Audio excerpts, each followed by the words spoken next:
recent term, which includes a series of major important professions.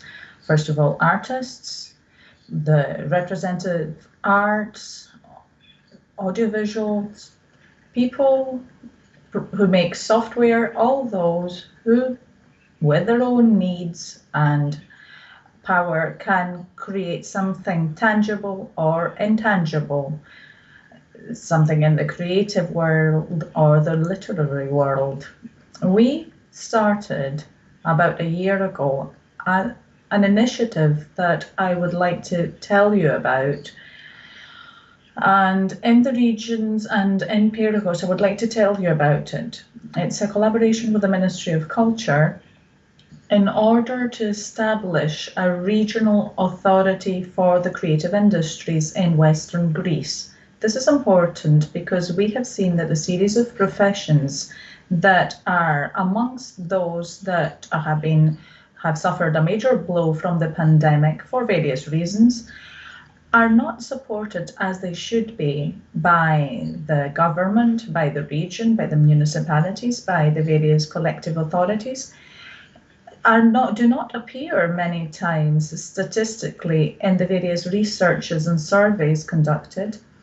We believe that although they are a factor for the development, especially for regional development, because these people want to remain where they live, where they started, where they studied perhaps, and not to agglomerate in places like Athens and Patras. So we believe that if a new regional authority is established, at the moment, we don't have such a regional authority for culture. We have in municipalities, the theatre authorities, but not at a regional level. And this new authority will have a twofold initiative. First of all, to support creators through financing tools, European programs, and much more, perhaps financing as well.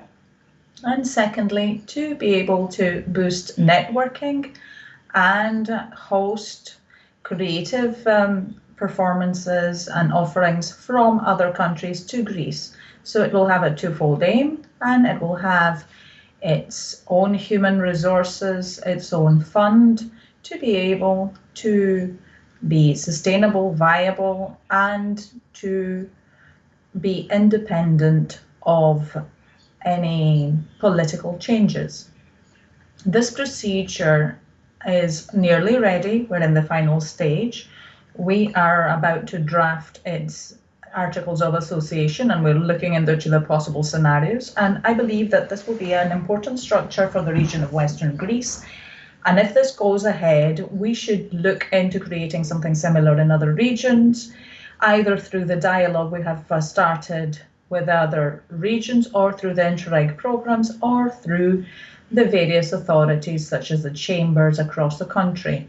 Finally, I would like to state that the region of Western Greece has already supported the creative industry with a series of programs which includes creators and most kinds of operations, of artistic operations.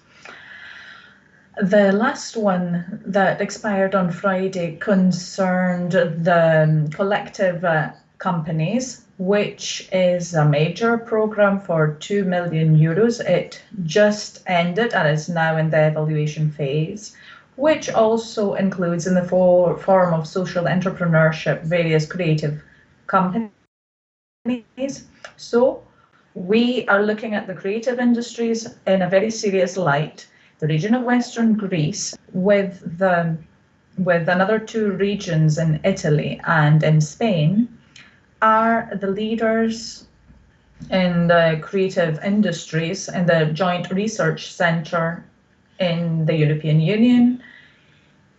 This is an initiative that started about 2 years ago. We support this initiative. I believe that later we will discuss this at the conference, and we support it in various ways. Obviously, for us, it's important to be represented at Brussels, and to allow osmosis and communication with the developments at European level. We are very happy that we heard the announcement of the President of the European Union about the new Bauhaus movement, which supports creation, culture, in conjunction with technology. So we're following that. We want to see how this will be expressed apart from the policy texts through specific European programs and financing tools. And in any case, I would like to wish the greatest success to this conference. And I will attend as much as possible because, unfortunately, I have to leave because we have to take of urgent issues at the region, but I believe that we will be able to study the results of the conference. Thank you.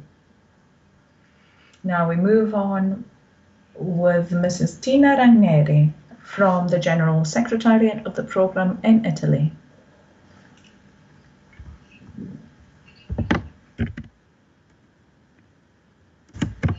Well, it's my pleasure to participate to the opening of this important event that you have organized as a lead beneficiary of the project Creative Apps.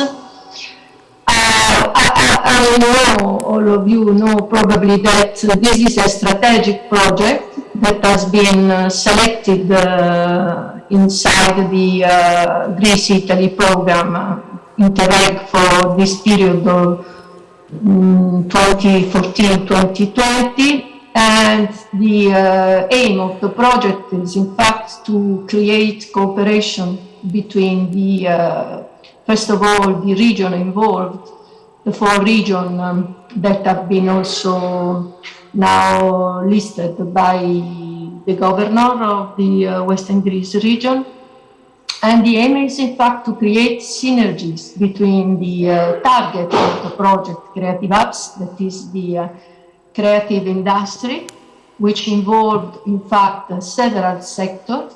We can say that all companies, all small companies, art and craft companies, small companies that have this ability to create new business is target that is involved in this project. And the idea is, in fact, to have synergies between the public administration, target group, the small companies that will be involved, the startups, the young entrepreneurs, the current small and medium companies that want to develop new business. And for that aim, the region participating in this project will create, first of all, important structure as the hub that are foreseen in the project in order to create the good climate, the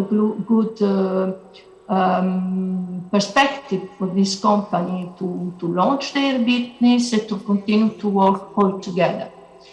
As project officer, I would like to say that this is really an interesting project in which, based also to the important outputs that are expected from the project, we can say interesting results that will be able to contribute in the our cross-border area, to contribute to have this good feeling about the new business, the new perspective, also for the promotion of the companies that would be located in the apps.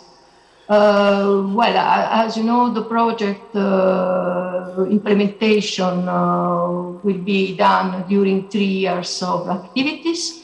We have probably some delay connected with this emergency period, but I'm confident that the works will be really will be speed up, and in a certain way we will recover this initial delay. I will remain connected with you in order to understand the intervention that will be done during this important festival. And I thank you for your participation, of course, and for the invitation. Thank you very much. Ευχαριστούμε πολύ. Συνεχίζουμε με τον Αντιπεριφερειάρχη Περιβάλλοντος, Ανάπτυξης και Εμπορίου της Περιφέρειας Υπήρου, τον κύριο Βασίλη Γοργόλη. Environment, Commerce and Trade of Epirus, Mr. Vasilis Grigolis. Mr. Grigolis.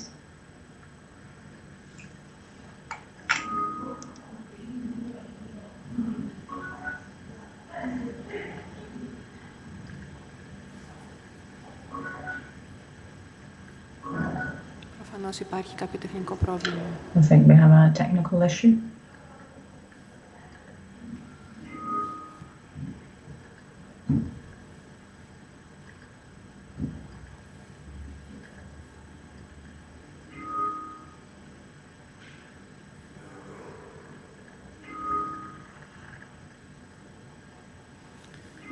Συνεχίζουμε με τον Αντιπεριφερειάρχη Περιβάλλοντος, Ανάπτυξης και Εμπορίου από την Περιφέρεια Υπήρου, τον κύριο Βασίλη Γοργόλη. Κύριε Γοργόλη, καλημέρα. Καλημέρα, ακούγομαι. Good morning, can you hear me? Ναι, καλημέρα σε όλους τους συναδέλφους από τις ελληνικές περιφέρειες, από τα επιμελητήρια και όλους τους συμμετέχοντες, και ένα καλημέρα στην κυρία Ρανιέρη από την Ιταλία. Εμείς ως Περιφέρεια Υπήρου σήμερα εδώ είμαστε πάρα πολύ ιδιαίτερα χαρούμενοι που συμμετέχουμε σε αυτό το πρώτο φεστιβάλ και μας δίνει τη δυνατότητα να κάνουμε ένα σύντομο χαιρετισμό, στον οποίο σας υπόσχομαι ότι θα είναι πραγματικά σύντομος, δεν θα πλατιάσουμε καθόλου.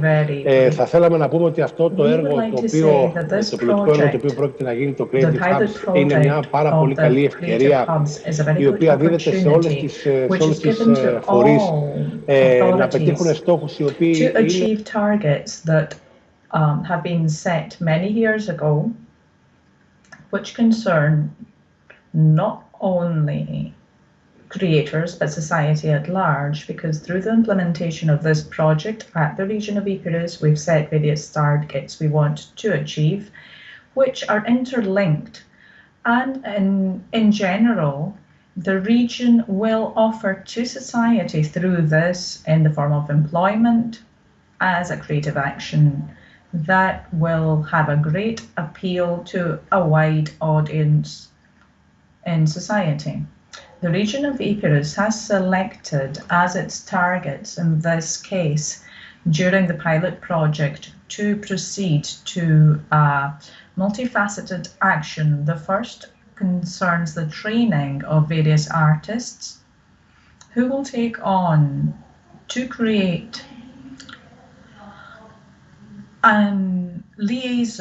liaising between the region of Epirus and this project, and these will be trained on specific issues.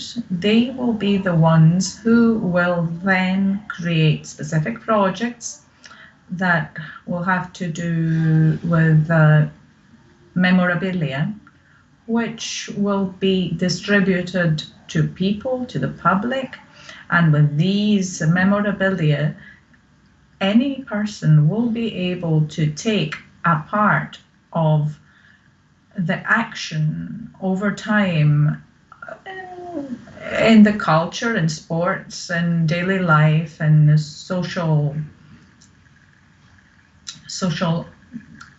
activities, and these will be memorabilia that they will have in their houses and they will not wear over time, so that can be a part of its signature in society. I believe that this is a project that will create an opportunity for many artists who at the moment work in crafts, first of all to improve their professional level and to be trained through the university, which we hope we will work with.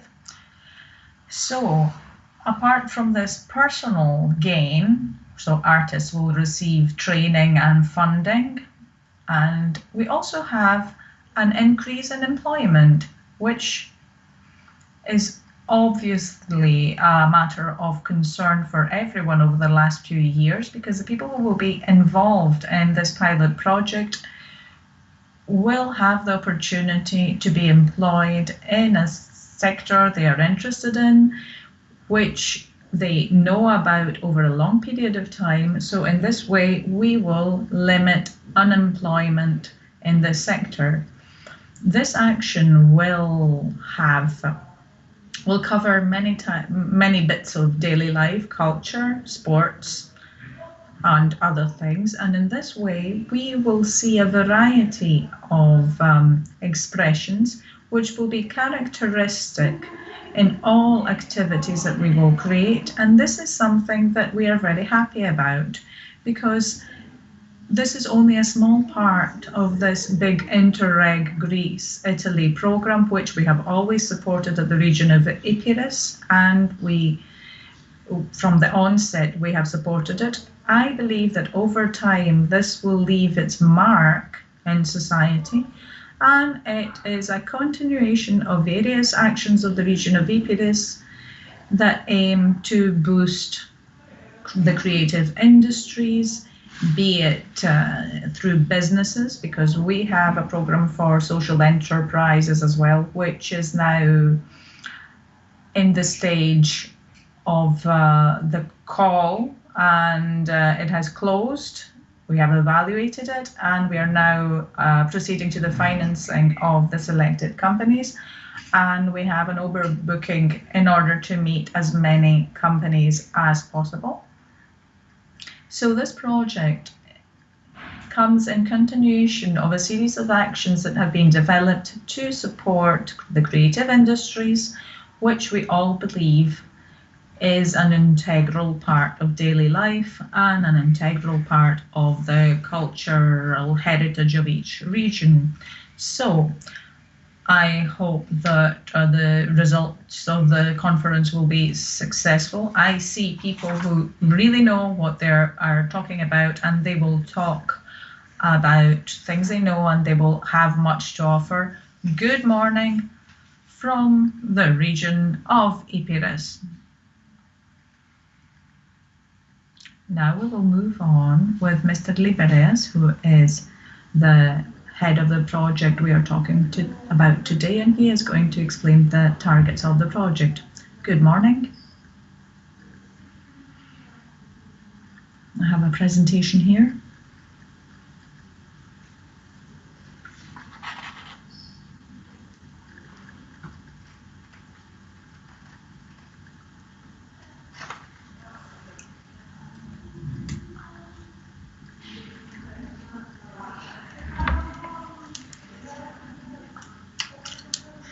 So I'm going to talk about the Creative Hubs program. So, the idea started with a simple solution, that the idea that Greece and Italy have a lot of common cultural features which we can look at and work on and make use of to plan common actions. And this is how we started with the idea for a serious strategic program for creative industries. With this target, we started the Creative Hubs program. Essentially, we have 4 regions in the program under the Interreg Greece-Italy program, and it started 2 years ago. It will end in August 2022. It has a budget of 10 million euros. I think that it is the largest budget in any strategic programs in the Greece-Italy program, and as a program it focuses a lot on its results and on the next stages. So what are the targets of the program? First of all, to develop 8 hubs for the creative industries, 4 in Western Greece, in Agrinia, Missolonghi, Patras and Pyrgos, 1 in Zakynthos in the Ionian Islands region, in Ioannina from the region of Epirus, and 2 in Apulia, in Bari and Foggia. The target group is to link creative industries, academia, startups, young entrepreneurships, social entrepreneurs, that operate in the creative sector, and to create a new action, a new community in the creative industries. The 4 partners, as we said, are the 4 regions: Western Greece and the Development Fund, which is the lead beneficiary, the region of Epirus, the Ionian Islands and Puglia, and then there are authorities that we collaborate with through contracts in Western Greece and in Puglia. Today, later on, all these authorities will present exactly what they do and what they've taken on. Here we see a map showing where these 8 points, where the hubs will be developed, are.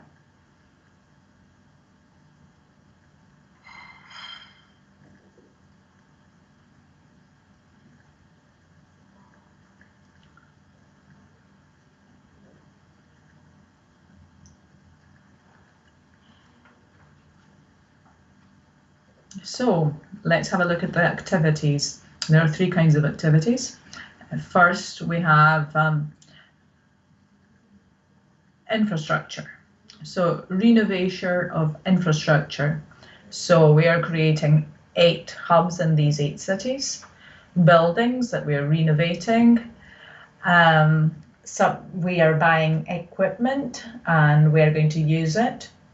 Through this, we have the support, collaboration, and ICT tools. So IT tools that will be discussed later, which have to do with how these hubs will operate together, and all these people will come together with the support of various IT tools. And all these will lead to various pilot actions, and one of these is this festival. So in detail, we have the first objective to encourage and support collaboration. There, the new ICT tools are very important. They are going to be discussed later on in detail. So this is a platform for e-learning, a networking hub, a social media exchange tools for the various actions that take part as part of the program, a networking hub for promotion and exchange of opinions and products that have to do with the creative sector, teleconferencing tools for exchanging creative views, like Zoom that we're using now, and an e-cooperation tool. This is for the creative business area. This is a broader sector that includes IT, fashion, apart from the usual theatre, music, and all these usual sector. It includes a lot of other sectors that have to do with these things. Also, because in Puglia, our partners from the region come from the agricultural development section, it's directly related to things that focus mainly on agritourism and agricultural development.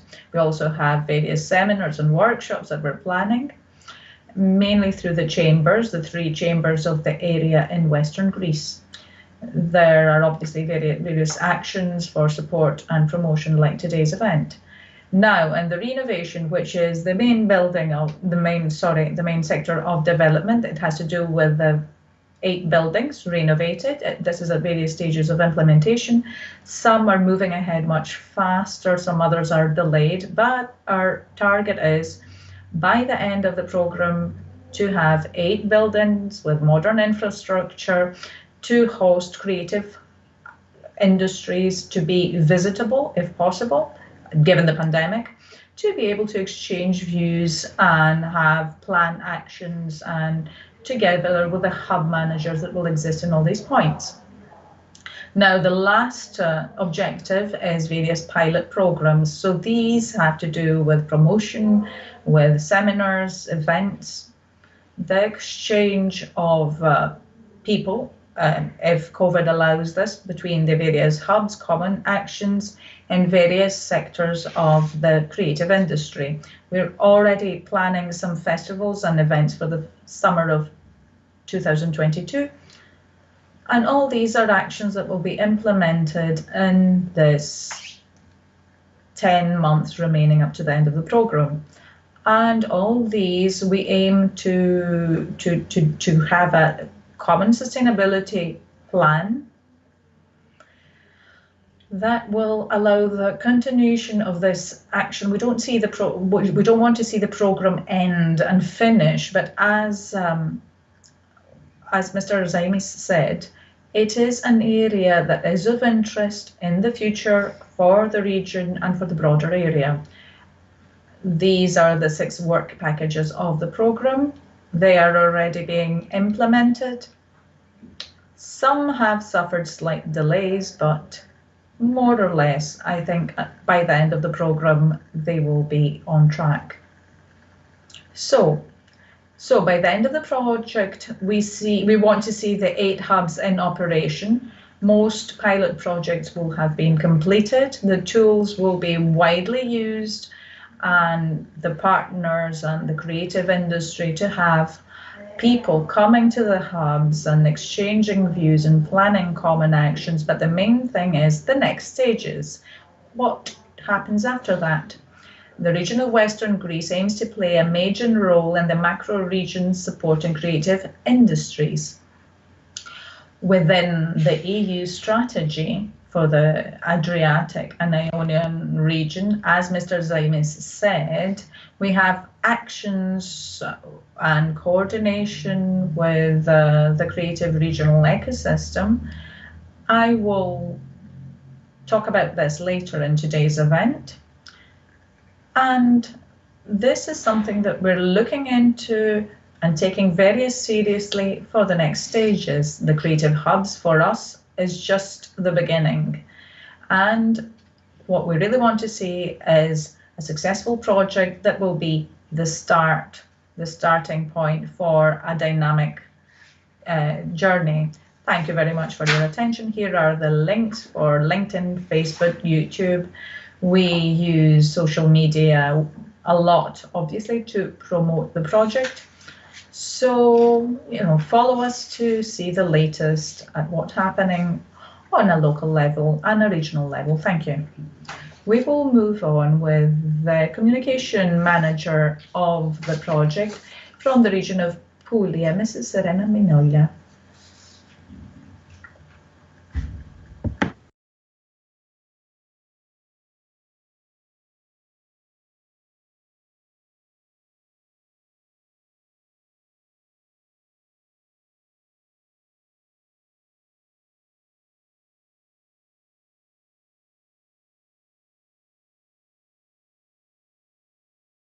You in this amazing creative festival.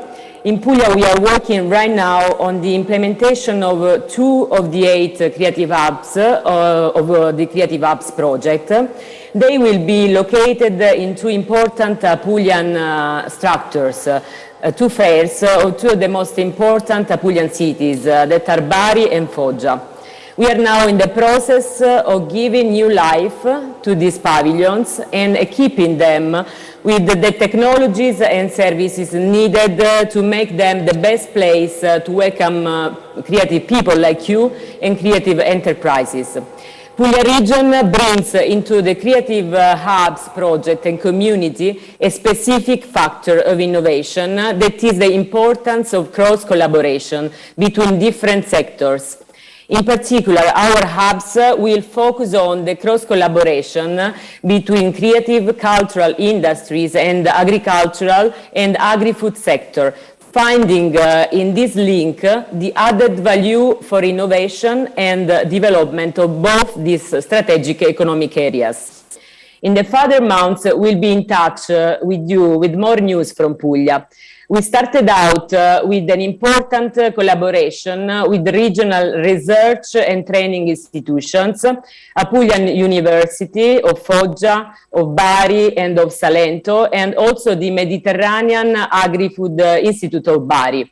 Other partnership will start later in 2022, and all this collaboration will lead in the coming months to a series of new activities dedicated mostly to networking and capacity building.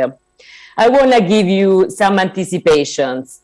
We'll start up a creative rurality living lab, a permanent living lab that will be the place of networking activities in order to develop a methodology of involvement of local actors in rural areas. But we will have also seminars, workshops, and participatory meetings focused on the role and collaboration of the creative and agri-food industries in connection with our rural economy. To spread all these events and include the bigger numbers of creatives, communication will be strategic. Are also coming online the information moments dedicated to the Apulian hubs and creatives that we have called Info Days, and that we'll organize in order to build up and strengthen the community of our hubs. So I've tried to give you a very, very brief anticipation of what is going on right now in Puglia, thanks to Creative Hubs project. But for now, many, many compliments to the region of Western Greece and to our Greek colleagues of Creative Hubs for this important achievement today. I wish you a very creative and fruitful festival and hope to see always more networking occasion between creatives of our regions. Thank you so much for having me.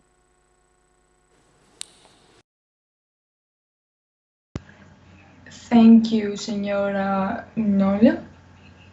And we're going to continue with the President of Chamber of Ilia, Mr. Konstantinos Nikolitzos.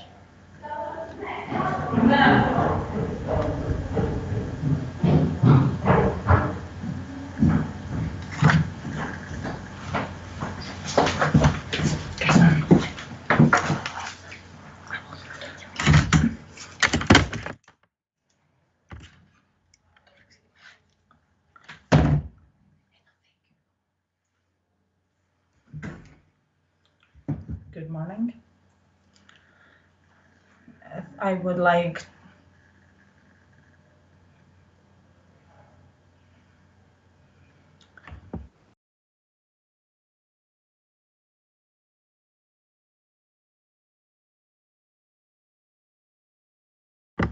Good morning. I just welcomed our Italian colleagues, and I would like to extend a welcome to Mr. Zomakis, Mr. Stathis, Mrs. Kostieris, all my old colleagues. Mr. Tsamis here from the colleagues I know here, you, Yuli, and obviously Mr. Liberes, who is responsible for all this. I'm glad to see you. We have taken the first steps today, and I think our target is, in a way, to disseminate this program and ensure the maximal participation from people in culture.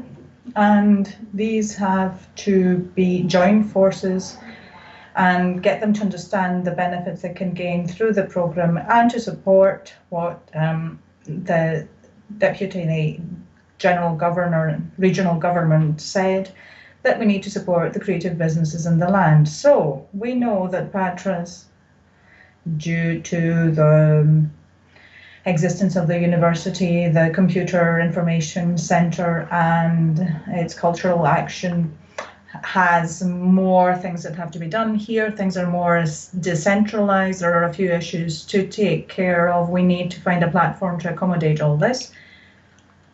But it was a good idea today to start this with the start of this and this very interesting film festival, which will give a new signature to the area. Okay, because of COVID now, it wasn't so successful, but other years it had great leverage. It brought people in from various parts of the world. We got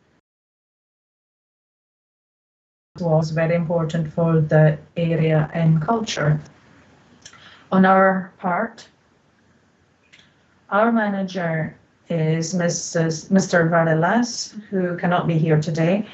And we have also prepared the first training materials, and we are waiting for the region to complete the project so that we can host various companies, because at the moment they're hosted at our chamber to do what they have to do in this area. This is what I have to say about my approach to this project.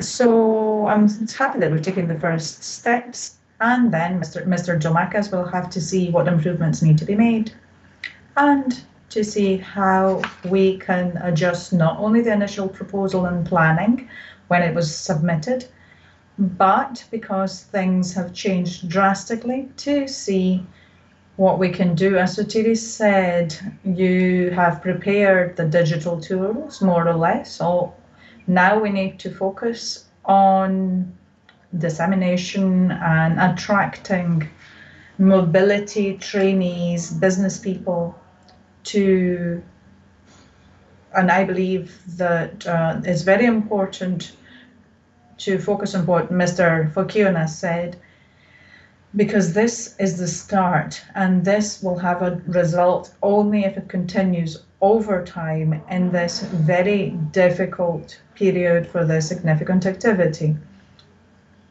Obviously, there was a program for the support of creative industries through the NSRF, and we've supported a few businesses here. But in the future, we need to support more through the new programming period, because people who will express an interest, who will have some raw ideas, will be able to turn these into reality, to see how we can support them in practice. So I have prepared a short welcome. The coexistence of entrepreneurship and creativity through things like the Creative Hubs program, which the Chamber of Elea supports, in collaboration with other authorities from the regions of the Western Greece, Ionian Islands, Epirus and Puglia, is an initiative for the development of skills with a vision. We are happy to support such initiatives.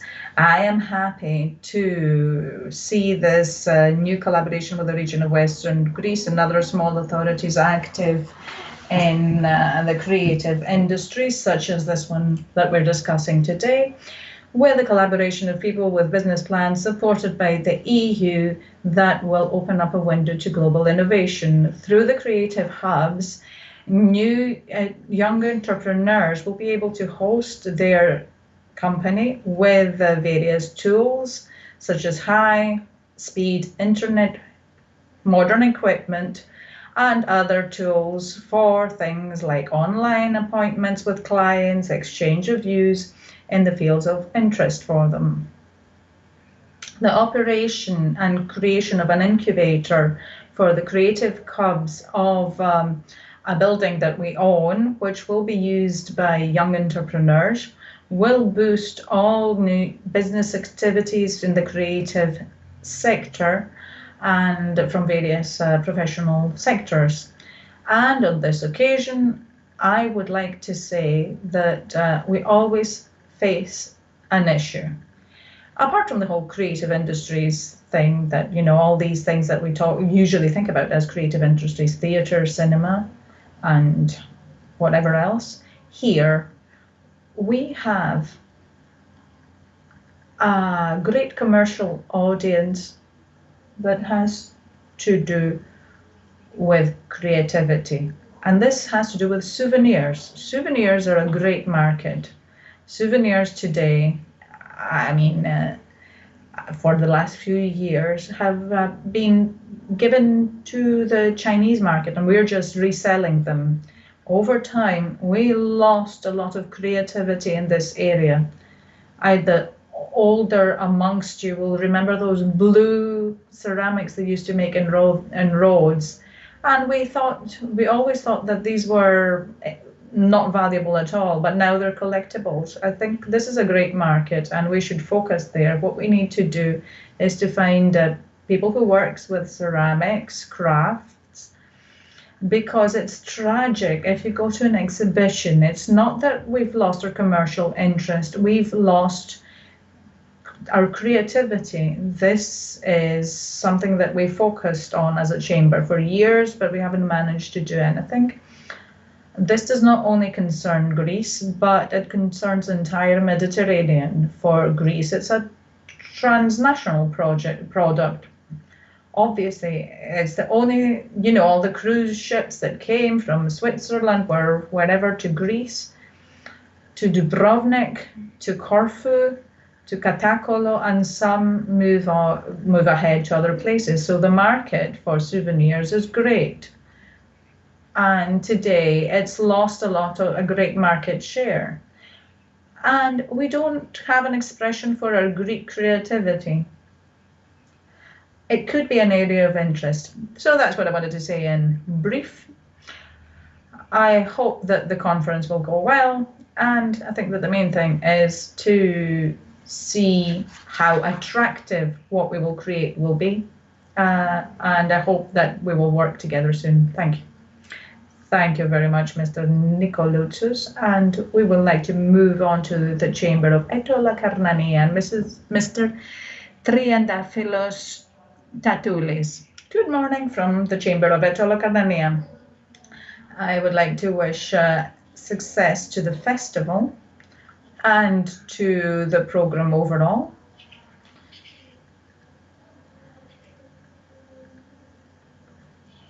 So I'm trying to find my presentation.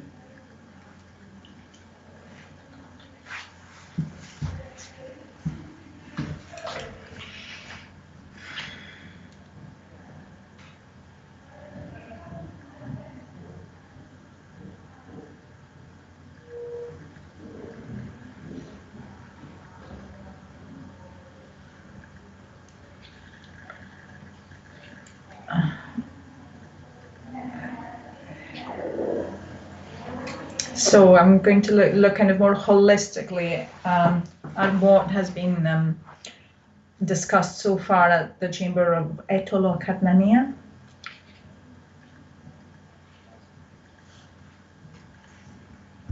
That it is in the Interreg. We have a problem with the sound. It has. And there's a problem with the sound, sorry. The Creative Hubs industry concerns the region of Western Greece, with the creation of hubs.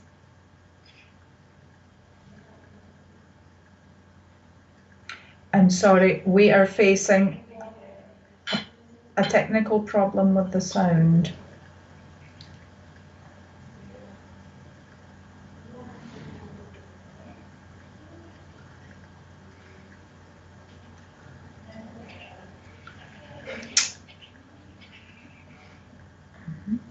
They are discussing the technical problem with the sound.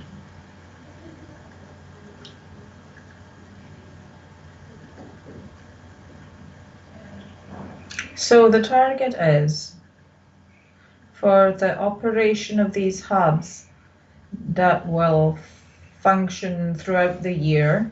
They will host creative companies and from the creative industry. They will be supported on a consulting level and much more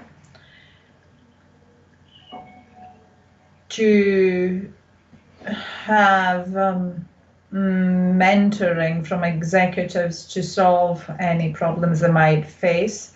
In parallel, we will develop this sector in the region of Western Greece through actions such as training, seminars,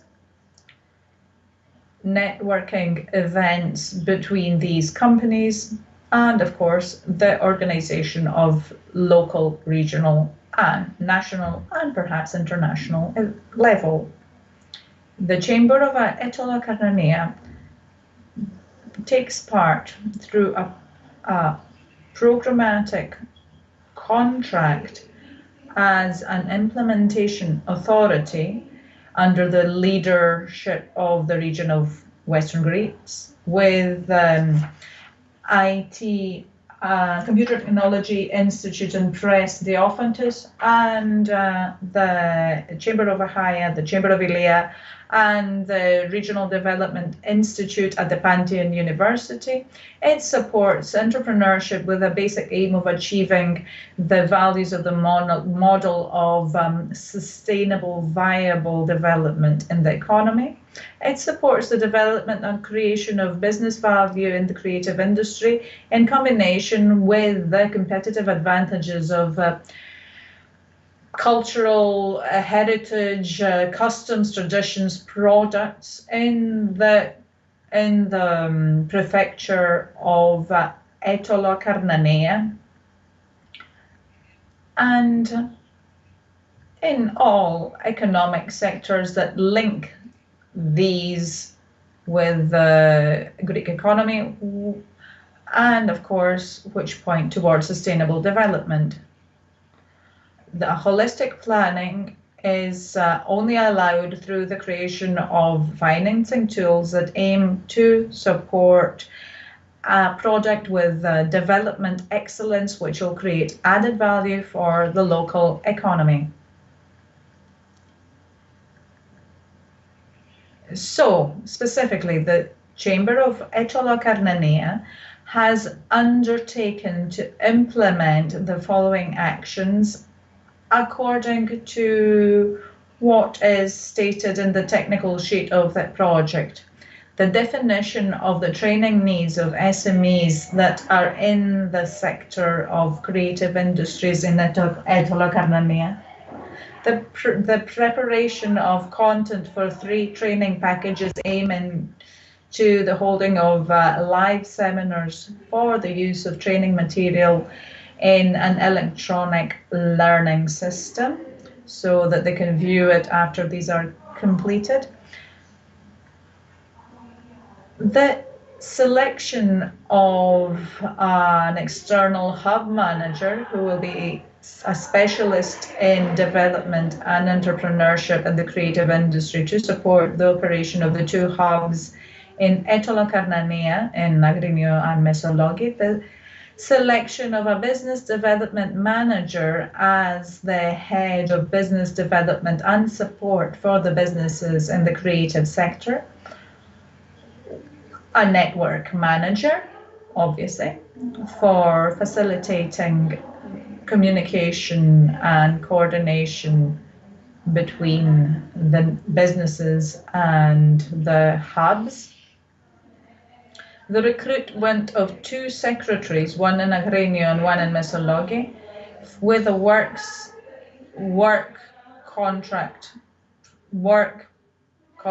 to support the operation of the hubs and the managers who will use these to use the equipment and of the hubs and for the communication of the hubs. The planning and implementation of 24 seminars in the context of operation of the hubs in Aetola-Carnanea. The design and support of a program for business missions of companies in the creative sector from Aetola-Carnanea to other hubs of the program. The exchange of hub managers in the context of the program. The planning and implementation of a networking program with another hub abroad, probably in Brussels, and the implementation of an event in collaboration with a selected hub. Now, up to date, the implementation level of the physical and financial part of the project is that we have signed contracts with 4 business development managers, the networking manager, the 2 secretaries, one in Agrinio and one in Mesologi, and the hubs have been operating since May this year, with an external associate for the preparation of the online training material for 3 modules.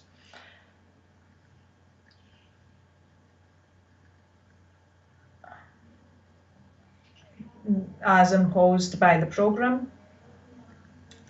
we have received the final deliverable, and soon we will post on the platform of the project all materials, and the financial part will be completed at 100% of this specific sub-project. We have also signed a contract for the support of the 24 seminars and consulting support seminars for creative SMEs and business people or professionals for the implementation of the Creative Hubs project. The implementation team of the project, of the contractor, in contact with the business development manager, the networking manager, the head from the authority side, and the project team have written down the targets and strategy of the authority in the context of implementation of the action, based on continuous contact and meetings with cells and groups from the creative industry in the wider area of Etola Carnanea through about 20 work meetings. It set the key themes of the project in specific categories, talking about the creative industries, obviously. So the specific subsectors are cultural tourism, agri-food,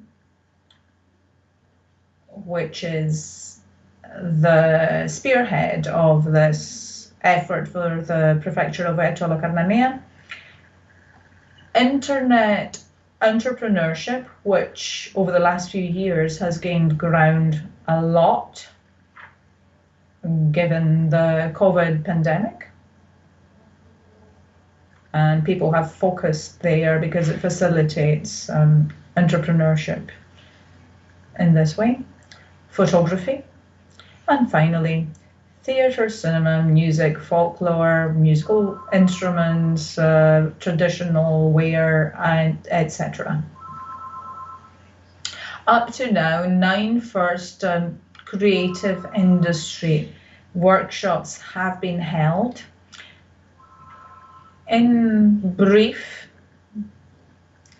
their titles are, the first one is, and this was in collaboration with the development division of the region of Etola Carnanea, the Department of Culture, Tourism, Sports and Employment. These was about historical events as a source of inspiration in art and added value in the creative industry. The second was a documentary, which was titled From the Concept of Idea to Production, in collaboration with Polis Production and the Artistic Association of Missolonghi.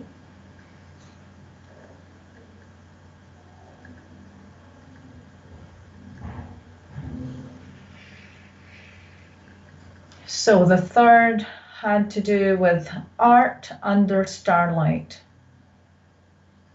in collaboration with people who work in photography and astrophotography. The fourth was cultural festivals as models of best practices for growth in the creative industry and regional economies, in collaboration with the International Festival of Choirs of Agrinio and the Cultural Centre EIS Kepi. The fifth was the cultural industry in Etola Carnanea. The sixth was a portrait rally, learn to sketch and create portraits in 20 minutes, in collaboration with representatives of the project Irises and Igundromus and the International Artistic Group from Hamburg. The seventh was speech, rhythm, melody, the composition of music and its basic components, in collaboration with the representatives of the project Irises and Igundromus and the International Artistic Group WAV Collective from Hamburg. Then we had the techniques on writing teenage novels. And the last one was Esoteric Humans and Photography, which was an exhibition by the photographer Vasilis Nembegliotis. He was a great photographer. This was very successful. And finally, as regards the economic object, we have implemented about 25% of the budget as set by the contract of the program. Thank you for your patience. This is what I had to say as a representative of the Chamber of Italo-Carnanea and what we've done so far. Thank you. Thank you. We will now move on to the Chamber of Achaia and its General Secretary, Mr. Thodoros Tsoubelis. Good morning from the Chamber of Achaia. I hope everything will be extremely successful for this festival today, which is organized by the Chamber of Ilia and the region of Western Greece. Thank you very much for giving us the opportunity to take part in this great festival. The last speakers said a lot of interesting things. I will try not to repeat these. At the Chamber of Achaia, our main priorities concerning this program and our strategy in general focus on improving skills for the people in the creative industries through mentoring and the creation of added value training material, which we believe that is very important. And we believe that this is very important so that we can reach as many beneficiaries as possible from those who want to work in the creative industries and in general, and with all the soft skills involved.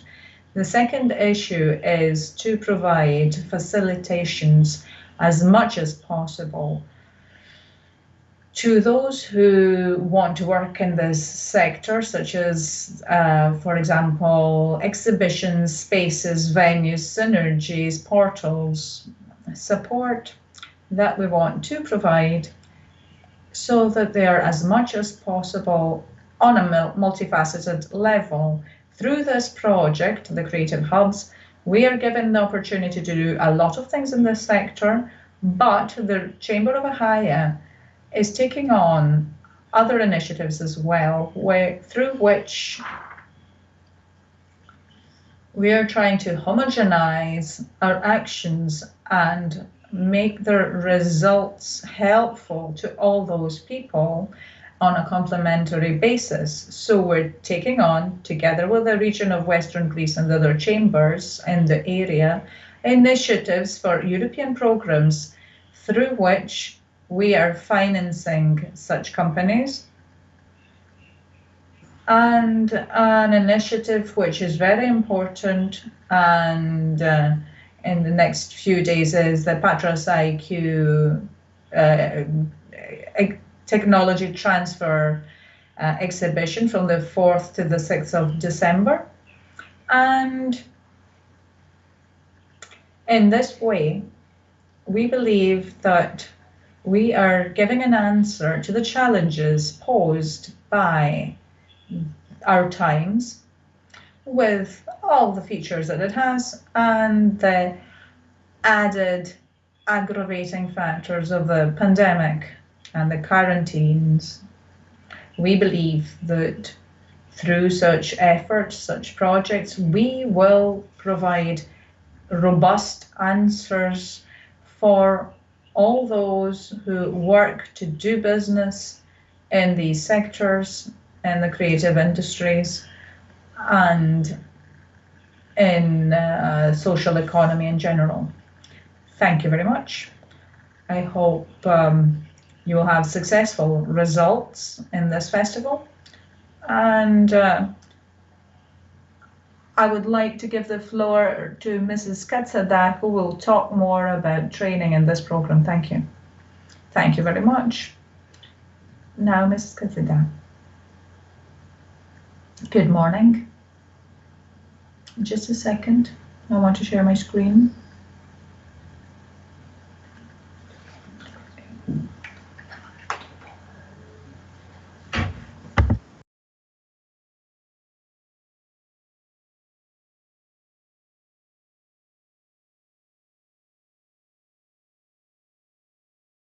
We're just trying to solve technical problems. 1 second.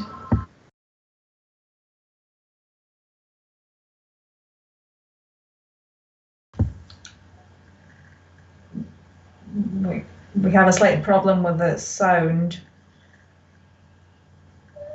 We have an international festival of creative industries.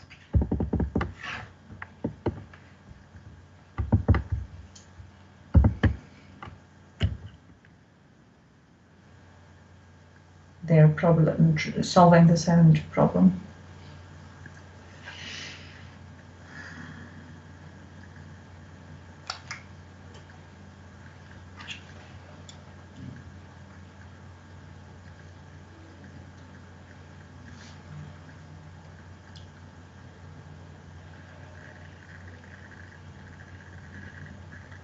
Because the previous speakers talked a lot about how the chambers implement the Creative Hubs project, I'm not going to repeat these details, and I'm going to move on to what the Chamber of Ahaya has done to date. The contribution of the Chamber of Ahaya focused mainly on the development of online training material for 3 modules in Greek and English, which were defined following a mapping of the needs by the region for Ahaya in collaboration with Mr. Avdikos and the Regional Development Fund of the Padua University, which took part here in Patras. The training material consists of 4 parts: slides, detailed notes, recorded seminars with subtitles in English so that our Italian partners can also use this training material in Italy, and questionnaires for the self-assessment of participants. And these are given out to the other chambers as well, so that people can see how they did, how much they've understood from the entire material they've studied. I'm showing you some of the materials that we have uploaded, and this was created by the Computer Technology and Press Institute, the Ophantos, and I would like to thank them a lot for their support. We were the first chamber to upload such material. Without their help, we would still be looking for solutions. In general, we have subtitles in Greek and in English per module. Then we have collaboration on various other issues. Let's have a look at the 3 modules. The first module concerned the copyright issues and how these are handled in the creative industry. At this point, we tried to cover issues such as copyright, intellectual property rights, the right to assign copyright, the digital management of copyright, the protection of copyright for creative materials, the management of creative contracts, which is an issue that is of great concern for Greek creators. I will have to stop you. We can't see your presentation. There's a problem with the image.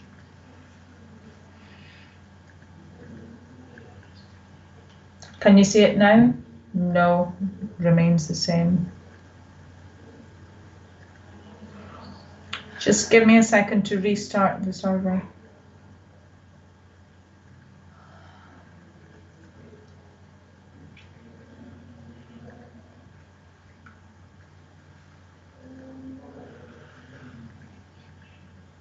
I have a bit of a delay.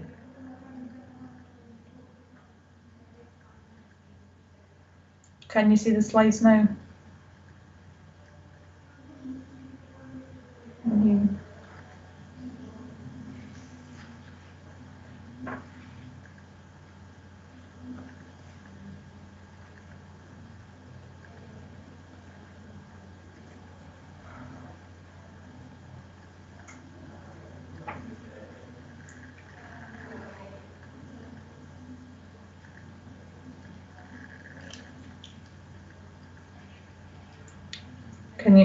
Can you see it now?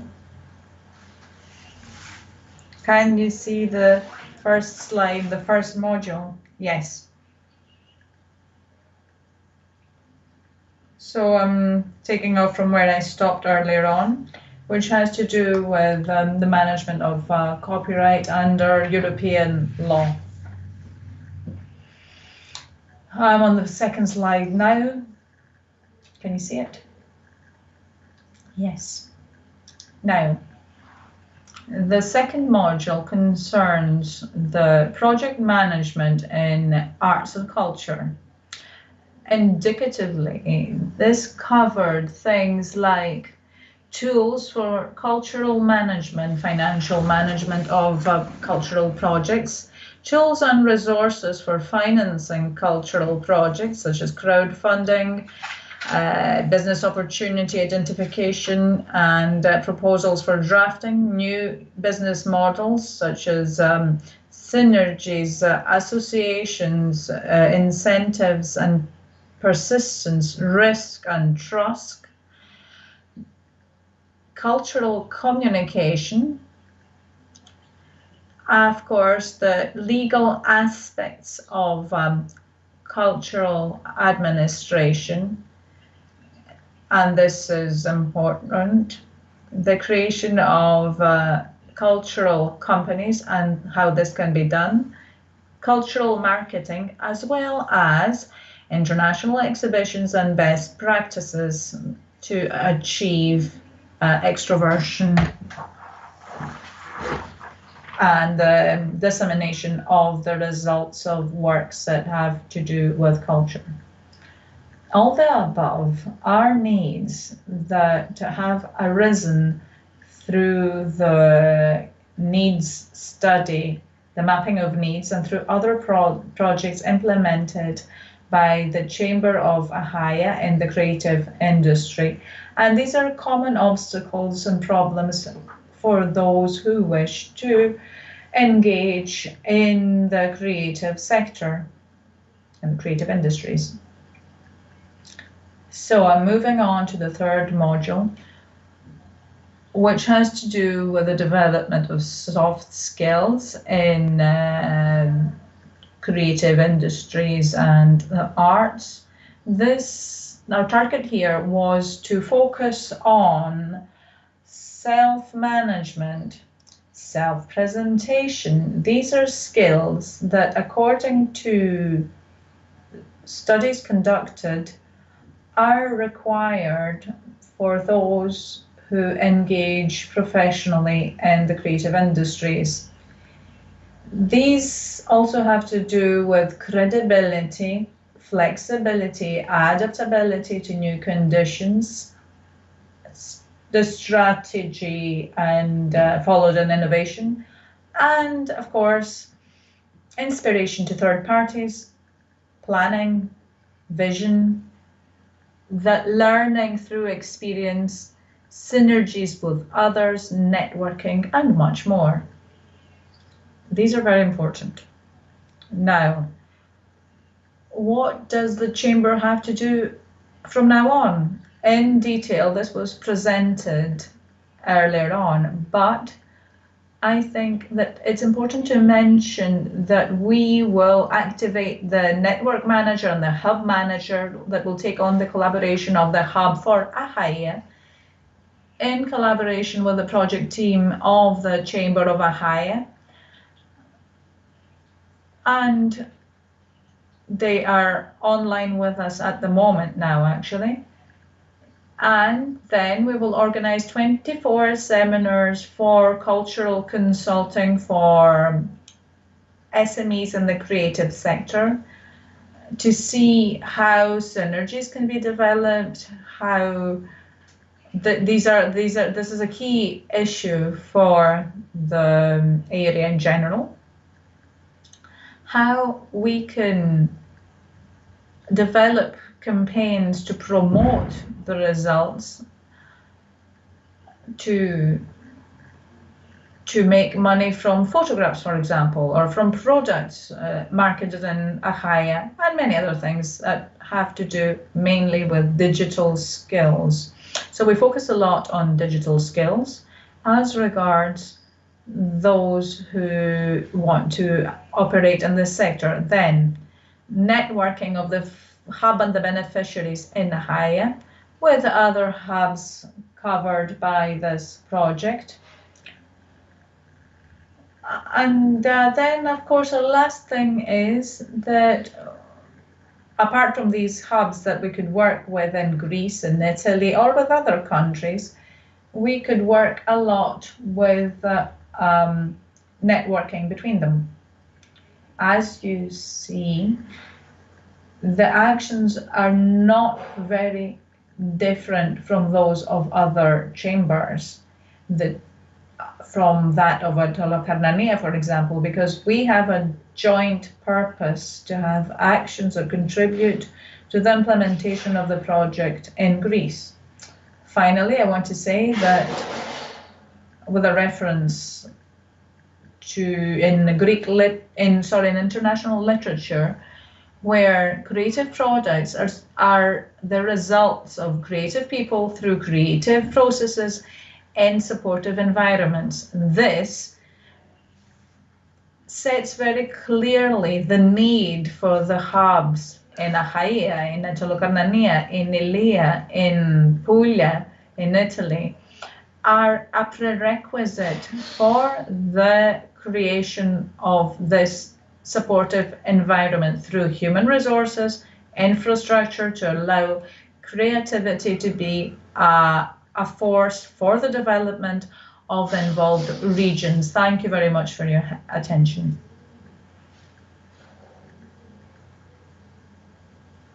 Thank you very much, Mrs. Katsada, and we will move on with Mr. Andrea Buschelli from the Diophantus Institute.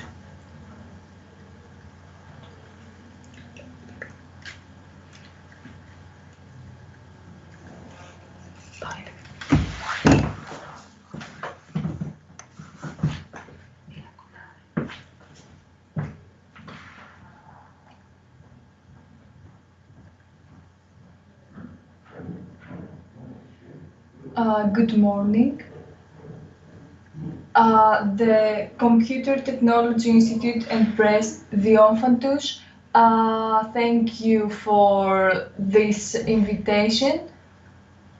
Our purpose for this project is the implementation of some applications that can help the region of Western Greece as well as the other regions of this project.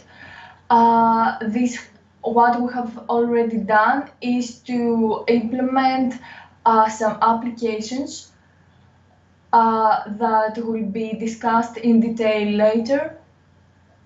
And the next few days there's an educative seminar in order to support hubs, because at this moment 2 of the 3 tools are ready, and many parts of the region of Western Greece are using these tools. There are other tools that are already used and ready, and we have already presented them, and we have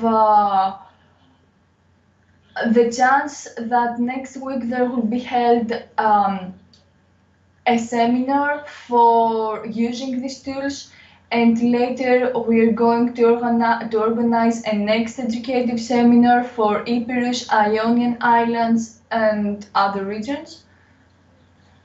Briefly, I would like to tell you that the tools that have developed are e-learning platform and teleconference platform, business portals, and some horizontal applications for the users. E-learning platform is already used by the chambers. The target is to be operated at the same time with the seminars and used by other partners and hubs. It gives the opportunity to have the educational tools and gives the opportunity for educative seminars. There are many possibilities. As I said, there will be a live demo next week for this platform. We could not do this today. At the same time, there's a teleconference and e-collaborating tool for the chambers and for hubs, for hub managers, in order to create meetings in an environment like Zoom, but it is especially connected with hubs and e-learning platform. It has all the operations that we would like a teleconference tool to have. It has the opportunity to host a meeting. The third tool that is presented today, and we would like to present it to the head of the chambers, is the networking tool. The target of this tool is that hub managers and hub members, but also academic sectors can use this tool. Our target is to give the opportunity of knowledge exchange and matchmaking between academic sector and businesses, so that one can help another. There's also the opportunity of for the users to organize meetings and projects, exchange their files. There are real classes for these meetings. The fourth tool is the creative business portal that is very helpful for every creative business in all 4 regions that participate in this project. The objective of this tool is to organize a portal that can present all these creative industries of the 4 regions. Their users are the public that can find all these industries, and in collaboration with the next tool, this tool can have many opportunities, and this is the 5th tool through which the public can interact with creative industries.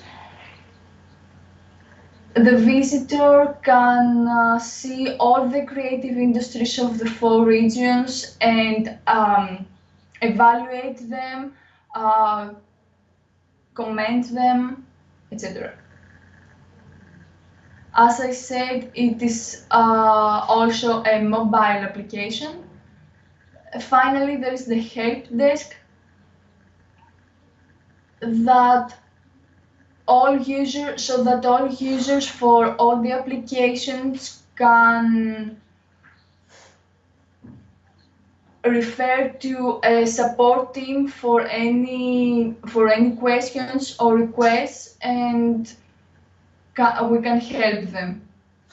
The next steps, as I said, are direct in the next months in a meeting of all regions of the region of Western Greece in order to present all these tools, and then there will be a meeting for the other partners of the other regions in order to settle this application at the end of the program and see all these creative hubs.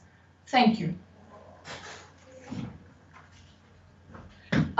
Thank you very much. And now moving on to Pantheon University, we're going to talk with Professor of Department of Regional Development, Mr. Vasilis Avdikos. Good morning. Good morning. I heard with great interest what the previous speaker said.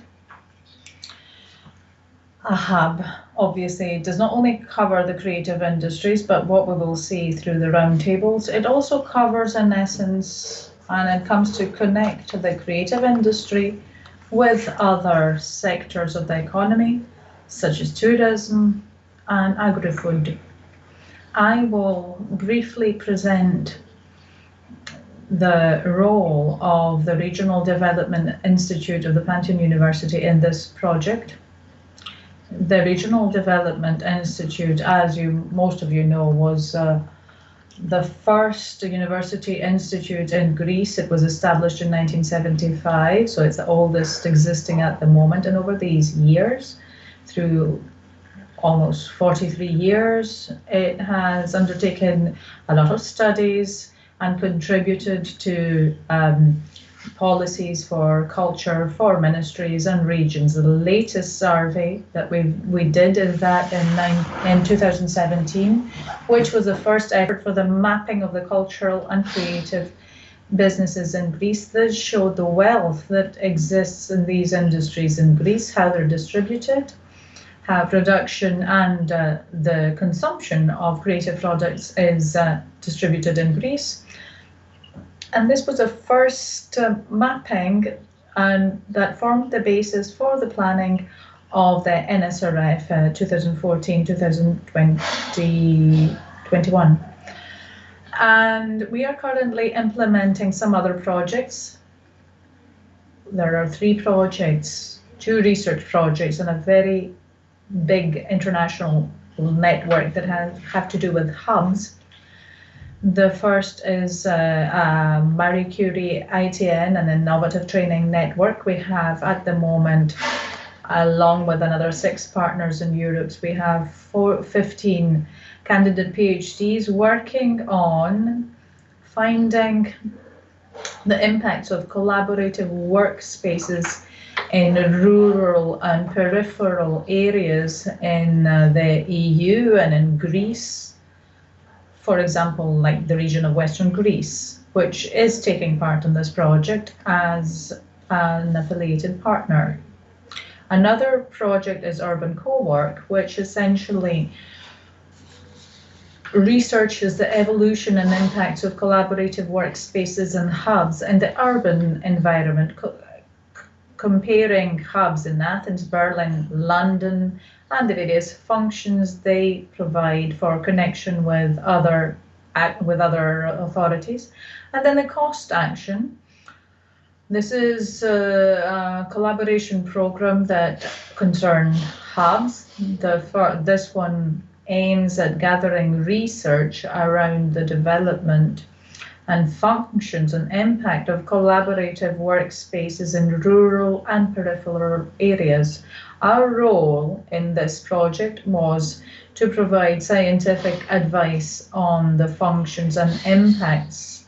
This will form the basis for the operations of the 4 hubs in the region of Western Greece, to build a sustainability report for use after the end of the program, to see how these 4 hubs will manage to invest in the market, and then to provide the internal evaluation report for the region of Western Greece. Now, we don't have much time. I'm not going to talk about it in detail. What are co-working and creative hubs? Since 2005 and afterwards, and after 2014, these have taken off across Europe. They offer physical spaces which offer open access to resources such as office equipment, machinery, technological tools, and characterized by a culture of transparency, openness, and collaboration in terms of knowledge and skills and tools exchange. So they allow these companies to find a new audience and to develop various skills. The number of users worldwide, this is a projection for 2022, we are estimating about 5 million people worldwide, and there might be even more. These are official scientific statistical data, and they might be a bit conservative because these are new spaces. We need to see how they will develop. In these spaces, we see the types of users. Freelancers, 54%. Then we have business people with employees, so very small micro companies. But in the last few years, we've also seen very large companies that are essentially trying to contact younger talents that might exist in these areas. And co-working spaces and hubs are mainly an urban phenomenon. So mainly we see them in agglomerations such as Athens,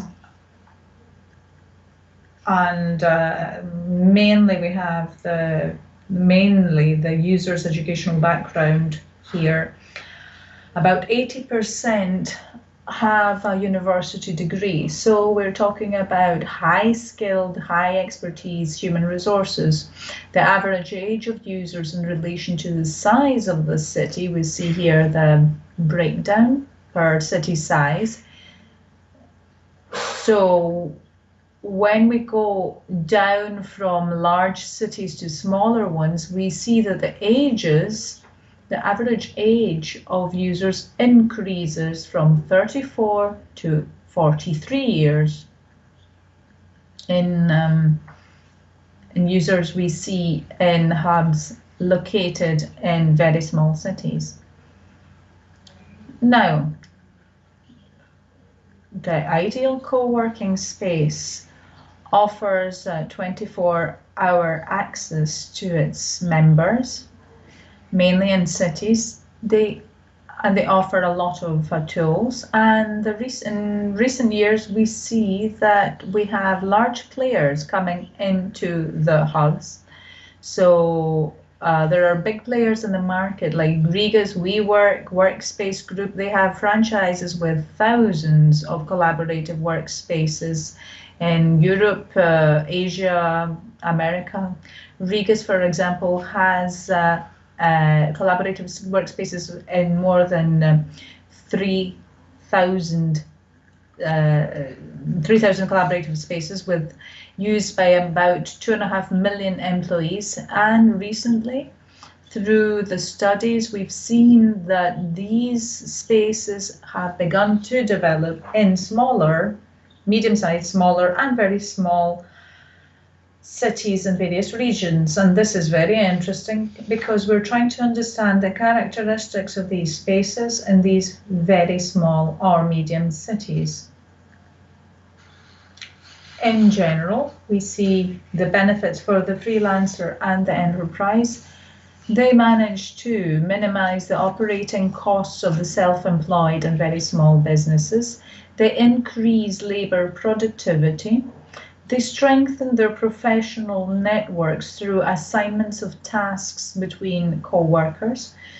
Through the networks that are created and the spatial proximity of the co-workers, the exchange of knowledge is encouraged and information flows are increased, because this combats the loneliness of freelance work in various areas when we see like people working from home.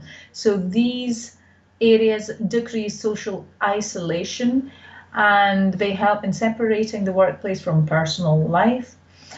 And they combine socialization, professional networks that can be built through there. And of course, another important thing is that users of these spaces start through their interaction that they have with others.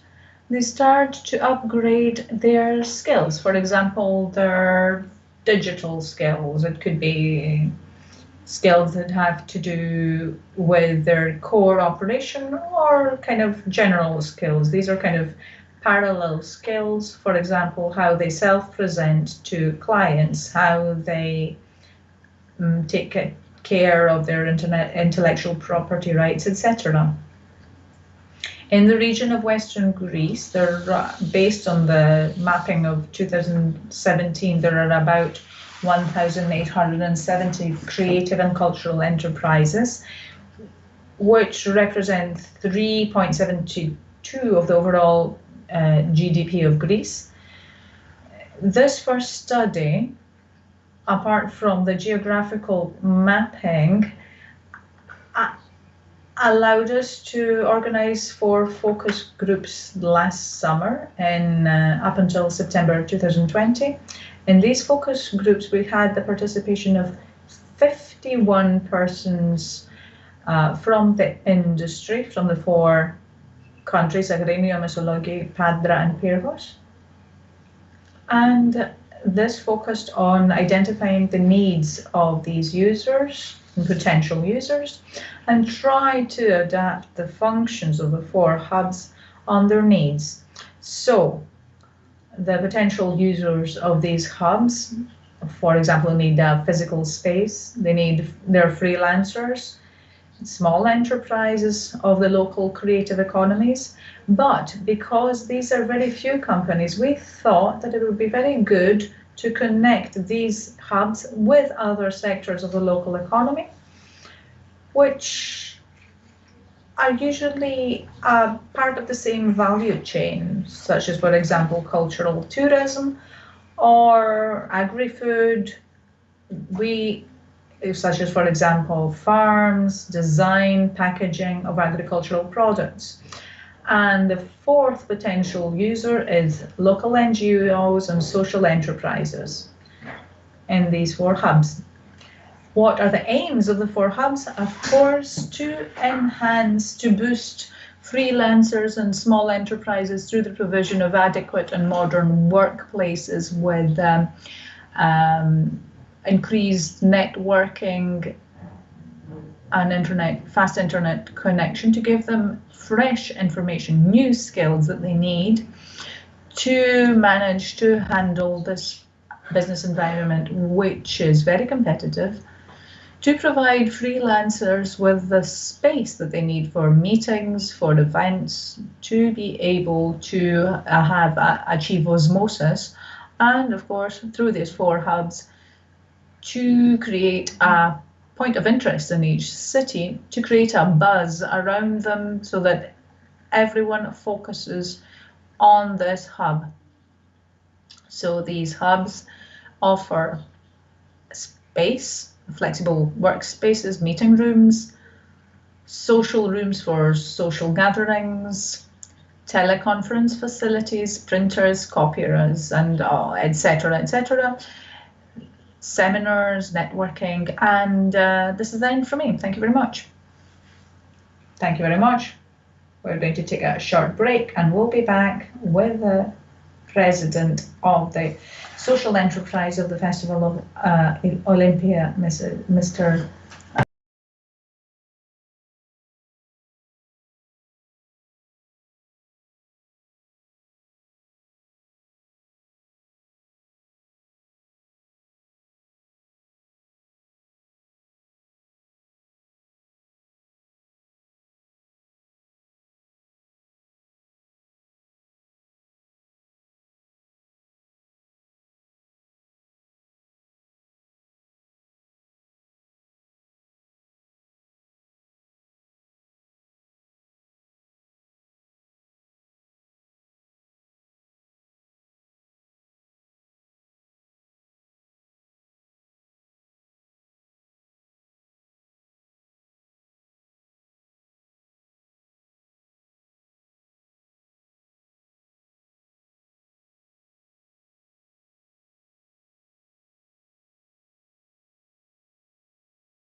Good evening, good afternoon. In the second session, we will have speakers from the creative industries operating in the region of Western Greece. We're going to start with Mr. Christos Konstantopoulos, who is the president of the Festival of Ancient Olympia Social Business. Thank you very much. Thank you for your invitation. I would like to say a couple of things about the festival, which was established 25 years ago in 1997. It was an initiative of a director from the area, Dimitris Spiros, who had shot a film called The Flea, which was rejected in Greece, but was very popular abroad. So, amongst the various awards for the film, the artistic director of the festival today saw the gap that existed in the area of cinema and in Greece, and to see what was happening abroad, and to submit an integrated proposal of how such a festival could be organized in Greece. A few years later, we managed to implement it in 1997, and gradually it started to grow, to increase its activities, to increase its scope. And today, it is now in its 24th event. We are at the phase of having 4 pillars. The first has to do with the films projected for children and teenagers. These have to do with childhood, and they are based on the principles of education and training. They try to give children food for thought. They try to promote peace, the environment, inclusivity, a series of timely issues, but mainly focusing through the eyes of creators who have a sensitive view, and try to promote messages that it is difficult for children to achieve through other cinematic offerings. So this is the first pillar, films for children. The second pillar was set up in the 3rd year of the festival. This focuses on a finding that we had, that children actually want to create. So we gave them a space to create films on their own, either as part of school activities, or as part of personal initiatives, or as part of various groups that operate in parallel education and informal education. So Camera Zizania, the children's camera, evolved. This is the first European Children's Audiovisual Festival, and it is interesting that from the 2,000 films submitted this year, we have chosen 215, which are currently shown in Pyrgos and the other areas in the other areas where the festival is held. The third pillar is school cinema and has to do with the educational activities of the festival. So cinema workshops and seminars through which we try to promote, to give children, first of all, the ability to express themselves through the cinema. For example, as they do through music or through drawing. And on the other hand, we want to give them the freedom to manage to create films that represent themselves, not films that represent their director who has a scenario in mind. and uses child actors. At these workshops, mainly those that cover 5 days, most of them, or perhaps 15, 20 hours in total, we manage to give children to understand the way in which we can codify image, to select a topic, to build the scenario, and to do the editing and do the filming, and to have a short film through which, in this workshop, the children have created a film themselves. And the fourth pillar is actions addressed to professionals, mainly focused on professionals that want to film films for children, because we lag behind in Greece in such films. The Greek Film Centre takes part of like the festivals in London and Cannes, and the question that we pose, the question the people in charge of making the TV programs, etc., the distributors ask is, what films do you have about childhood? And the answer is, we don't have any. Greece is not producing such films yet. It has very few, and this is a problem for the country, which we are trying to solve with the help of the Greek Film Centre, because over the past 2 years it has included in its programme a percentage of the money it gives for filming films for children. In this context, we have a pitching event, and we have this year 12 young creators. Of the 35 that submitted proposals, we selected 12.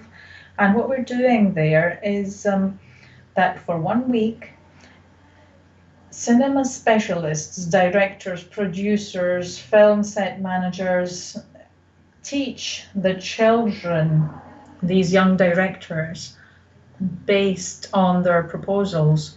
They teach them how to set it up correctly, and then they present it. And from these proposals, we finance 2 through the ERT and the Greek Film Centre.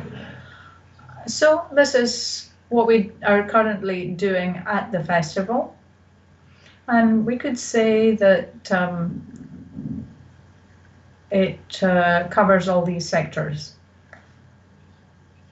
We believe that it is necessary to take a step further, and this step has been discussed continuously with the region of Western Greece, and this concerns the use and the reuse of the old raisin processing factory in Pyrgos, Assos, in the context of a proposal submitted by the region. And what we want to do there is to create a European Centre for Youth Audiovisual Production that will host all these seminars throughout the year. So a lot of small festivals throughout the year, events with children, with educators, with young directors who will come here and follow training programs.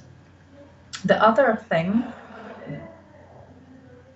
would be the creation of a plateau, a cinema plateau, cinematic studio, so that in collaboration with the film office of the region and the cinemas, we can attract productions in the region, because the region of Pyrgos and Ilia in general and Western Greece have a great terrain from lakes and factories and traditional villages that can form the natural scenery for various films. At the same time, we will give them a big and well-equipped studio that will allow them to film in the area, to stay here for 15, 20 days, a month or so, even more, which means that this will bring in an important change in the way in which the local economy will operate, because in these cases it self-regulates, as you know, and it focuses its actions based on these data, because we're not talking only about the specialists, but about anyone involved, restaurants, carpenters, all professions that are kind of involved in any production of a film. So this is our target. I don't want to say to tire you anymore. We believe that it will change the image of the city, because we have such examples on a different level. We have, I have given the example of Bilbao in Spain, for example, because the Guggenheim Museum set up a great museum there, and apart from being an architectural masterpiece in the city, it also brought a dynamic of various different activities. And now Bilbao is a city of arts and cinema and audiovisual arts. So I think that mutatis mutandis, something similar could happen here if it is correctly supported. So that this space is quite a large space. It's 3,000 square meters. It must have the necessary facilities for this end, and in this way, you must be able to use them. We are hosting pilot activities there, not in production, of course, but in training. We have pilot actions there, which will allow us, as time goes by, to, after the completion, when the project is ready, to be in a position to activate it from the very first moment. That's what I wanted to say, presenting the festival. I don't know if you have any questions. I'll be happy to answer them. Thank you.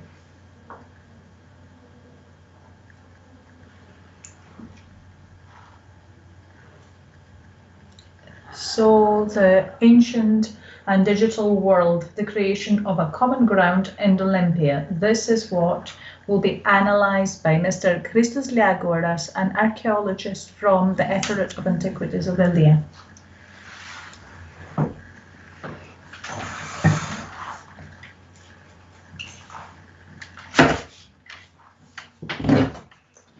Good morning, everyone. On behalf of the head of Ephorate of Antiquities of Ilia, I would like to thank you for inviting us to participate in this International Festival of Creative Industries of the region of Western Greece today here in Pyrgos.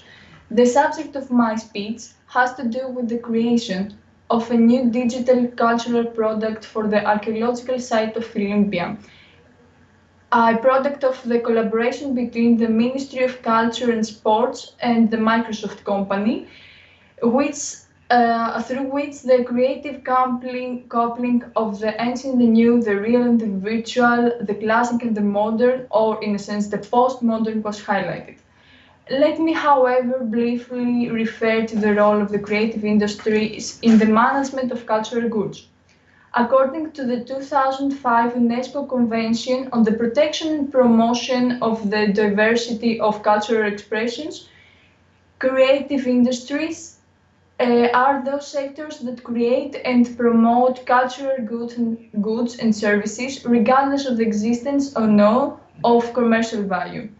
The cultural and creative industry has the potential to make a decisive contribution to the economic and social transformation of countries as it combines innovation and creativity.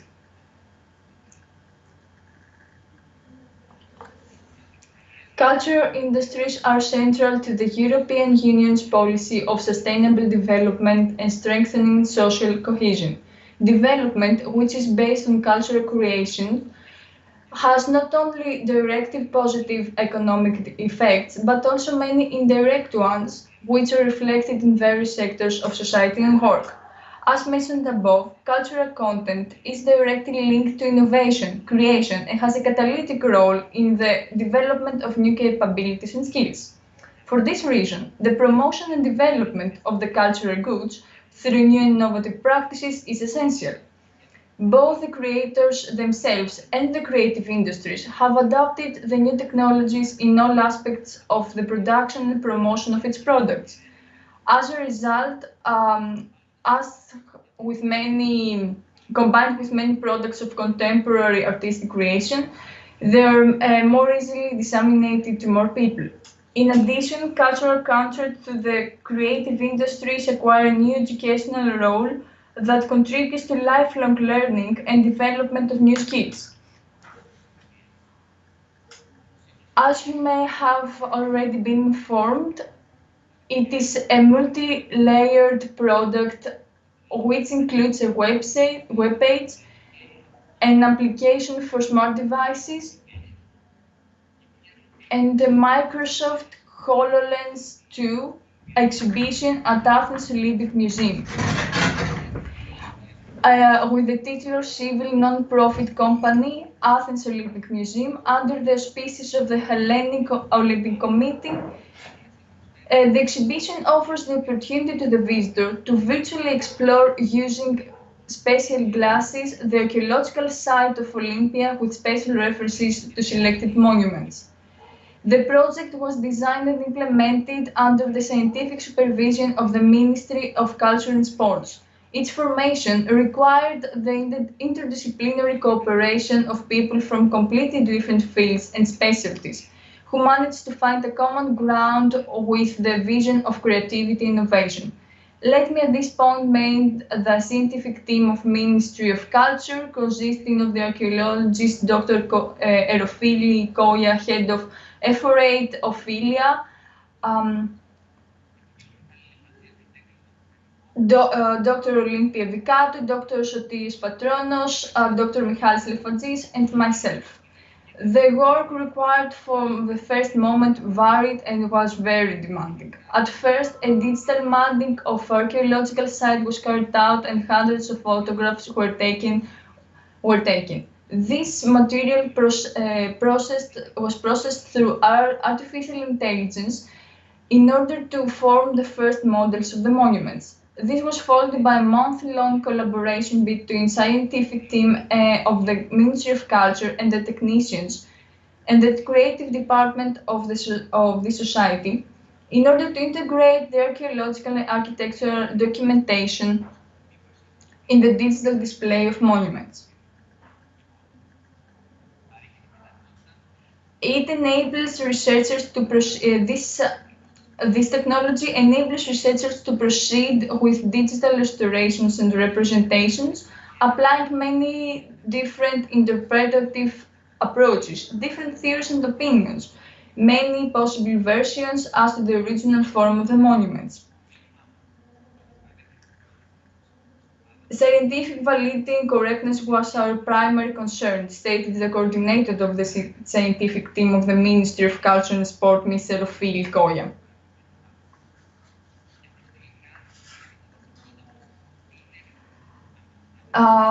The creation of a complete historical and archaeological documentation of the produced good is what makes it competitive.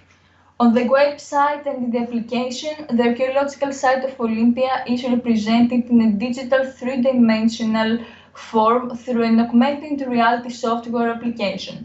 The user is now transformed into new Pausanias and has the ability to view the monuments and as they were the time of the travelers' visit to Olympia at the 2nd century AD. In some of them, it has the ability to enter the interior, enriching their viewing experience. Explanatory text in 27 different languages on the website and 2 languages in the application reach a lot of images and as well as the timeline contribute to provision of a complete digital picture and information about the Olympic sanctuary. We see that many values, timeless values are discussed, such as peace, cooperation, acceptance of difference and fair play. Visitors have the chance to express in real time their own thoughts and feelings about Olympia, their common ground. The HoloLens 2 exhibition at Athens Olympic Museum provides a multi-sensory approach and a tour of mixed reality, combination of virtual and augmented, that combines the monuments of the sanctuary with sounds and stories and depictions of artifacts of its period. As it has already been mentioned, creative industries contribute to a widespread and more democratic and use and access of cultural goods. It is in this particular case, the free nature of the website and the application offers exactly this possibility, namely the removal of social, economic, and racial barriers by making all users equal. The protection of the tangible and intangible cultural heritage and its promotion is a key priority, which is reflected both at an institutional and a practical level. But it is also a deep human need, as this preserves the memory and renews itself with its inheritance to future generations. Today, through this project, the preservation of cultural heritage is moving to the level of digital preservation of monuments. But it is also important to integrate and promote the intangible and timeless values of Olympia, which are strengthened as they become accessible all over the world. But one might wonder whether this product competes with the natural visit of the archaeological site and the approach to the materiality of the monument's closure. The answer to this question is exactly the opposite. Virtual reality does not compete with the natural experience, nor does it cancel any corpus visit and any maintenance, reconstruction, and restoration work on the field. On the contrary, it strengthens it as additional information is provided at the text and image level that would otherwise be impossible. At the same time, it also acts as an additional incentive to visit the archaeological site and will gradually contribute to the development of the promotion of cultural tourism in the region. Besides, we must not forget that in Olympia, ancient works were born and created, which were milestones in the development of the history, art, and technique. The founder of archaeological science, Winckelmann, said that through research in the land of Olympia, a new light will rise in art. Olympia over the centuries has been, among others, a field of impressive achievements of art and technique and the creation of works that have a significant influence on the Western civilization, and as we can see, continues even today. It is obvious that this material offers a variety of skills to the entire educational and research community and also opens new avenues for research and innovation. At the same time, it is a resource of inspiration and motivation for other organizations and companies to go through this direction.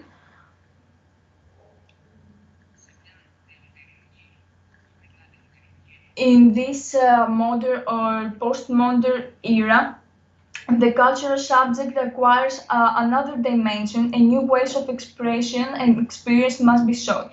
Therefore, a more suitable place could not be found than Olympia, the mainly universal and common ground for the development for this pioneering digital project that emphasizes the tangible and intangible values, recalling their timeless and always and this character. Thank you. Thank you, Mr. Yagouras.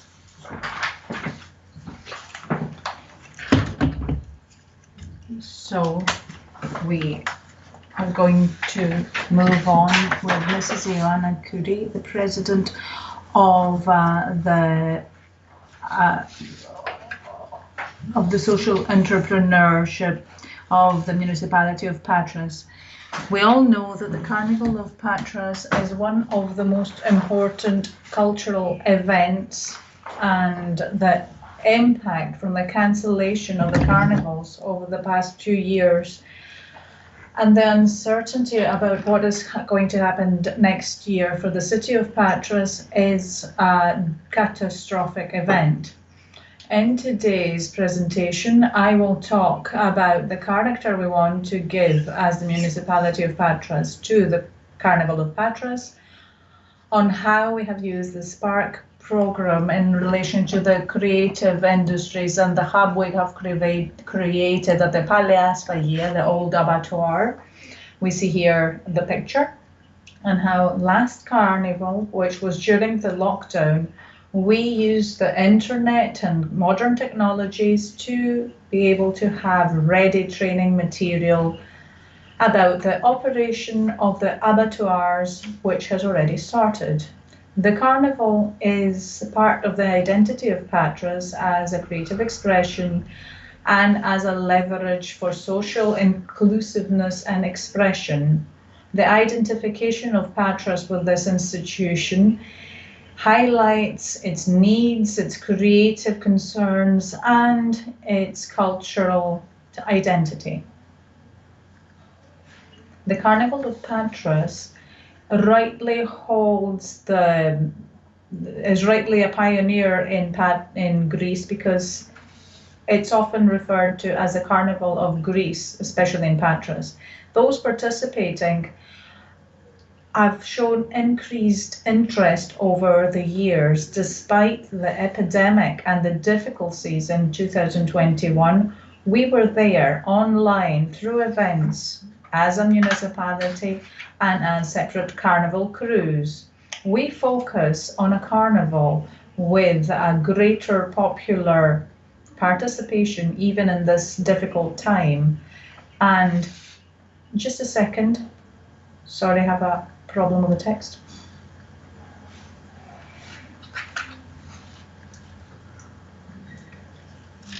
So we focus on a carnival with greater popular participation, and we also focus in recent years on the social messages given through the actions and activities of the Patras Carnival.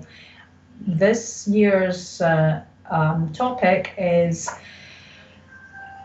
catastrophic signs of the times. Through our participation with the existing crews, with the cultural associations that now want an active part in the Carnival of Patras, and we're doing a lot of great work there. We want the Carnival to have popular participation for everyone, inclusive. We want it to be stylish as regards what we see in the parade, and we want to give incentives to the younger generation not to use drugs and alcohol, and promote creativity. All this can be created through the joy and splendor of the carnival, but apart from a will as a municipality, we need to defend this through the people of Patras, and the people of Patras need to do this, because when we talk about spontaneous activities, which means creation, joy, and zest, the Carnival of Patras is different amongst the carnivals of Patras because it is pioneering with the spontaneous participation of the whole of Patras, all citizens, and especially the younger generation. In parallel, the Carnival of Patras attracts thousands of visitors. This means that it is a source of income for many professionals in the area. As we see, the over-commercialization of the carnival should not lead to a change in its identity. Over the past few years, we've seen that because it's over-commercialized, it has become degraded in its quality. So through the commercialization, we lose the authentic creativity, tradition, and quality, as everything is sacrificed for profit. So we don't want the Carnival of Patras to follow a course that will be focused on professional benefits. And what we mean by this is not only this does not have to do with the creators, obviously, but with the over-commercialization. The people of Patras love the carnival and embrace it. We want to support as much as we can through a series of actions for the Carnival of Patras to go back to its roots once again. Through the actions of the crews in the carnival, we have a lot of citizens who help support the carnival traditions. Cultivating carnival culture amongst the youth is a great challenge we are facing recently. We aim to have at schools lessons saying that the Carnival of Patras is an opportunity for creative participation and fun. So revamping the style of the events, the creativity and the inclusiveness of citizens in all actions is the main focus that we have. We believe that what is produced in Patras should express all its citizens, and so the creativity, the avant-garde creativity, pioneering actions as we see through various participating authorities should be channeled in healthy channels, focusing on trying to degrade and degenerate the carnival, which actually have been noted over recent years, cannot be avoided if we don't understand as a city that a poor image of the carnival is a poor image for Patras. So, to achieve these targets, we have made use of a program, an Interreg program called SPARK. And at this point, I would like to welcome our Italian partners. So using this program, we renovated the area of the old abattoir, which you see in the picture. This area is planned to be used not only as a museum, but as an area for creative training and education. This program is part of the use of the creative industries, focusing on the Karangiozis Shadow Theatre and the Carnival. So, already this year, we started with the operation of workshop for crafts, with parallel cycles of seminars for professionals on the Carnival and the Shadow Theatre. Our collaboration concerns authorities of the city that work on the Shadow Theatre and the Carnival and the University of Patras. For the training programs, the municipalities has already planned the hiring of specialized staff through a program we have from the region of Western Greece. So as for the third year, the Carnival of Patras is suffering through the pandemic, and this does not only concern the financial problems suffered by the people who take part in the carnival, but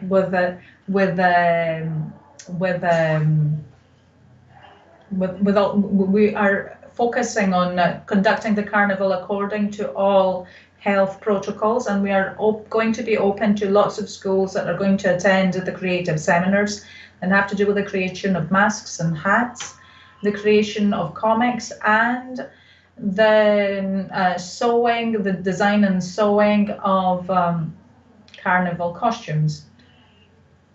The organizers of all these are the Carnival Patras, so this is the company of the municipality of Patras, which is also responsible for the events to be held in the context of the Carnival of Patras.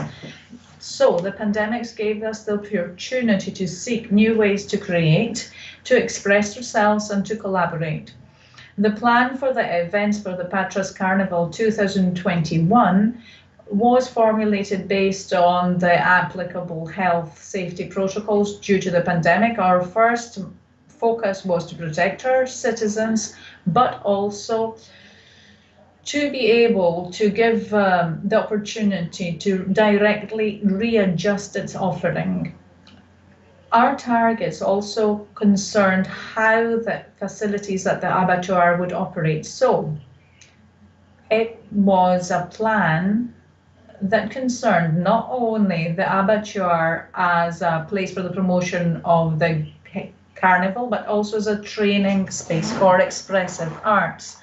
So the last year's program, which you can find at carnivalpatras.gr, reflects the possibilities and the dynamic that the Carnival of Patras will achieve through the operation of the old abattoir on a daily basis throughout the year, which will cover all kinds of interests, focusing addressed to all citizens of Patras with an active participation of the younger generation.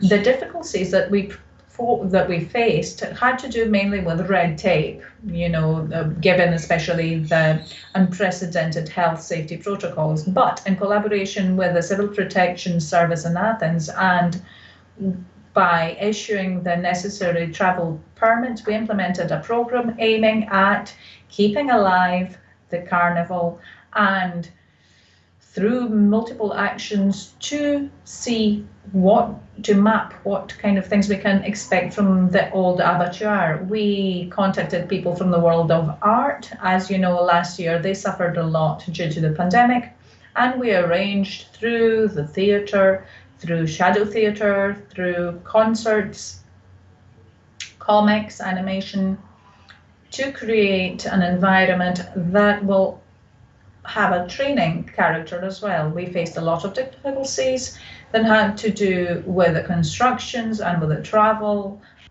rehearsals, and the videotaping of the events. The participants in these actions were professionals, amateurs, and associations that volunteered, spreading their knowledge to in many cases free of charge to the citizens. The theatre plays were addressed to all citizens, and they were very professional and very inspired. Most projects, most works were originals and concerned the history and nature of the Greek carnival. This mapping for this year was a very good tool for the old abattoir because all visitors to the area can see in specially formulated areas, which was funded by the Spark funds, how the people of Patras saw their carnival during the lockdown period. It is also the first time we made use of comics and animation, this in collaboration with Yorgos Milisaropoulos, who's from Patras and has been working a lot in these two kinds of art, and in collaboration with the Depathe workshop. We also instituted a new institution which will play a major role in the hub we have set up. This is the Armata, which is a pioneering institution which will form the starting point for the organization of crews and schools. As I said, one of the problems we face is the character of the Carnival Patras over its last 3 days. So we will start in January, so just after the Christmas holidays, the first workshops for the design, and these are going to be physical events. We are going to plan the first workshops for the design and sewing of carnival costumes with all tools required, such as sewing machines, paper, pens,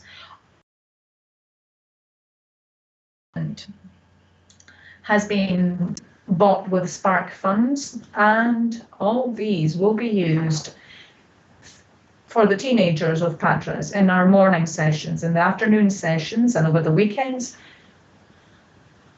The people who are engaged in crafts and that have to do with the carnival will provide professional mentoring to citizens who wish to get to know these creative activities, so that the cycle of production of the creative industry that relates to the carnival and the shadow theatre can open up, and we hope that in parallel with the 2 months of the carnival, the city of Patras will have to show a lot of products for sale later that will be of high quality, so that we don't have to import stuff from China, as the president of the Chamber of Elia said earlier on. This was very well received online because, you know, online we can check the traffic to our website. And we see that many citizens have visited the site. The statistics of the site are spectacular. It shows that there is increased interest as regards the Carnival of Patras. We had planned some other actions as well in relation to the operation of the hub, but unfortunately the lockdown put a halt to these plans. We acquired great experience, and this will be useful in the future, as our target is for the Carnival of Patras which is an annual institution, through the old abattoirs, to allow us to collaborate with the conservatory, the artistic workshop, the theatre authority, the region of Western Greece, which last year funded a series of carnival constructions, because we also have the carnival crew, which is inextricably linked with the hub that we've set up at the abattoirs. The region has financed a set of carnival constructions, which I think have travelled to cities of Elia as well, while the municipality of Pyrgos actually bought some carnival elements, and I think you must have seen them in Pyrgos last year. We embraced the Spark programme. Our partners in Greece were the Chamber of Achaia and the region of Western Greece. We implemented the programme. We were responsible for renovating the area of the old abattoir, so we redesigned them as a creative industry hub focusing on the carnival and the shadow theatre. The facilities are visitable throughout the year to citizens of all ages who can tour around it and get to know more about the carnival and shadow theatre through guided tours which start on Friday. And through training programs, pupils of all educational levels can have a rare opportunity to see how these things are built. We have taken special care for adult training, especially as has to do with the carnival constructions and souvenirs. In the area of the old abattoir, which is on the coastal front of Greece, we relocated the headquarters of the administration. So the 2 first buildings host the administration offices of the hub and the carnival. So we are connecting the Spark programme with the Carnival of Patras. We set up an interdisciplinary committee that's working smoothly with the municipality and our authority. And we created a multifaceted, we have been awarded this study for the creation of a multifaceted hub for the carnival and the shadow theatre, together with a tangible and intangible culture that accompanies these, and with a creative digital audiovisual training, socially sensitive nature. We are aiming to integrate the creative forces of our city, and for this area to be an area of cultural entertainment inextricably linked with the cultural and social identity of Patras. The complex of the old abattoir in its final arrangement will allow for multiple uses. In the central building, there will be the Carnival Museum, which is supported by audiovisual means and state-of-the-art technology. In February, one of its halls is going to operate as part of a training program on the Mascarada, where we will have a VR section where visitors, students, for example, or any visitor actually, through the VR glasses financed by the Spark projects, can take a tour over the timeline, the history of the Carnival of Patras, listening to carnival songs, reading newspapers and magazines, and seeing actions over a timeline of the history of the Carnival of Patras in Patras. This is the first completed training session. We will also have the first building on the left will operate, as it has done actually since last year, as an exhibition area. It's hosted exhibitions, and it is now hosting exhibitions that have to do with the carnival, with the history of Patras, and with the Shadow Theatre.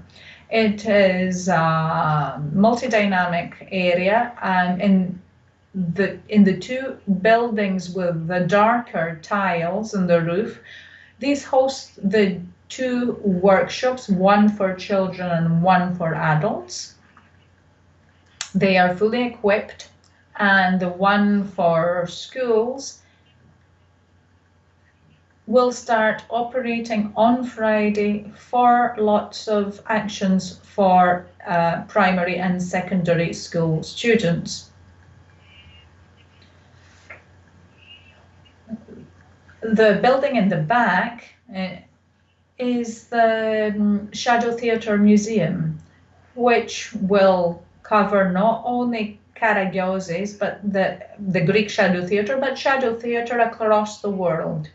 Then these two small buildings on the left host workshops, and there we will hire an employee, and it will operate as a 3D printing workshop for professionals or for those in general who want to see how this can be done, and how they can make small things for the carnival. And on the right, Mr. Kostadinopoulos, we are preparing a studio, which we've already bought the equipment through the Spark project. So people will be able to film and to videotape and to edit short films and documentaries and anything else they wish that has to do with audiovisual means. So this is free for the citizens of Patras, and it will host a series of seminars targeted at complementing the creative industries based on state-of-the-art technology. I know that you work with the Municipal Cultural Authority. I would be very happy to give this for free for the Festival of Children's Films of Olympia. So this area of the old abattoir for us is an area that makes us proud. It's an area where we can prove to citizens that using the European funds, when done with a view to social entrepreneurship and common goods, can offer a lot to a land that have to do not only with a mapping of the cultural product and in the land, but also with education, which concerns the younger generation. And at the municipality, we believe that education for our citizens is of great importance. In the yard of the abattoir, as of the summer, we will have an open-air cinema. In Patras, we do have a visiting open-air cinema in various squares, but there we will have fixed facilities, and we will also have theatre facilities for amateur troupes of the city, and we will host a series of events from the Theatre Authority of Patras, focusing around Aristophanes. Patras will become a reference point for the rest of Greece, especially for the rest of Western Greece. We always have been in relation to the carnival, but now we will become a reference point in relation to a multifaceted hub with educational, training, creative elements. And we hope that soon as long as we manage to overcome the pandemic, the Carnival of Patras will re-emerge not only in the abattoirs, but will take over the cities and streets of the city again. Thank you very much.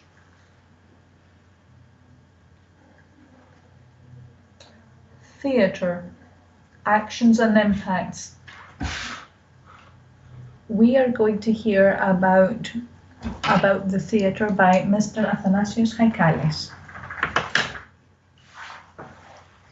Good morning. Thank you for the invitation. Being an actor means being the light, as the great actor Dimitris Horn had once said, and he was a man who knew what he was talking about. Pyrgos has a lot of light. There were, are, and always will be people in this blessed place who love beauty, care about culture, and want to see Pyrgos every day better. Perhaps these and even some more were the reasons that about 20 years ago led a group of our fellow citizens to create a theatrical group which they named Durios Hippos, the Trojan horse.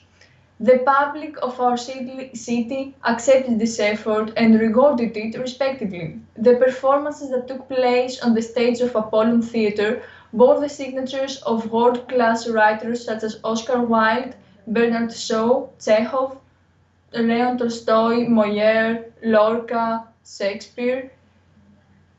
Even Red Lanterns, Τα κόκκινα φανάρια, of Alekos Galanos, and people watched them with special interest.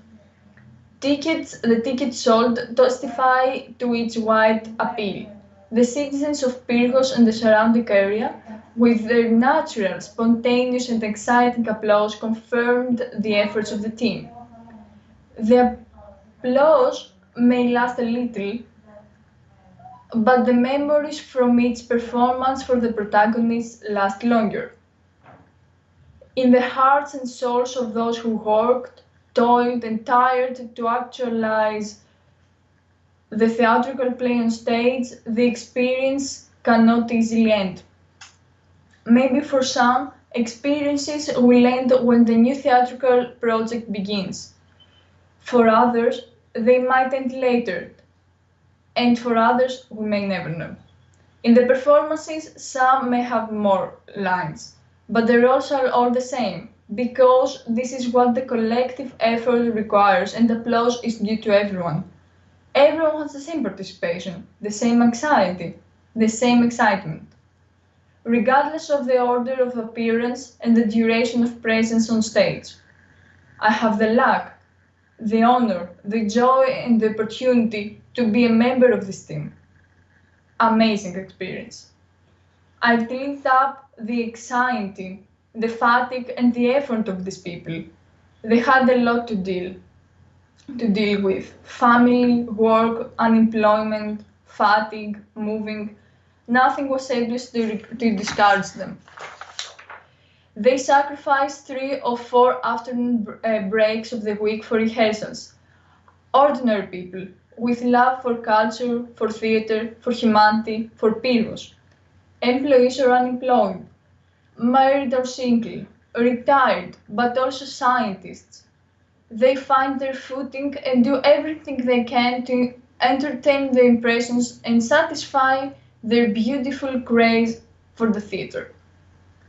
But everything is done methodically and purposefully. The end justifies the means, but the means to this end has a name. Paraskevas Papapetropoulos, the great friend, the leader of the tribe, the conductor with the magic button. With understanding, method and patience, he puts every day a little stone to build this building of the performance. The result justifies him and rightfully gets the big part of the reward that belongs to him. It is known that if the director does not directly correct, the result is not the desired one. If he does not indicate some details, the play will have gaps, and all this together will contribute to the failure of the performance, which will be charged to him firstly. But all goods come to an end. Maybe in the distant future, some of the protagonists, when reminiscing, will remember a line, a push, a unique moment with a smile and sweet nostalgia. It doesn't matter if the play is a drama or a comedy. It is the scene of remembrance that can bring even a nostalgic tear that will be soon wiped out so that no one will notice. After all, this is the reward or even the share of responsibility of people on stage, whether they're professionals or amateurs. Thank you.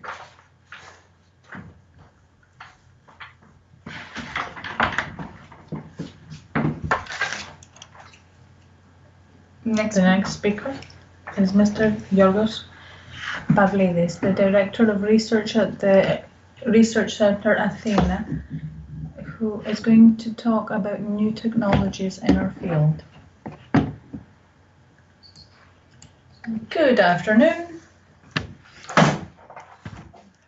The Research Centre Athena, and I'm going to start with my slides to share them.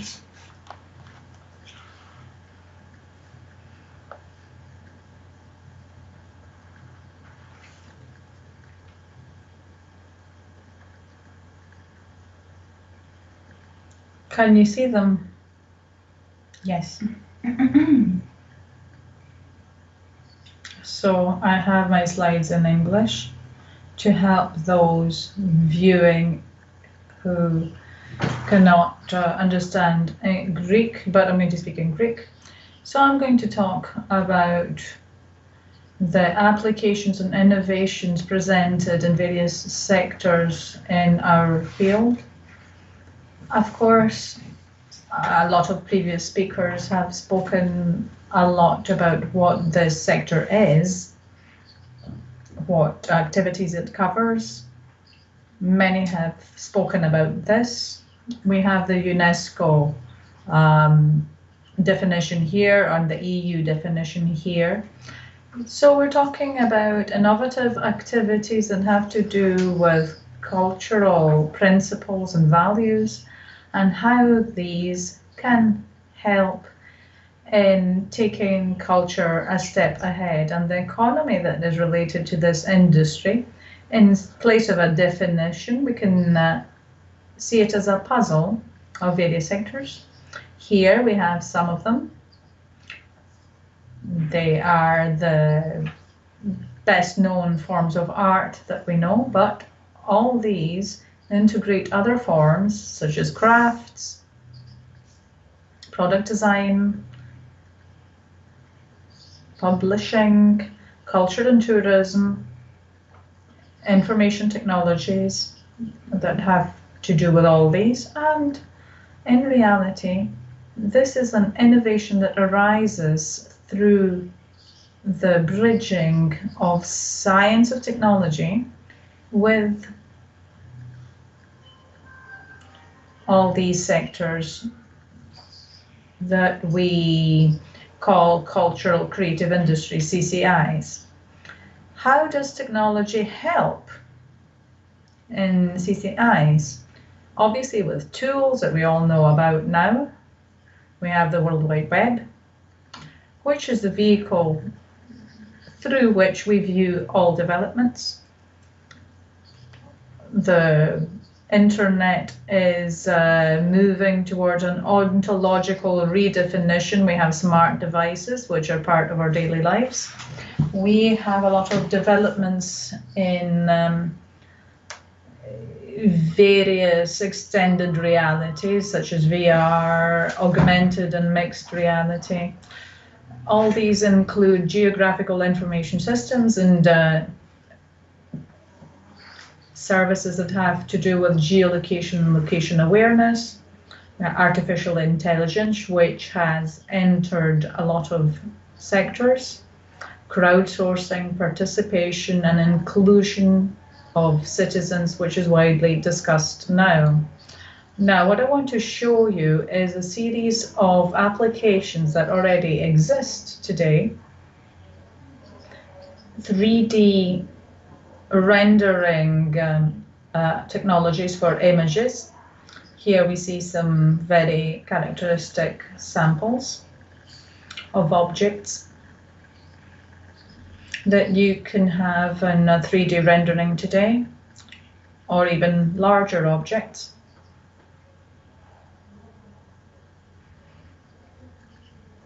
I'm going to speed this up a bit. Or even larger monuments, even whole urban areas. All these are the result of digitalization in 3D form. This is a computer rendering of a digital copy of a monument. We know about all this now. Here we see more advanced interactive applications in rendering, which is not just a video or that allows 3D manipulation, but we can have interactive participation through 3D view. And these interactive technologies can be used at the level of city areas. So we might have a historical center area. You can have all sorts of interactive tours.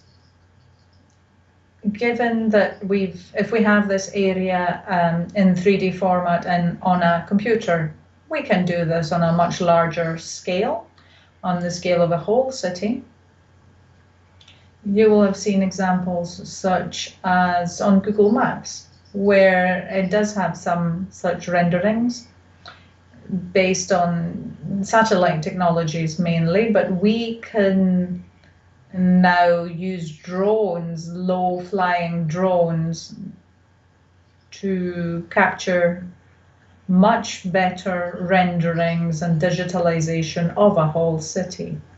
So we can have very easily, in quotation marks of course, a replication of reality from a very small to a very large scale.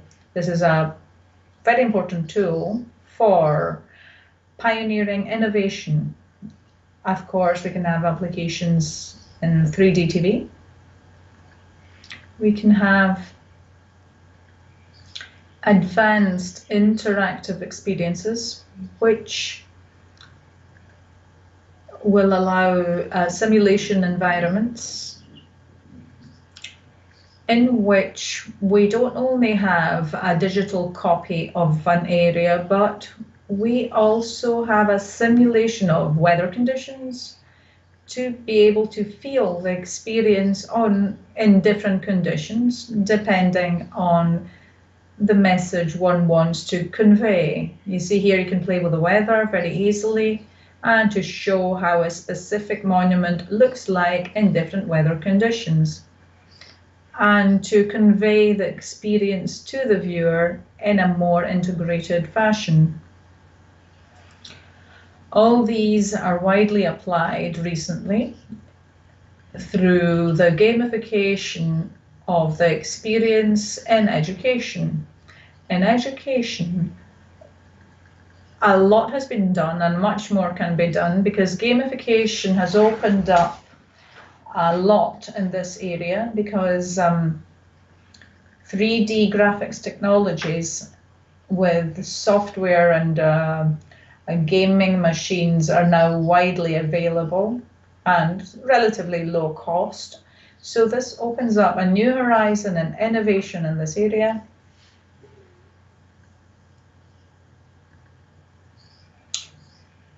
Of course, we have immersive virtual reality applications, and we now have the ability with very low cost technologies and equipment. We can have an experience of this sort, and we can have, with very low cost equipment such as the one that you see here, you can have an immersive VR experience with the use of such technologies. In parallel, we have holography, shall we say, with various techniques. that create a simulation of holographic applications. This is not true holographic technology, but simulated holographic images with very innovative technologies, 3D data of cultural data, artworks, anything related to the creative industries. In parallel, I spoke about the new realities that are being implemented. And I don't mean only VR or augmented reality, but also extended reality, where we have mixed scenarios. The main applications of this has to do with such as simulated laboratories, virtual labs, where this is dictated by the needs of the pandemic, because this promotes the educational process remotely. And they are very important for the viability and the continuation of our daily practices. So these technologies are here to stay, they're mature, they can be applied. And now, to offer these services and these tools, obviously, we need to start with digitalization. So taking something that's real and bringing it into the digital world. 3D digitalization is a practice that started many years ago. It is now mature technology. Here we see various techniques that have been presented to achieve digitalization of objects. And there are many different approaches, and there are other ones currently under development. It's highly interesting sector. And I would like to end the cycle here, going back from the digital to the real with another 3D technology, 3D printing, which you all know about, which closes the loop. So the digital object becomes real again. So we apply all innovative technologies we want, and then we take it back to reality through 3D printing with a variety of available materials now. So not only plastics, for various applications at various scales. The role of artificial intelligence is decisive here in digitalization and preservation in CCIs in many areas. I'm just giving some examples here where AI is used with great results in advanced digitalization, in predictive modeling, for various processes or spaces, in analysis, interpretation, and restoration, in personalized, inclusive cultural tourism, and of course, in virtual extended reality, museums, and in the concept of gamification for all these cases. Here, there are some examples how gamification has been applied for a very modern technical project. We created a game based on the myth of Persephone, which allows the dissemination of the myth to players. Another case is the Politeia system. It's a virtual tour management system. Essentially, it's a dynamic content management and open linked data system for tours in a virtual world, which is based on game engines and technologies of advanced gaming, the advanced gaming sector. Other things we're working on are underwater cultural tourism, which is an issue that's gaining a lot of attention now, because there are many techniques that will allow visitors to have a better underwater experience. In gastronomy, it's a very dynamic sector. And I'm giving an example here where artificial intelligence has entered this area to provide tools to automatically recognize a baklava, for example. When someone comes to the country, they can automatically recognize a Greek plate where they don't know the plates of Greek cuisine. Now, this is a problem they face at all restaurants. So the menu, which is usually in Greek, and they need to identify this with the plate because they don't understand what it is. So all this can be solved through the application of AI and the development of ecotourism and points where there are points of great natural beauty, such as, for example, the example I'm showing you here, the natural habitats of Parnassos, where technologies have been created for tours there, assisted by AR and automatic plant recognition. In other directions, for the protection and risk assessment for the control of risk in areas that have to be protected, we have a lot of techniques developed, such as multispectral 3D recording and material identification and classification techniques through the use of AI, the use of all the big data created, and the creation of e-government solutions. This is a very mixed field, obviously. In the same field, we also have the ability to have a 3D digitalization and 3D annotation on cultural information and abnormality detection. Other classic applications of these technologies that are very interesting are technologies for virtual exhibitions and museums, which are very useful, especially nowadays, where we would like to disseminate cultural products through virtual environments on the internet. These are mature technologies based on game engines and technologies of gamification and advanced 3D graphics.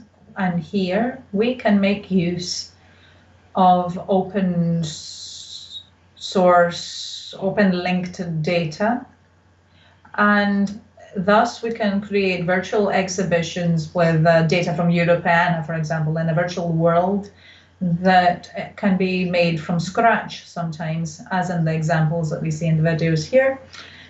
And these are mature, available technologies that can be used by anyone now.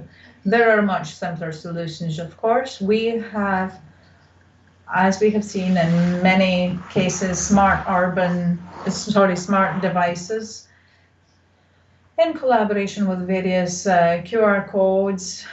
And these are used for guided tours and AI-based guided tours with a very easy way and with gamification abilities to make it a pleasant experience. Of course, there are ready systems for visit planning in the areas they're interested in, either for entertainment, for leisure, for holidays, or for a cultural visit, or even for a gastronomic visit. There are many examples where we can see where this can be applied. I think that it's very important that we can provide solutions through these technologies to people with disabilities. Here we see a sample of something that they're doing now at the Aptos project, a national project which aims to create, through 3D printing, smart objects which can be used by the blind at museums. these smart exhibits are full of various sensors, and they can interact with the person touching them and give them the information that otherwise they could not receive.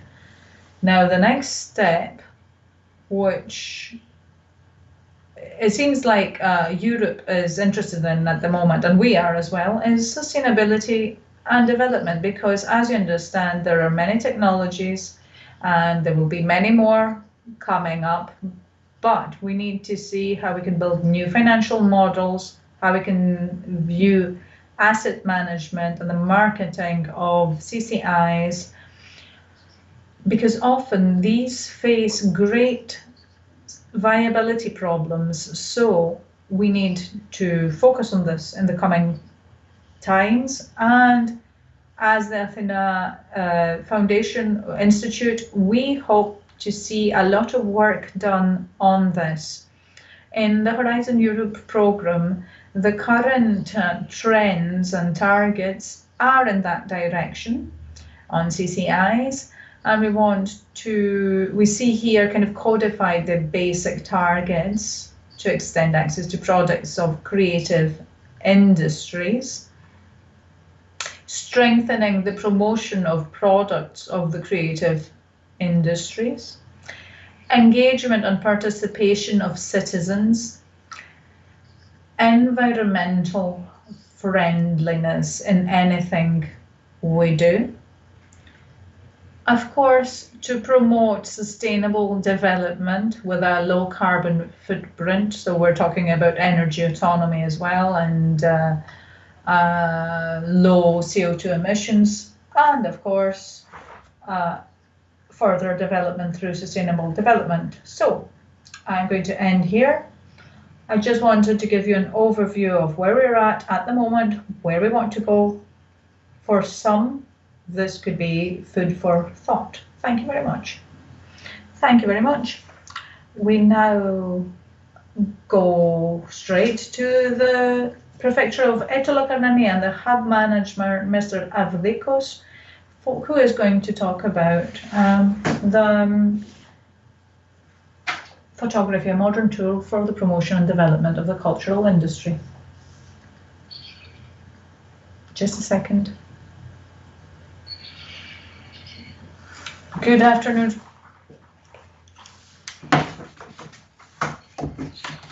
I am Vasilis Ortikos, hub manager of the Chamber of Italo-Campania. I'm very pleased to participate in this festival, and I would like to tell you that apart from economologist, I am a photographer.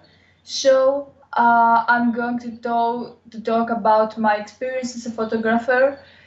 Of course, talking about photography today is is very curious today, but today in Greece sometimes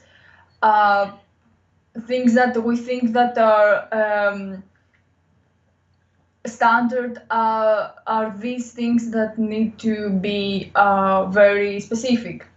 Just a moment to share my screen. Okay, so the subject of my speech, excuse me for a second.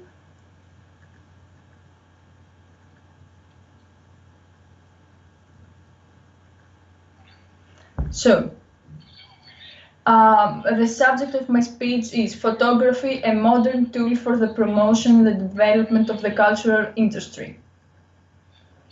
With the term photography, we refer to the art and science of creation of visual images through the depiction of light with using cameras. Etymologically, the word is French, but derives from the Greek word phos and graphy. Photography is also a worldwide means of communication in 20th century, and is related to painting. I would like to point out some types of photography, like photojournalism. The photograph picture depicts it has a very strong power. The use of photography in news affects the general conception of different facts that we can see every day. Because we firstly see the image and then we read the text. A very good photojournalist has to cover the current news and to be always alert and to be able to return to the news with a photograph. Well, I was very curious about the photography, but I now see that photography is very powerful, and I think that with a single image, everyone can understand what the information. For example, this is a photo of my good friend Yannis Behrakis. And with this image, we can understand everything. Moving on, the commercial photography. Commercial photography is a specialty that functions in the competitive environment of commercial photography. A photographer has to activate theoretical and practical skills and to use his talent in order to participate in commercial campaigns. So we see that that always photography is very important in the market. Moving on to the next section is still life photography. A photographer takes a picture of stable objects like industrial products and uses flexible cameras and he has a very good skills in the techniques of light. He has to create, he has to be creative and to be like a director. This is an example of this specific type of photography, and we see the indication of the product. In this case, the drink. The photographer in this case depicts the product that needs to be sold. The next category is architecture photography or photography of interior places. It is the photographic applications that are part of the large category of commercial photography. These types of photographs are very important because these pictures are very widespread in different websites. They're part of the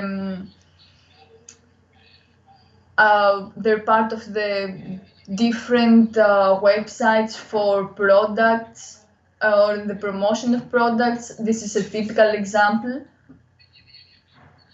Because then this type of photography needs specific skills and knowledge in order to present the whole geometry as well as the interior spaces like rooms or meeting rooms.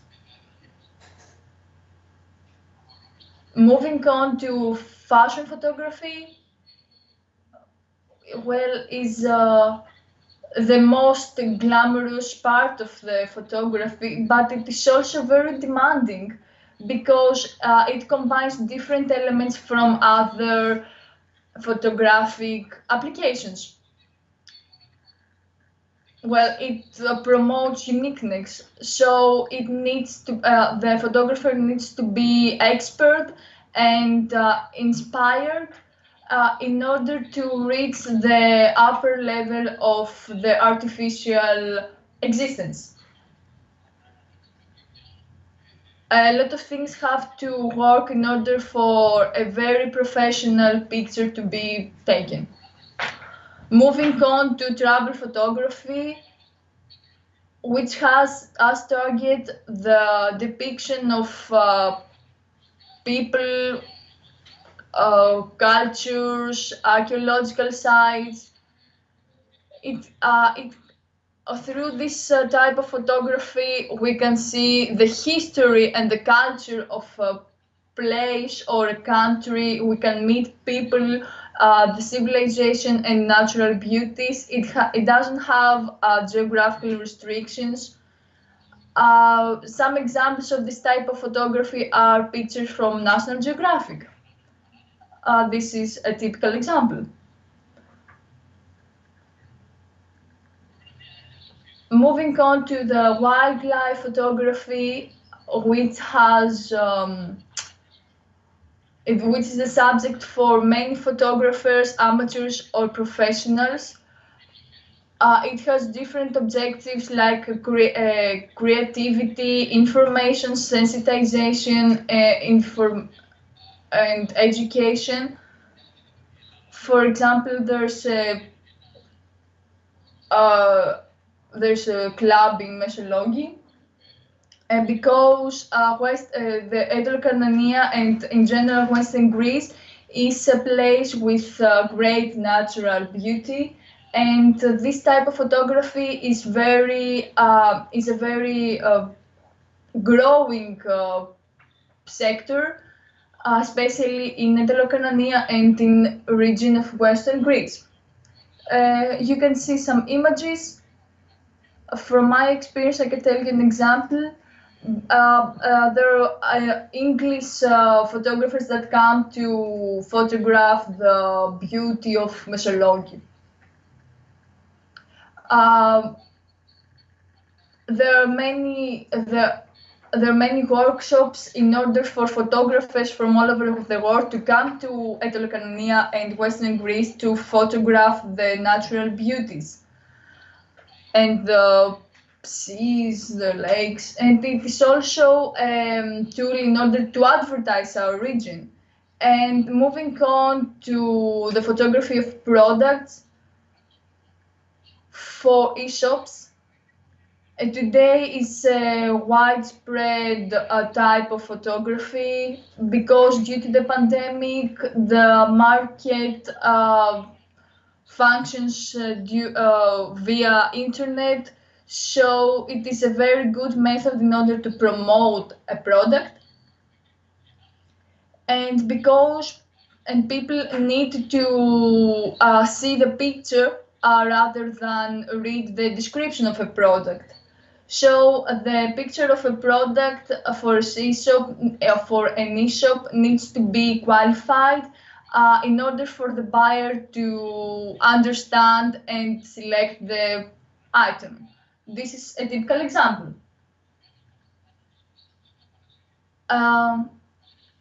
It can be very interesting for the viewer. Now, moving on to how photography helps creative industries. Let me remind you some of them. There's the textile industry, shoes, leather, fur.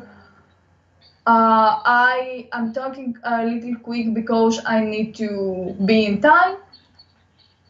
Now we see the textile industry and in general clothing has many types of photography like commercial photography, fashion photography, even industrial photography in places where clothing is produced.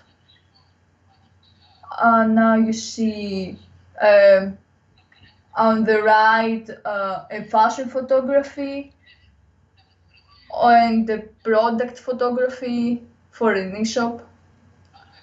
Moving on to shoes and leather, they have a parallel connection with the previous section, they have all these, they have fashion photography or product photography. You can see fashion photography here, or the product for the buyers. Moving on to silvery industry, commercial photography is everywhere, still life photography, product photography for an e-shop, and industrial photography.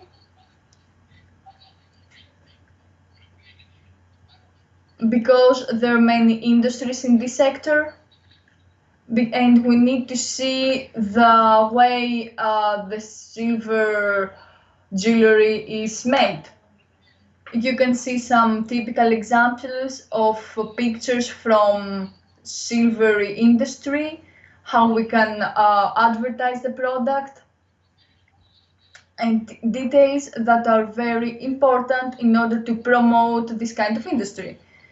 This is the same for cabinetry industry. Let us move on to the examples. You can see that interior places photography is very important, because you can see the furniture, or if we want to buy something, we need to see the picture in order to have a better image of the product. The game industry has the same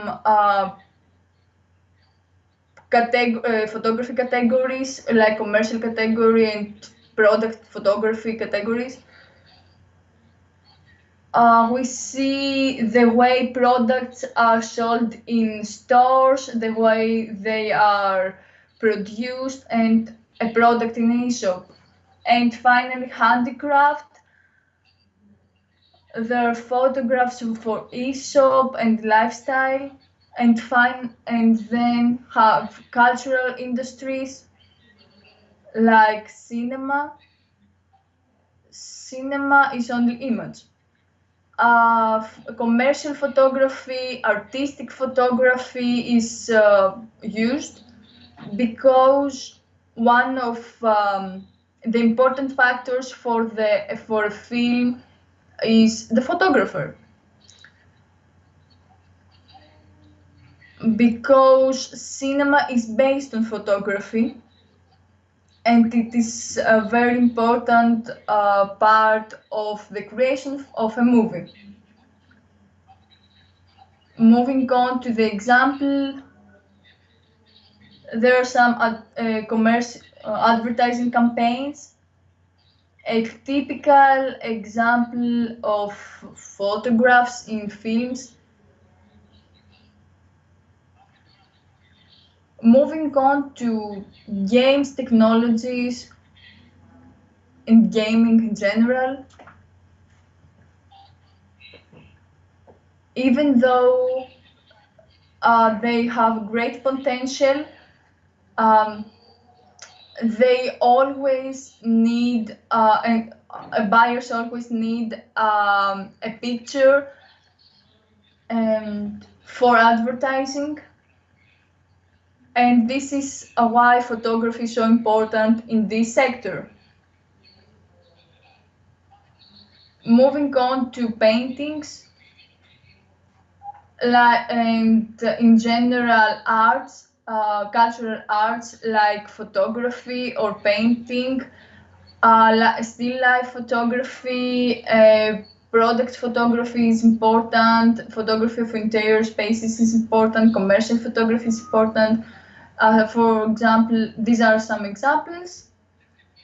You can see paintings that are sold online, or are presented in exhibitions or galleries or books. Moving on to the other types of art, because like arts like theater, because they need the photojournalists to cover the events. For example, you can see that theaters need some brochures, photographs from the performance or the event or dance or the space of the theater or the interior of the theater, I'm sorry. Moving on to books. There is no book without a photograph. Photograph is very important because either it accompanies the book, for example, an academic book, and it has a supplementary role to a text through a book, like photograph books or books about art, where image is very important. For example, the books of the museums,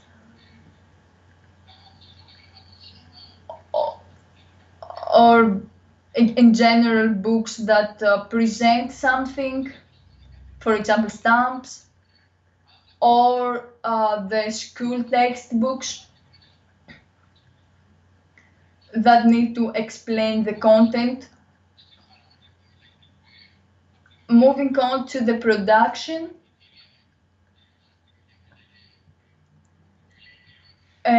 Like the representatives of the Chamber of Ilia said, we need to promote the production of statues and in general monuments. It is very important, the promotion of the e-shop is very important, so a lot of images are needed.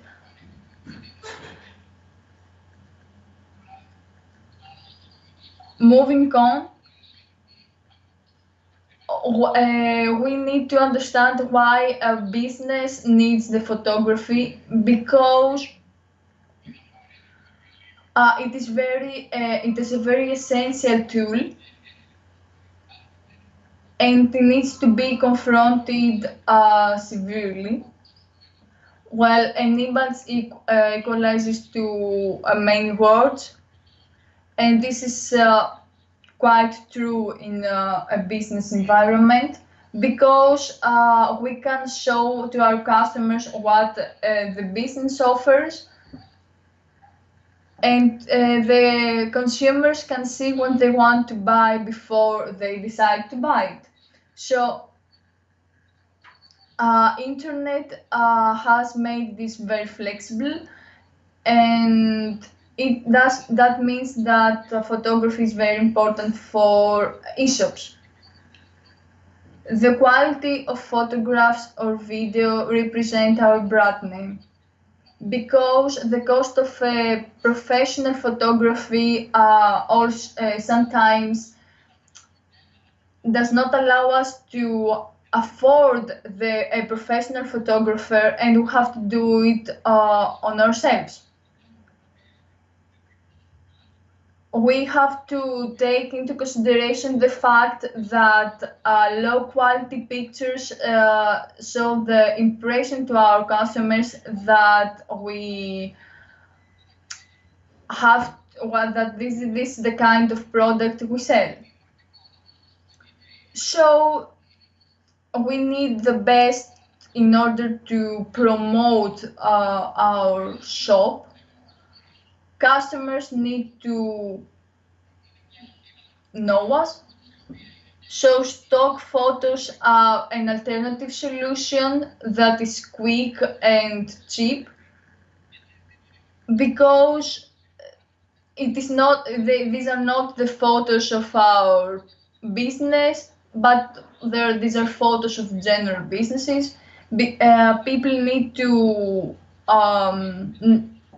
visit us, and they want to get to know our products. We need to show them the real photos of our business, the people that are working there. Moving on, photographs help us discover internet. If you have a website, we have heard SEO. There are many elements of SEO, and one of these elements are also images. These are systems that help our website to have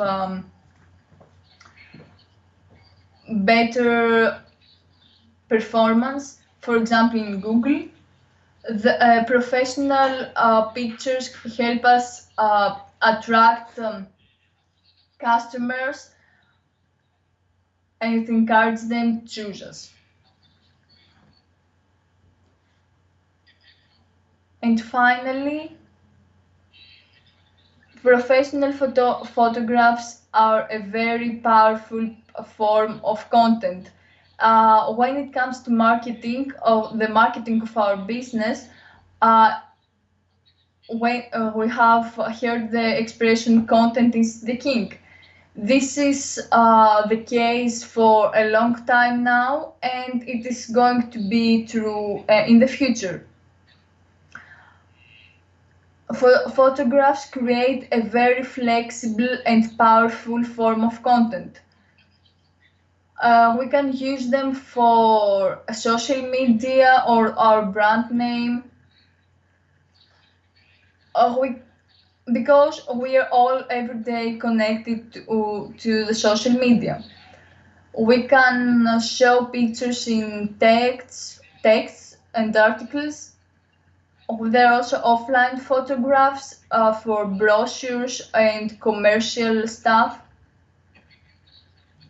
So investing in professional photography, we offer ourselves an important tool in order to promote our effort, to promote the marketing in very other ways. The conclusion of all this is that photography is very important tool of promotion of every business activity, let alone cultural and creative industries, and it can help us promote the professional solutions of our business.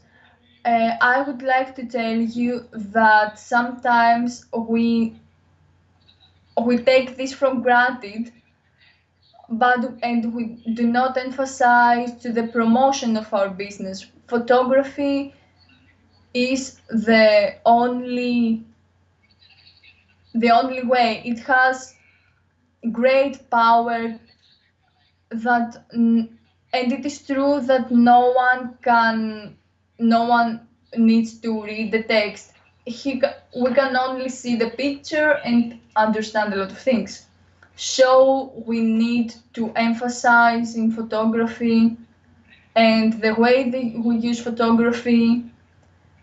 We need to emphasize on professional photography. We need to encourage professional photographers.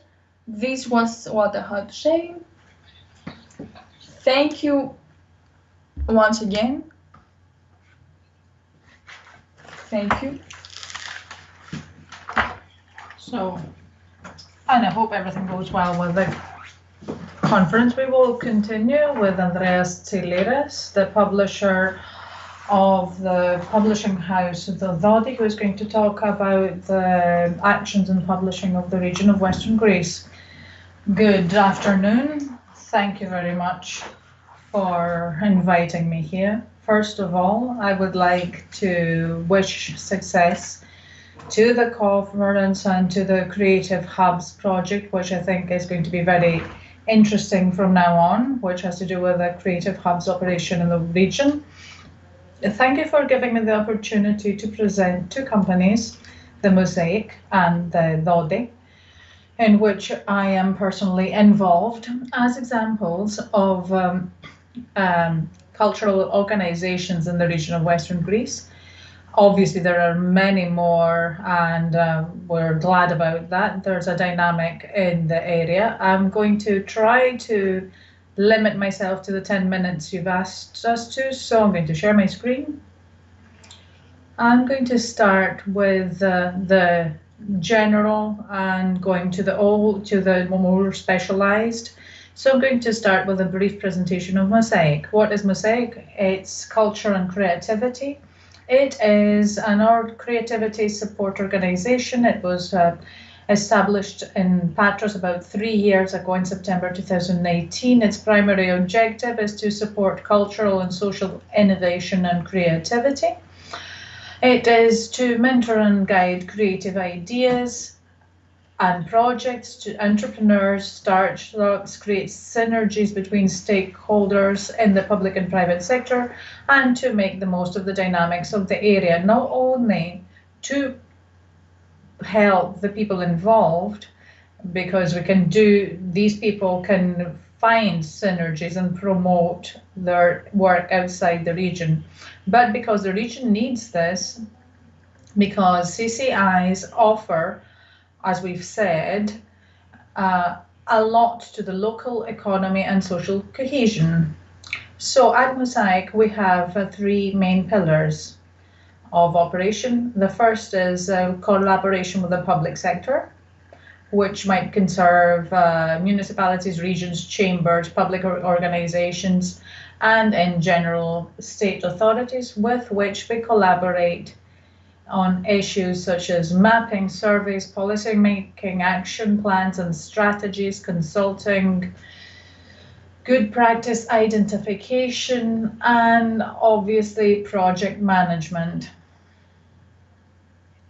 European projects and others in CCIs. The second pillar is creative and of cultural enterprises, so artists, enterprises, NGOs, private organizations.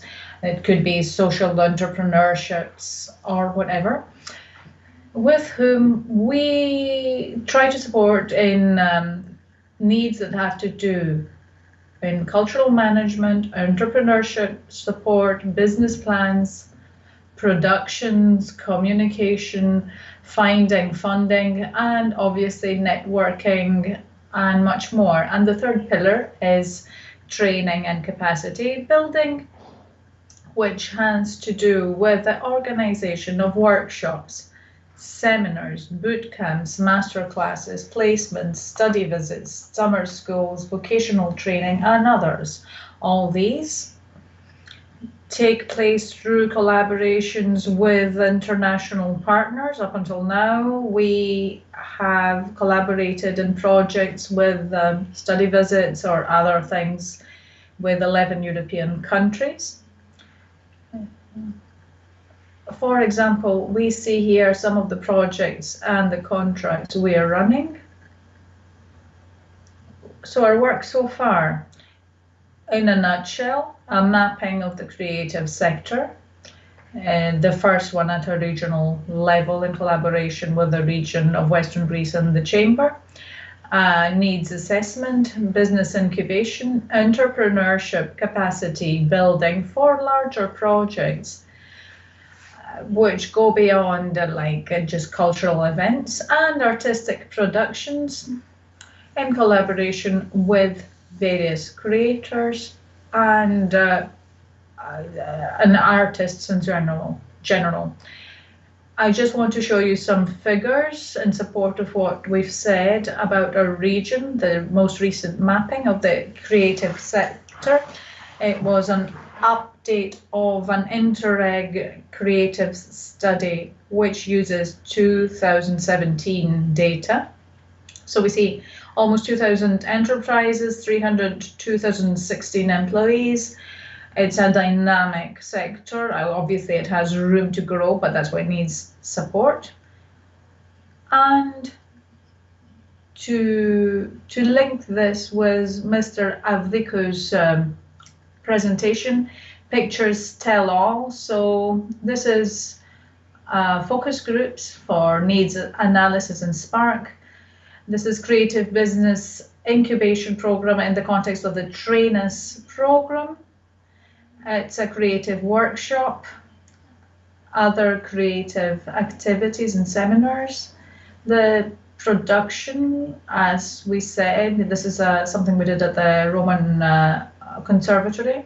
Site-specific projects. This was very interesting. We had we organised this about a year ago. It was a shadow theatre event in collaboration with the region, with the Theatre Authority of Patras, and the Lithografio Theatre space and the actors there, which we enjoy an ongoing collaboration with. And another very interesting project, a large-scale installation and the abandoned factory of Pireiki Patriki by the world-famous Danai Stratu, which aimed to remind people the memories of this factory and bring it to life, kind of linking it to today. So our news, about which we're quite happy, is our new seat, which is hosted at the most creative neighborhood of Patras in Markatos, which links the old city with the new city. So at the Mou Street, we've started a hub which hosts our offices and a hangout for people in the creative sector, which apart from our actions, we will be able to host seminars, events, meetings, things that have already started despite the difficulties of the quarantine.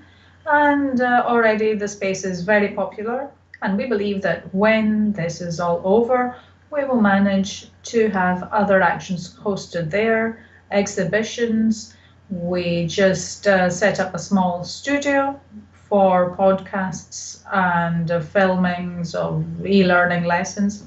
This is an area which we aspire to become a reference point, not only for the neighborhood, but for the creative sector and the area in general. So this is what I wanted to say about Mosaic. This is our details here. Give me 1 second, I'm going to share my next presentation, which concerns the publishing house Tododi.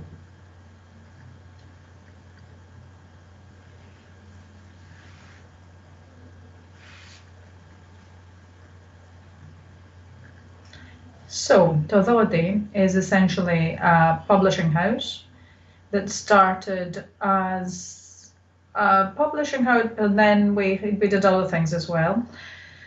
So a brief tour of what we've done. Our main activities are publishing.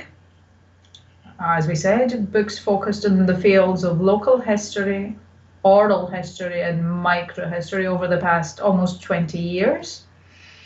But we always focus on the history of Patras and explore personal stories and local stories about Western Greece or some other areas.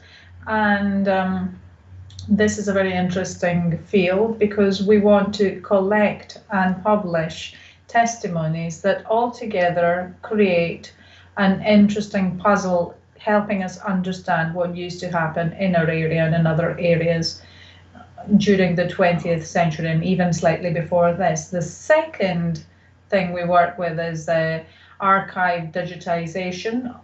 In collaboration with specialized companies, we try to salvage all kinds of archival materials such as movies, documents, photographs, testimonials by making them digital, like maybe old publications that are in danger of being ruined.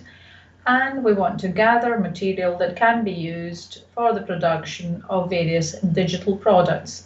The third sector is cultural communication through events, workshops, seminars, and conferences. All these focusing on the publishing sector, obviously. And the fourth, as of 2016, we're running a thematic bookstore aimed mainly to promote the books of our company and selected titles from other publishing houses. with which we feel that we enjoy a good working relationship, and we hope that altogether these books form an interesting whole. Some milestones: we started in 1998 with the first issue of our art magazine, Tolodi. This is how it all started. Our first book was published in 2003. In 2016, we established a bookstore, and up until now, the company was transformed into a cooperative enterprise last year. And this gave us a further dynamic because it created a wider group of people that supports our activities. So in publishing, just in figures, we've got 160 books in our catalogue. We've got about 200 books designed on behalf of other companies, and we have about 120 authors on our author list. In digitalization, this is basically what I want to focus on. In digitalization, since June 2021, we have digitized about 1,000 hours from old tape recordings that were in danger of being destroyed. We have digitalized 6,000 business documents, and we have also digitalized 400 old photographs and documents from various family archives, because we believe that it is very important through this action to help people open up their memories, their closets. People who have archival material, we want them to share it with us, to be able to allow us to salvage it and to take it into the digital age for books, documentaries, and other cultural products, because there are a lot of signs of history that are lost over the passage of time, and we believe that we are at the right moment because the technology offers us the right tools to be able to salvage moments in history which are at a danger of being lost. This is all I wanted to say about the Dodi. This is our contact information here if you want to contact us or see more about what we're doing. Thank you very much. Thank you to all the speakers. I think the presentations were very useful. We're quite delayed on our schedule, so I have to say that we have a lot of examples from various sectors and subsectors of the creative industry. So I think that Kostas Tzomaloukas is the best equipped to tell us about what the region is planning to do about these industries. It's an ecosystem that covers a lot. We have started 4 roundtables, and at the same time, various people from the industry are analyzing specific issues which are going to be presented an hour later. So, Mr. Tzomaloukas. Good afternoon. Can you hear me? Is the sound okay? Okay, thank you very much for giving me this opportunity to talk about something is a spearhead in the region's action in CCIs. I am Kostas Tzomaloukas from the Development Department of the regional unit, and for about 1.5 years, I've been responsible for the thematic area created under the platform of smart specialization of the European Commission. It's coordinated by the Joint Research Committee, and it's titled Regional Cultural Ecosystems. The Lead partner is the region of Western Greece, together with Tuscany and Aragonia, and with the participation of another 14 regions at a European level. So from Greece, we also have the region of Attica, Central Greece, and Eastern Macedonia and Thrace. All we've heard today, all the studies conducted, the mapping, the projects implemented by the region in the sector, are all that formed the main argument for getting the leading role in this thematic area. The mapping conducted under the SPARC project, the work conducted by the Pantheon University that was presented earlier by Mr. Lavdikos, all these created the right setting and their conditions for promoting us to a leader in this effort. And we are the lead partner for the Greece Trans-Adriatic area and the Balkans and the Black Sea. So we're talking about smart specialization, so something that is automatically entails research and innovation and technology. At the moment, we are in the process of formulating the action plan for the coming time, and this is not a project or a program, but it is a procedure, a context through which we can plan new proposals, funding directly from the EU or from other tools that are at a transnational level. At the moment, we have started a process for defining the working group's themes for this area. The first group concerns innovation and entrepreneurship. The second one concerns regional and transnational collaboration and the development of ecosystems at this level. The third group focuses on smart regions, because the approach followed is that of the circular economy and the use of, shall we say, the concepts of circular economy in the region, and the use of the parallel actions of the cultural industries in the areas that we talked about before, tourism, agri-food, etc. The other thing that we have to do has to do with open cultural data, which is very important for using smart technologies. And the other important thing we're doing, which I believe can be linked to the Creative Hub's effort, is the digital upskilling as regards skills that concern the CCI industry. Unfortunately, I wasn't able to have a presentation so that you can see some things visually to make them more understandable. But it's an effort that at a European level, we were the only area that were a lead partner in such a project. We have access to technology, financing, specialized technical support.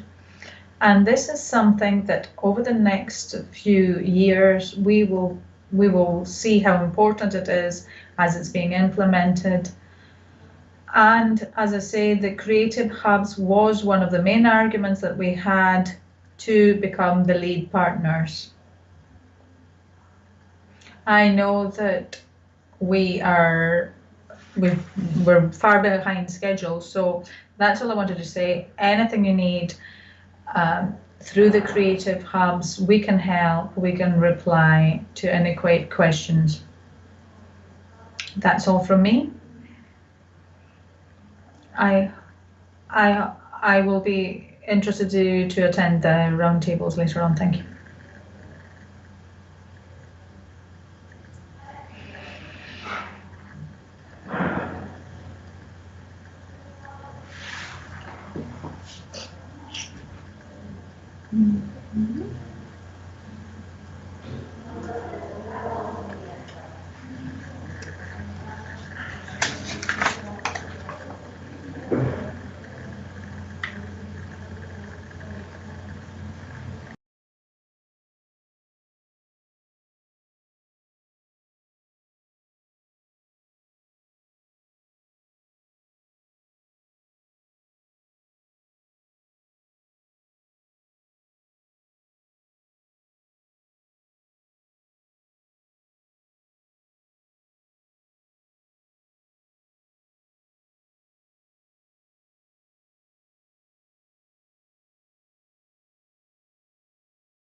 Πάλι εκεί κάνε εξοδάλογα.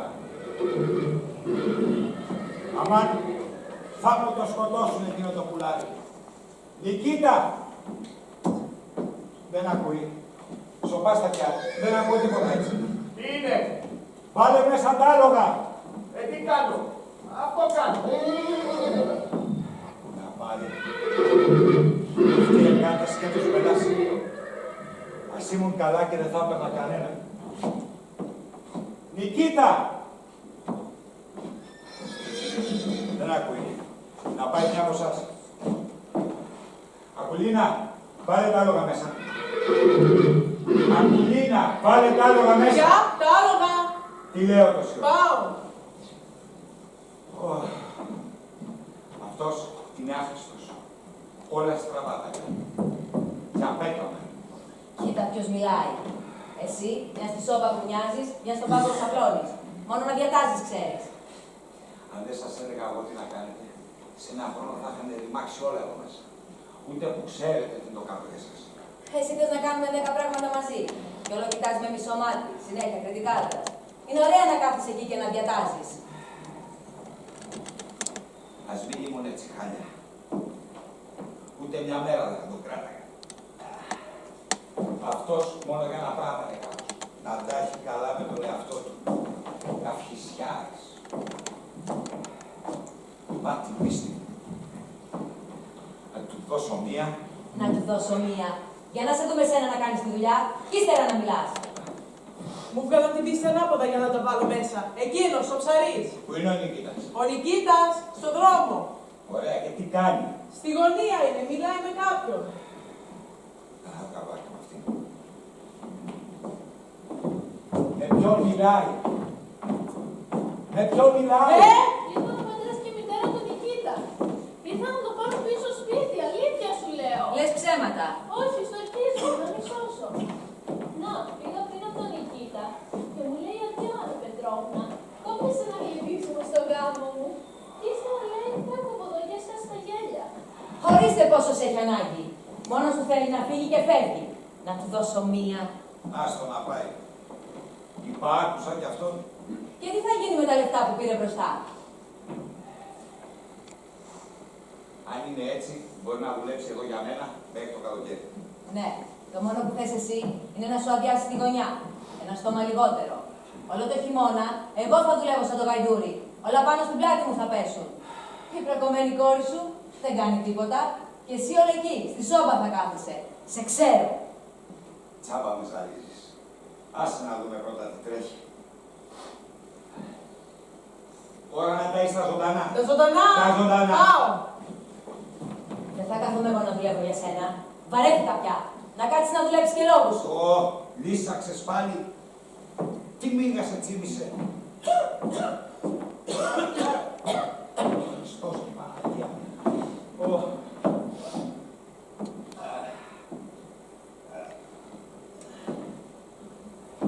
Πάω να δω τι τρέχει. Στο διάολο να πας.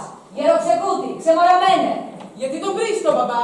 Τι σε νοιάζει εσένα, ηλίθεια, κοίτα τη δουλειά σου. Ξέρω γιατί τον βρίζεις. Εσύ είσαι ηλίθεια. Δεν σε φοβάμαι παλιοδρόμα. Τι είπες, για κοίτα πως μιλάς. Να μην σου δώσω καμιά με τούτη τη μασιά. Σκύλα! Παλιοδρόμα! Άι στον έμορα σκύλα! Άι στον έμορα σκύλα! Κόπιασε να γλεντήσουμε στο γάμο μου. Αυτό έχουν λοιπόν στο μυαλό τους. Σκέφτονται να τον παντρέψουν. Νικήτα, αν αυτό έχεις κατά νου, περίμενε και θα δεις τι θα κάνω. Δεν μπορώ να τον αφήσω να φύγει. Δεν μπορώ να ζήσω χωρίς αυτόν. Ψυχούλα μου, πήγαμε σε μπελάδες. Ήρθε ο πατέρας μου εδώ να με πάρει. Με βρήκε έξω στα άλογα. Περισσότερο και καλά να φύγω από εδώ. Ωραία. Πήγαινε. Πολύ που με νοιάζει. Τι? Εγώ ήθελα να δω τι καλύτερο μπορούμε να κάνουμε. Πήγαινε. Το λες αλήθεια. Προχώρα. Παντρέψου. Πολύ που με νοιάζει. Τι έχεις πάθει. Δεν μ' αφήνεις να σ' αγγίξω πια. Τι συμβαίνει. Τίποτα. Άκου. Αν θες να φύγεις και να μ' αφήσεις κάτω. Δεν σε έχω ανάγκη πια. Μ' ακούς? Κοίτα. Σταμάτα. Εγώ δεν μπορώ να σε ξεχάσω σε όλη μου τη ζωή. Δεν το κάνω για εμένα. Θα γυρίσω πίσω. Κοίτα να δεις πως το βλέπω. Θα με παντρέψουν, εντάξει. Κι όποτε δεν είμαι υποχρεωμένος να μένω σπίτι, θα έρχομαι πίσω σε σένα κατευθείαν. Και τι κέρδος έχω εγώ από το γάμο σου. Μάτια μου. Θέλω να κάνω τι λέει ο πατέρας μου. Ναι, σωστά. Ρίχτα στον πατέρα σου τώρα. Ξέρω ποιος είναι πίσω από όλα αυτά. Ξέρω μήνες τι σχεδιάζεις με αυτή τη βρώμα, τη Μαρίνα. Αυτή σε φουρτίζει. Γι' αυτό ήρθε εδώ τις προάλλες. Ποια Μαρίνα, μωρέ. Σιγά, σαν κι αυτή υπάρχει. Ας τα αστεία. Άκου Νικήτα. Αν παντρευτείς τη Μαρίνα, δεν ξέρω κι εγώ τι θα κάνω. Θα σκοτωθώ. Αμάρτησα. Καταπάτησα τον νόμο. Τώρα είναι αργά πια. Το ποτάμι δεν γυρίζει πίσω. Αν με αφήσεις, θα σκοτωθώ. Να σ' αφήσω. Εγώ. Μα αν ήθελα να σ' αφήσω, θα το είχα κάνει εδώ και πολύ καιρό. Κάποια στιγμή ο άντρας μου θα πεθάνει. Τότε θα μπορέσουμε να κρύψουμε για πάντα την αμαρτία μας. Θα παντρευτούμε. Θα είσαι εσύ ο αφέντης εδώ. Θα μ' αγαπάς πάντα. Πολύ. Θα σε έχω για πάντα μέσα στην καρδιά μου. Εγώ ούτε είδα, ούτε άκουσα τίποτα. Ένα αστείο ήτανε. Φυσικά. Ναι, είσαστε ακόμα. Εδώ τα μοσχαράκια παίζουν, εσείς δεν θα παίξετε. Άντε και μου, σύρε που σε γυρεύει ο αφέντης. Έψαχνα για ένα τσεκούρι. Σώπαινε. Ξέρω εγώ τι έψαχνες. Μάνα, είναι αλήθεια πως θα με παντρέψουν. Πες μου πρέπει. Εγώ δεν θέλω. Για μου δεν χρειάζεται να κάνεις τίποτα άμα δεν το θες. Αυτά είναι παλαβομάρες που τις βάζεις στο κεφάλι το πατέρα σου. Τράβε εσύ να ζήσεις τη ζωή σου. Έλα, θεία Ματριώνα. Πες μου, τι τρέχει, τι γίνεται. Αλήθεια θέλετε να τον παντρέψετε. Καλή, γιατί να το θέλω. Ξέρεις τώρα, με δυσκολία τα βγάζουμε πέρα. Είναι και ο γέρος μου που λέει συνέχεια τα δικά του. Μη θα ρίξει κι εγώ δεν ξέρω τι γίνεται εδώ μέσα, παιδάκι μου. Τίποτα δεν σου ξεφεύγει εσένα. Μην κρυβόμαστε, Ματριώνα. Έχω αμαρτήσει. Είμαι ερωτευμένη με το γιο σου. Άμπα, η Ματριώνα δεν το ξέρε. Κόρη μου τα είδε όλα εδώ μέσα η Ματριώνα. Ξέρει όσα δεν ξέρει κανείς. Ξέρω πως οι νέες γυναίκες χρειάζονται ματζούνια και σκόνες για τον ύπνο. Α, σου φέρα. Έχω σπουδάσει εγώ όλα αυτά. Αχ, και η Ματριώνα ήταν νέα κάποτε. Έπρεπε να μάθει πως θα τα φέρνει βόλτα με τον γέρο παραλυμένο της. Εγώ, παιδάκι μου, ξέρω ότι βλέπω. Για ό,τι δεν βλέπω, ούτε που με νοιάζει. Στο λέω κι άκου. Ο γέρος δεν είναι στα καλά. Έτσι όπως είναι, με δυσκολία στέκεται στα πόδια. Με μια πυρούνα να τον τρυπήσεις αίμα δεν θα βγάλει. Λέω και θυμίσου, μέχρι την άνοιξη θα τον έχεις θάψει. Και ύστερα θα χρειάζεσαι κάποιον άλλον για να κάνει κουμάντα εδώ μέσα. Ο νους μου πάει στο γιώκα μου. Λοιπόν, τι λες? Είναι το πιο καλό παλικάρι για σένα. Γι' αυτό σου λέω. Έτσι όπως το βλέπω εγώ, δεν χρειάζεται κανείς να τον πάρει από εδώ μέσα. Μπορώ να γίνω εγώ εχθρός στο σπλάχνο μου. Μακάρι να μην φύγει. Μην ανησυχείς, δεν έχει να πάει πουθενά. Βλέπεις, παιδάκι μου, άμα μπει κάτι στο κεφάλι του άντρα μου, δεν του το βγάζεις από εκεί, μακάρι τι. Μα γιατί του ήρθε έτσι? Κοίταξε τώρα, όσο να πεις ο Νικήτας μου, είναι ωραίο παλικάρι. Όλοι στον θέλουνε. Όταν δούλευε και κάτω στα τρένα, ήταν αυτή μια ορφάνη που μαγείρευε για τους εργάτες. Κόλλησε πάνω του σαν κολιτσίδα και όλα από πίσω του τρέχει. Η Μαρινά, ναι, που ο διάολος να την πάρει και δεν έγινε και τίποτα. Όμως πες τα κουτσομπολιά, αυτές η ίδια πήγε και του τάπε κάτι έπεσε στα αυτή του άντρα μου. Τι να σου πω, παιδάκι μου, δεν ξέρω. Την παλιοβρώμα. Τέλος πάντων, μην ανησυχείς. Κάτι μουρλούς αγγελόβουλου πρέπει να ξέρεις πώς θα τους φέρεις με τα νερά σου. Καμώνες ότι συμφωνείς μαζί τους και όταν το πράγμα φτάσει στο ψητό, τα αλλάζεις όλα. Του είπα λοιπόν, καλέ μου, συμφωνώ μαζί σου. Όμως εδώ το πράγμα είναι σοβαρό. Πάμε να δούμε τι λέει ο πιο τριγνάτης και όλα αυτά. Πάμε να δούμε τι λέει ο Νικήτας. Και να είμαστε. Αχ, Παναγία μου, εύχομαι να έρθουν όλα καλά. Και αν ο πατέρας του τον διατάξει να την παντρευτεί, να τον διατάξει. Στα σκυλιά μας να δίνει διαταγές. Άκουσε εκεί. Πίστεψέ με, όταν άκουσα πως ο Νικήτας θα παντρευτεί, να, ένιωσα ένα σφάχτη εδώ στην καρδιά. Βλέπεις, νόμισα πως την αγαπάει. Να την αγαπάει. Πώς θα μπορούσε να αγαπήσει μια παστρικιά που δεν έχει δεύτερο βρακί να βάλει? Τα γόρι μου έχει μυαλό στο κεφάλι του. Ξέρει ποια πρέπει να αγαπήσει. Γι' αυτό σου λέω. Αν μπορούσες κι εσύ να μας δώσεις 2-3 παράδες να τελειώνει πιο εύκολα αυτή η ιστορία, ακόμα καλύτερα. Αν έφευγε ο Νικήτας, θαρώ θα πέθαινα. Είσαι τόσο νέα. Γυναίκα με τα όλα σου. Τράβα να ζήσεις τη ζωή σου. Κάθεσαι και ζεις με ένα ερείπιο. Αλήθεια. Άκουσέ με. Βαρέθηκα πια δίπλα σε αυτό το σκιάχτρο. Δεν μπορώ πια ούτε να τον κοιτάξω. Ξέρω τι νιώθεις. Μ' άκου να σου πω. Είδα και βρήκα αυτόν που πουλάει τα ματζούνια και τις σκόνες. Μου δώσε και 2 αλλιώτικες. Να, κοίτα. Τούτη εδώ λέει, είναι καλύτερα να την ανακατέψεις με κάτι. Δεν μυρίζει καθόλου, λέει. Θα δώσεις από αυτή. Μια πρέζα κάθε φορά και πάει. Τον ξεφορτώθηκες. Θες να πεις, δεν αφήνει ίχνη, λέει. Ένα ρούβλι την πουλάγε. Είναι δύσκολο να βρεις τα υλικά. Του είπα, όταν το βρω, θα του το δώσω. Αν δεν τη θες εσύ, να πάω να τη δώσω στην κόρη του Γερομιχαήλ. Μα δεν είναι σωστό. Σωστό. Ακού να σου πω, αν ο γέρος ήταν στα καλά του, τότε άλλαζε το πράγμα.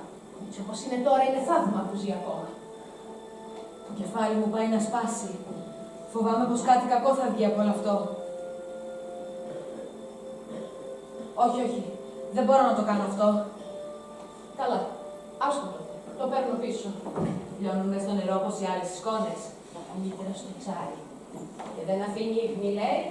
Είναι έξυπνος άνθρωπος αυτός, ξέρει πολλά. Το ρούβλι, του είπα, όταν το βρω θα του το δώσω. Έχει κι αυτός τις ανάγκες του. Ναι, βέβαια. Και ακού να σου πω, ούτε λέξη για όλα αυτά σε κανέναν. Δεν χρειάζεται κανείς να ξέρει τίποτα. Και αν Θεός φυλάξει, δηλαδή, ανοίξει το σεντούκι και βρει τις σκόνες, πες του πως είναι για τις κατσαρίδες. Κάνουν και για τις κατσαρίδες αυτές. Ναι, εντάξει.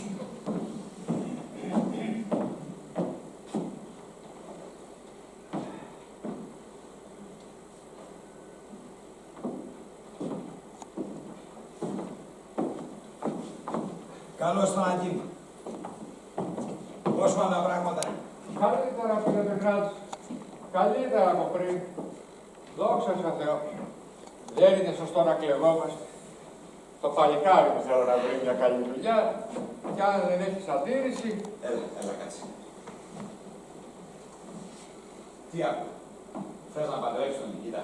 Δεν υπάρχει βία πιο τριγνάτης. Αν το παιδί φύγει, εμείς δεν τα βγάζουμε πέρα μόνοι μας. Τον έχουμε ανάγκη. Πρέπει να κάνετε ό,τι καλύτερο. Θέλω να πω, δεν υπάρχει βία, δεν και καλά να κοιτάξουμε για παντρολογήματα. Κάθε πράγμα στο καιρό του πρέπει να έρθει. Όταν έρθει η ώρα θα τον παντρέψουμε τον Νικήτα μας. Ναι, αλλά μπορεί να ήταν καλό για αυτόν να τον παντρέψετε τώρα. Στα θέλαμε. Εγώ δηλαδή θα ήθελα. Έφτανα, βρήκα μια καλή δουλειά στην πόλη. Η δουλειά είναι καλή και τα λεφτά είναι καλά. Καλή δουλειά να καθαρίζεις βόθρους. Προχτές που γύρισε, κόντεψα να ξεράσω. Παπαϊδία. Αυτό είναι σωστό. Η μπόχα σε τσακίζει. Σε τσακίζει η μπόχα, αλλά με τον καιρό συγκεκριτής. Έπειτα, δεν γίνει και σαν τα καζάλια που βράζουν την πύρα. Άλλωστε, εργάτες είμαστε. Μπορεί να αργηθείς. Μα δίνουν και μια λαξάρα. Ο Νικήτας μου θέλω να γυρίσει στο σπίτι. Κατάλαβα. Εσύ θες να έχεις τον Νικήτα στο σπίτι. Τι θα γίνει όμως με τα λεφτά που έχω δώσει προκαταβολή. Αυτό είναι σωστό. Έχεις δίκιο, κύριε Δημάρχη. Έχεις δίκιο. Αλλά να, το παλικάρι βγήκε σε γύρα να βρει μια δουλειά. Έχει συμβόλαιο εδώ. Πρέπει όμως να τον παντρέψουν. Αν μπορούσες να τον αφήσεις, να τον αφήσεις όσο χρειάζεται. Και βέβαια, θα μπορούσα. Εδώ τα καλά με Πιότρ Γνάτιτς. Άσε με να σου μιλήσω εγώ όπως θα μιλούσα στον ίδιο το Θεό. Φαγώθηκε λόγου του να παντρευτεί το παιδί να παντρευτεί. Ξέρεις όμως ποια έχει πάει και του έχει βρει. Μια ξετσίποτη του δρόμου. Όχι, δεν είναι αλήθεια αυτό που λες. Το κορίτσι είναι καλό. Και ο γιος μας την πρόσβαλε. Ναι, ο γιος μας την πρόσβαλε. Πώς δηλαδή. Να, μπλέχτηκε μαζί του. Και ο Νικήτας μου είναι. Σταμάτα, άσε με να τα πω εγώ. Εγώ ξέρω να μιλάω. Άκουσε Πιότρ Γνάτιτς, πριν έρθει το παιδί μου εδώ δούλευε στα τρένα. Και ήταν εκεί και μια ορφανή η Μαρίνα που μαγείρευε για τους εργάτες. Κόλλησε πάνω του σαν κολιτσίδα και τώρα γυρνάει από εδώ και από εκεί και λέει ότι το παιδί μου την εξαπάτησε. Άκουσε εκεί. Αυτό είναι άσχημα. Μα δεν έχεις ιδέα, σου λέω, κανονική από τέτοια. Γιατί τη βρίζεις, γιατί τη βρίζεις πάλι. Το κορίτσι είναι καλό. Είναι πώς το λένε. Σου πω εγώ πώς το λένε. Άχρηστη! Ακίμ, κοίτα να δεις. Αν έχει έτσι το πράγμα, δεν έχεις λόγο να τον παντρέψεις με αυτή. Δεν μπορείς μετά να ξεφορτωθείς την ύφη σαν να είναι κανένα κουρέλι. Μα δεν είναι αλήθεια. Ό,τι λέει κι αυτή δεν είναι αλήθεια. Το κορίτσι είναι καλό και τίμιο, δουλεύει σκληρά. Είναι ορφανό. Εγώ λυπάμαι γι' αυτό. Κοιτάς που εμείς δεν έχουμε να φάμε, εσύ κάθεσαι και λυπάσαι για τους ξένους.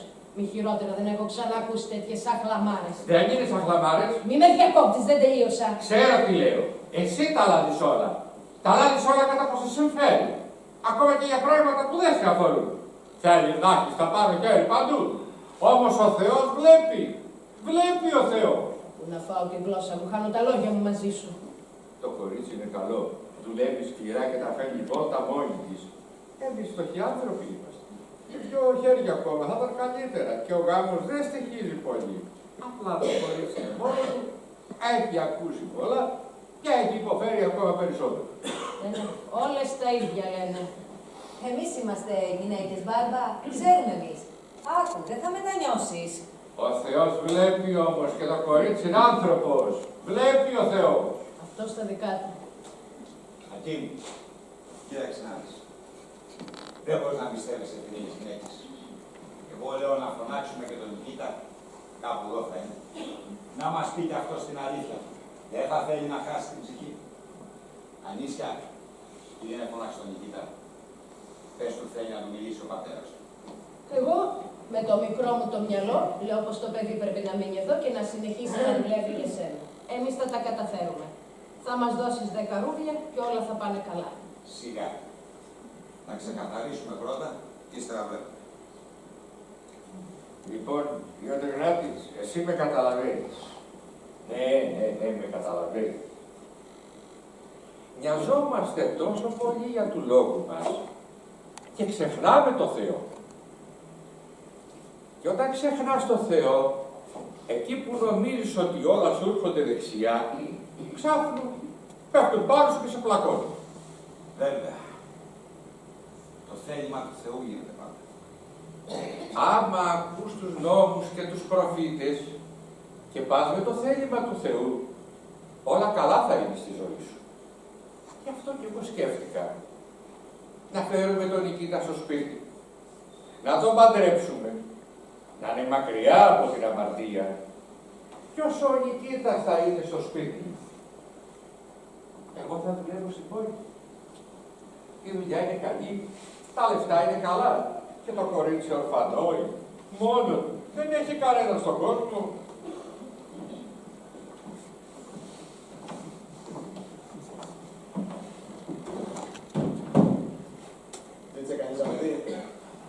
πράγματα είναι αυτά. Έτσι φέρονται. Σου λένε ότι θέλει να σου μιλήσει ο πατέρας σου και εσύ μπουκάρεις μέσα στο ένα σιγά και φουμάρεις το τσιγάρο σου. Σήκω πάνω. Σήκω πάνω σου λέω. Έλα εδώ. Ωραία, κοίτα. Υπάρχει μια κατηγορία για εσένα.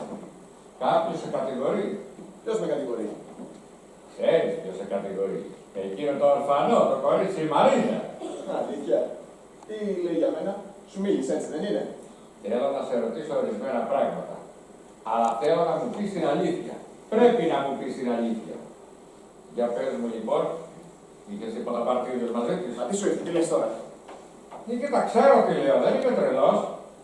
Έκανες καμιά κουτουράδα μαζί της? Καμιά κουτουράδα? Ξέρω εγώ. Εξαρτάται, τι εννοείς. Ναι, άμα βαριόμασταν, κάτι πρέπει να κάνουμε για να διασκεδάσουμε λιγάκι. Εγώ έπαιζα φυσαρμόνικα και εκείνη χόρευε. Καλό, Νικήτα, μην πας να ξεφύγεις. Ξέρεις πολύ καλά τι λέει ο πατέρας σου. Απάντησέ του στα ίσα. Κοιτά, μπορεί να κρυφτείς από τους ανθρώπους, αλλά όχι από το Θεό. Σκέψου καλά πριν μου απαντήσεις. Μην μου πεις ψέματα. Το κορίτσι είναι μόνο του, είναι ορφανό. Μπορεί εύκολα να το παρασύρει κάποιος. Για πες μου λοιπόν, τι έγινε? Τι να πω. Θα σας τα έλεγα όλα, αλλά δεν έχω τίποτα να πω.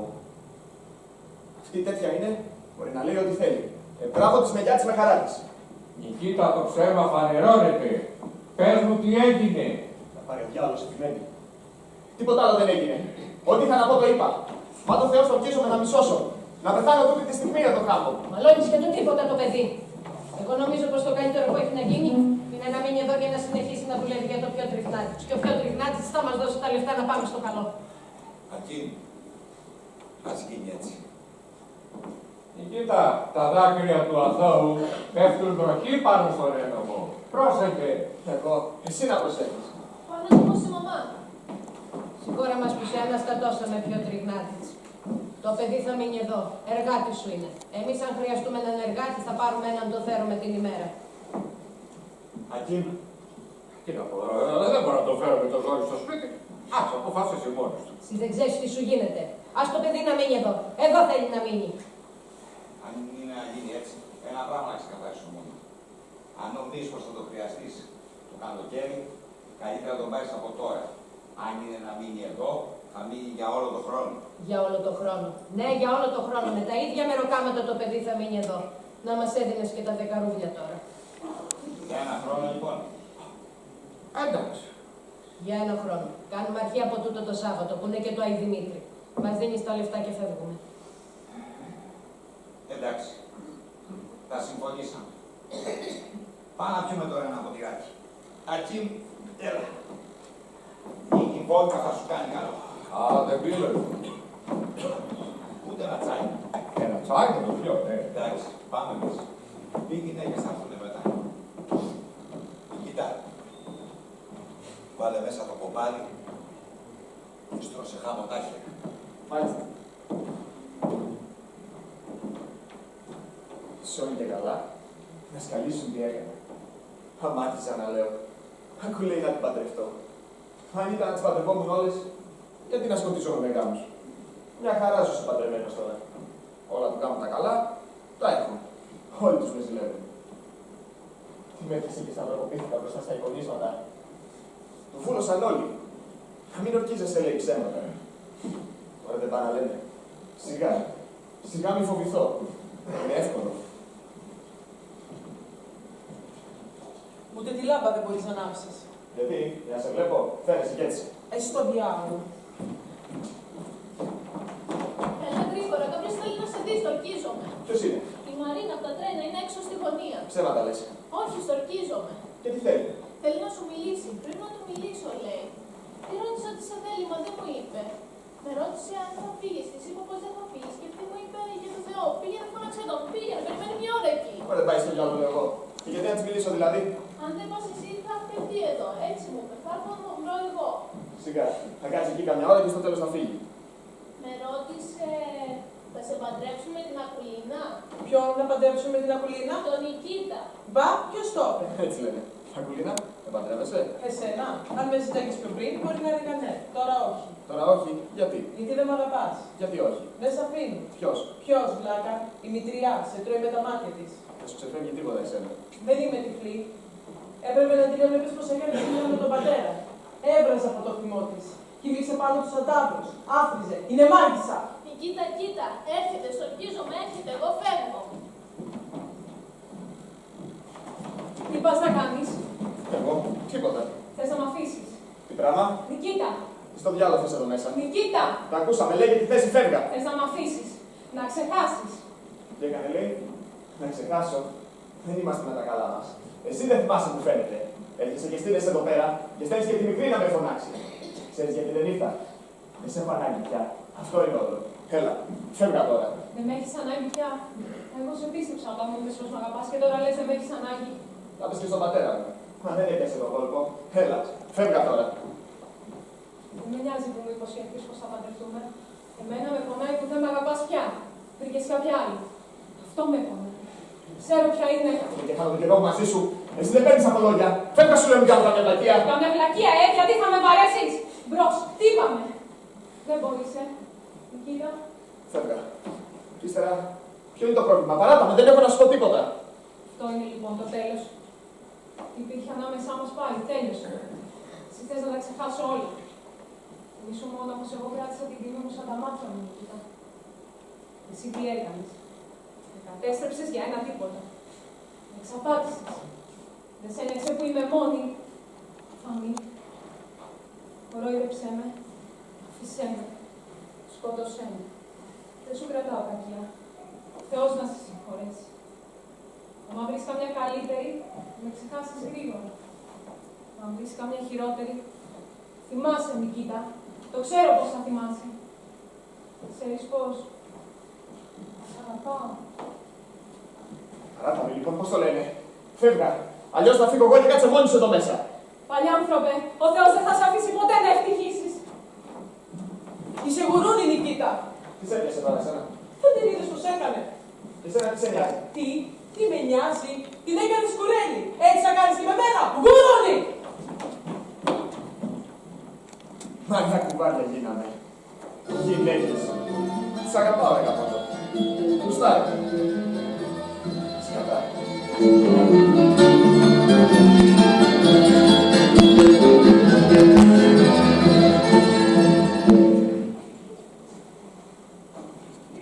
Γκρινιάζει πάλι. Θέλει και έφυγε από τη σόμπα.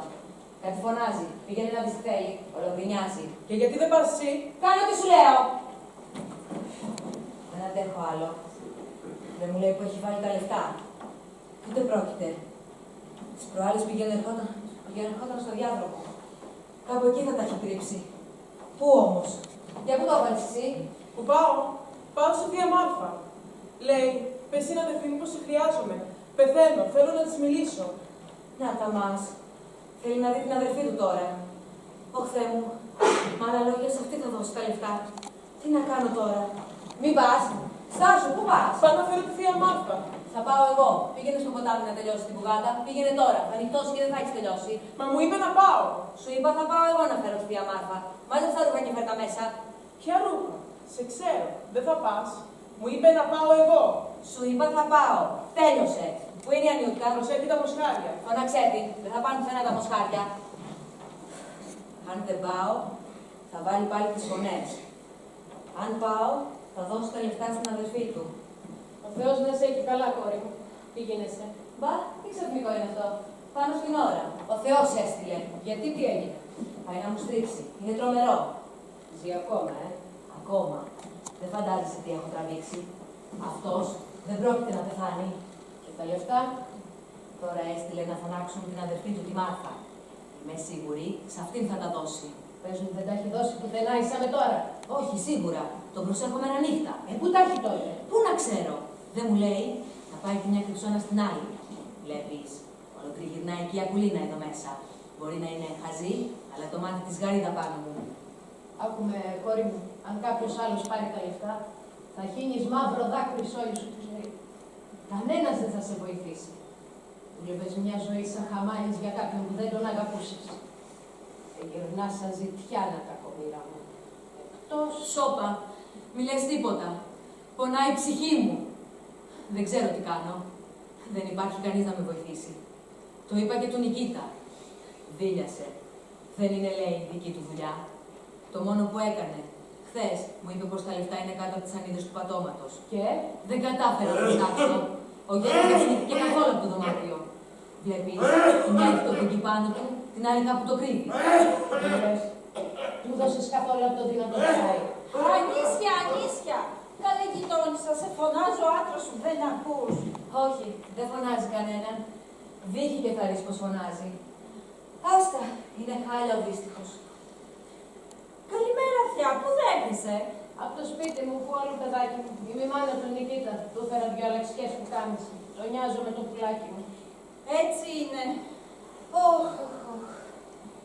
Θέλω να ξασπίσω τα αλυνά, μα θαρώ είναι νωρίς, καμιά σας δεν άρχισε ακόμα. Δεν υπάρχει καμιά βία. Τον κοινωνήσατε? Ναι, ήρθε χθες εδώ ο παπάς. Σαν τον είδα χτες, δεν έμοιασε με ζωντανός. Δεν πίστευα στα μάτια μου. Πετσί και κόκα. Και προχτές πάλι ήταν να πεθάνει. Τον ξάπλωσαν κάτω από τα εικονίσματα. Άρχισαν τα μυρολόγια και ετοιμάστηκαν να πλύνουν τον νεκρό. Και σήμερα συνήλθε.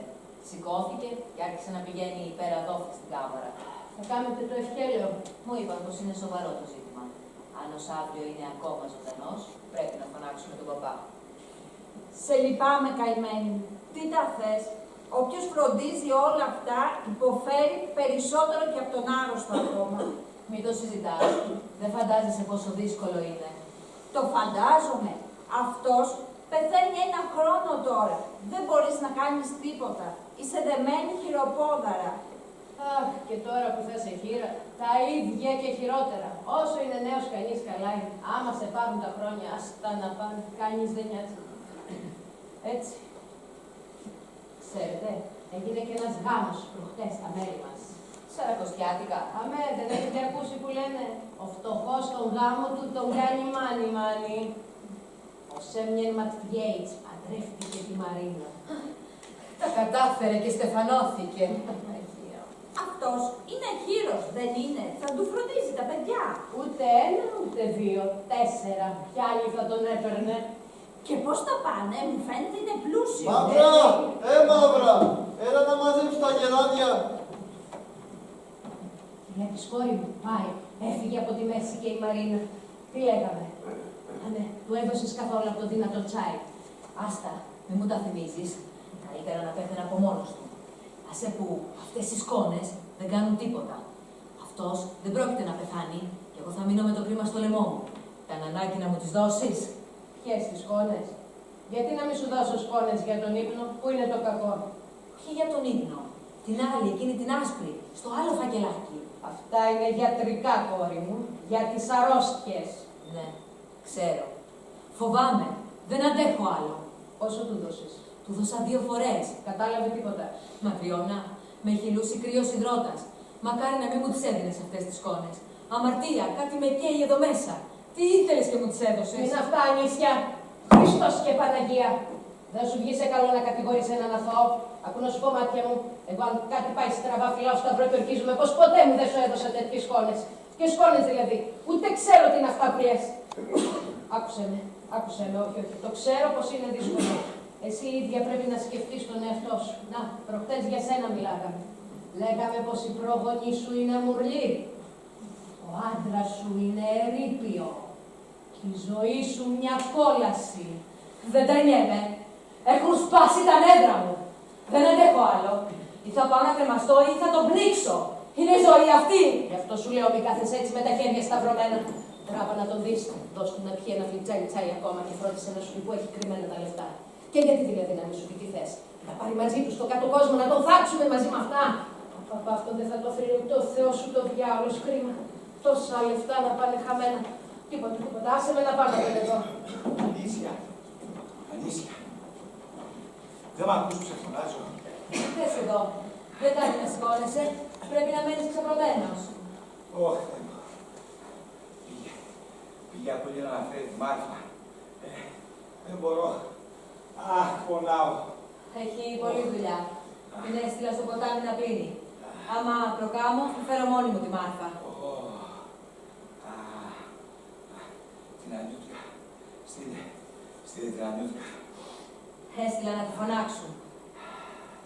Πού είναι? Πού είναι? Δεν ξέρω. Δεν ξέρω γιατί δεν είναι εδώ. Δεν ξέρω που να την πάρει ο διάολος. Ωχ, Θεέ μου. Πονάω. Ένα σουβλί μου τρυπάει τάντερα. Τι είναι τα σωθικά μου. Κάτι μου πλακώνει το στήθος. Δεν μπορώ να ανασάνω.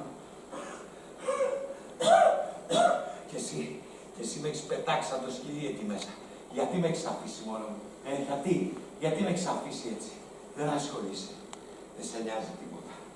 Κανένας δεν σε νοιάζει. Τίποτα. Ούτε ένα ποτήρι νερό να μου φέρει. Κανένας σας. Την Ανιούτκα. Στείλω την Ανιούτκα. Να την, έρχεται. Ανιούτκα, έλα, σε θέλει ο πατέρας.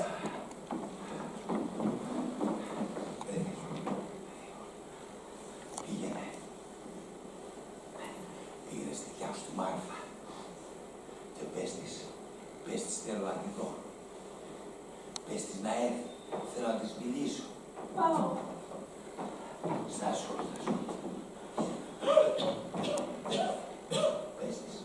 Πες της να κάνει γρήγορα. Πες της πεθαίνω. Τρέχω. Τώρα ξέρεις τι πρέπει να κάνεις. Πήγαινε μέσα, δεν έχω χρόνο. Ψάξε να βρεις που είναι τα λεφτά. Να φας τον τόπο. Εγώ θα μείνω εδώ μαζί του. Πάω. Καλύτερα τώρα που είμαστε δυο μας. Θες να ζεστάνω το σαμοβάρι? Η θεία Ματριώνα είναι εδώ. Ήρθε να δει το γιο της. Να βάλω λίγο τσάι να πιούμε όλοι μαζί. Καλή σου μέρα, Πιότρη Γνάδιτς. Ευεργέτη. Καλέ μου άνθρωποι. Πώς είσαι? Είσαι άρρωστος ακόμα? Ο άντρας μου λυπάται. Σύρε μου λέει να πας να δεις το Πιότρ, να δεις τι κάνει ο δύστιχος. Χαιρετισμούς λέει. Σου στέλνει τις ευχές του. Πεθαίνω. Η βάσανα που τραβάμε όλοι μας εδώ χάμουν Πιότρ Γνάδιτς. Εσύ έχεις ρέψει. Έτσι και κόκαλο έχεις μείνει. Σε ρήμαξη αρρώστια κακομοίρη. Πεθαίνω, σου λέω. Πεθαίνω. Πιότρ Γνάδιτς. Έχεις κοινωνήσει. Με του Θεού το θέλημα θα γίνει και το ευχέλαιο. Η γυναίκα σου, δόξα τω Θεώ, είναι καλή γυναίκα. Θα σε θάψουμε κατά πόσο πρέπει και θα πούμε πολλές προσευχές για την ψυχή σου. Όλα θα γίνουν σωστά. Ο γιος μου θα φροντίσει τα χτήματά σου για όσο καιρό χρειαστεί. Δεν υπάρχει κανείς να κοιτάξει τα χτήματα. Η γυναίκα μου, το μόνο που την νοιάζει είναι η καλοπέραση.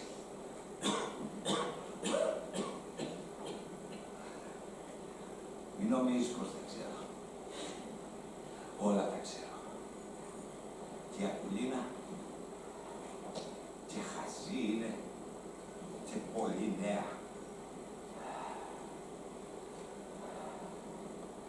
Ό,τι βλέπεις, μόνος μου τα φτιάξα. Ξεκίνησα από το τίποτα. Όλα μόνος μου τα φτιάξα. Και τώρα δεν υπάρχει κανείς να τα κοιτάξει. Κανένας. Τι κρίμα. Σώπα, αν σ' ανησυχεί για τα λεφτά, πες μου εμένα. Γύρισε. Γύρισε, Ανιούτκα. Δεν τον έχει το νου. Όχι, δεν γύρισε ακόμα. Έλα τώρα, πάμε μέσα. Έλα να σε βοηθήσω. Όχι, δεν θέλω. Άσε. Δεν μπορώ. Νιώθω φρικτά εκεί μέσα. Ψήνεται το είναι μου. Άσε με να κάτσω εδώ. Για μια τελευταία φορά.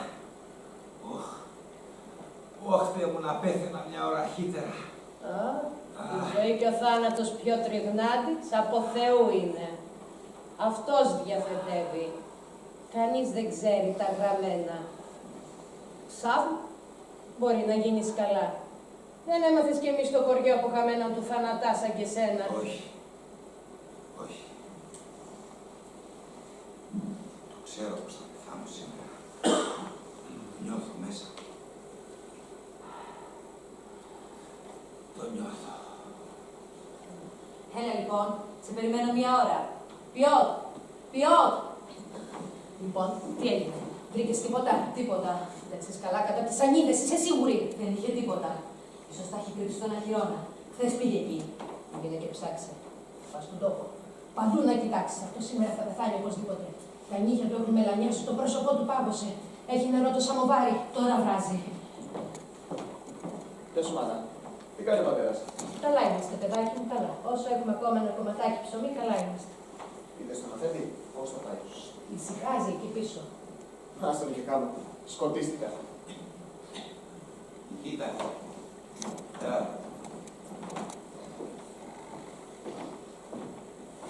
Γιατί γύρισες τόσο νωρίς?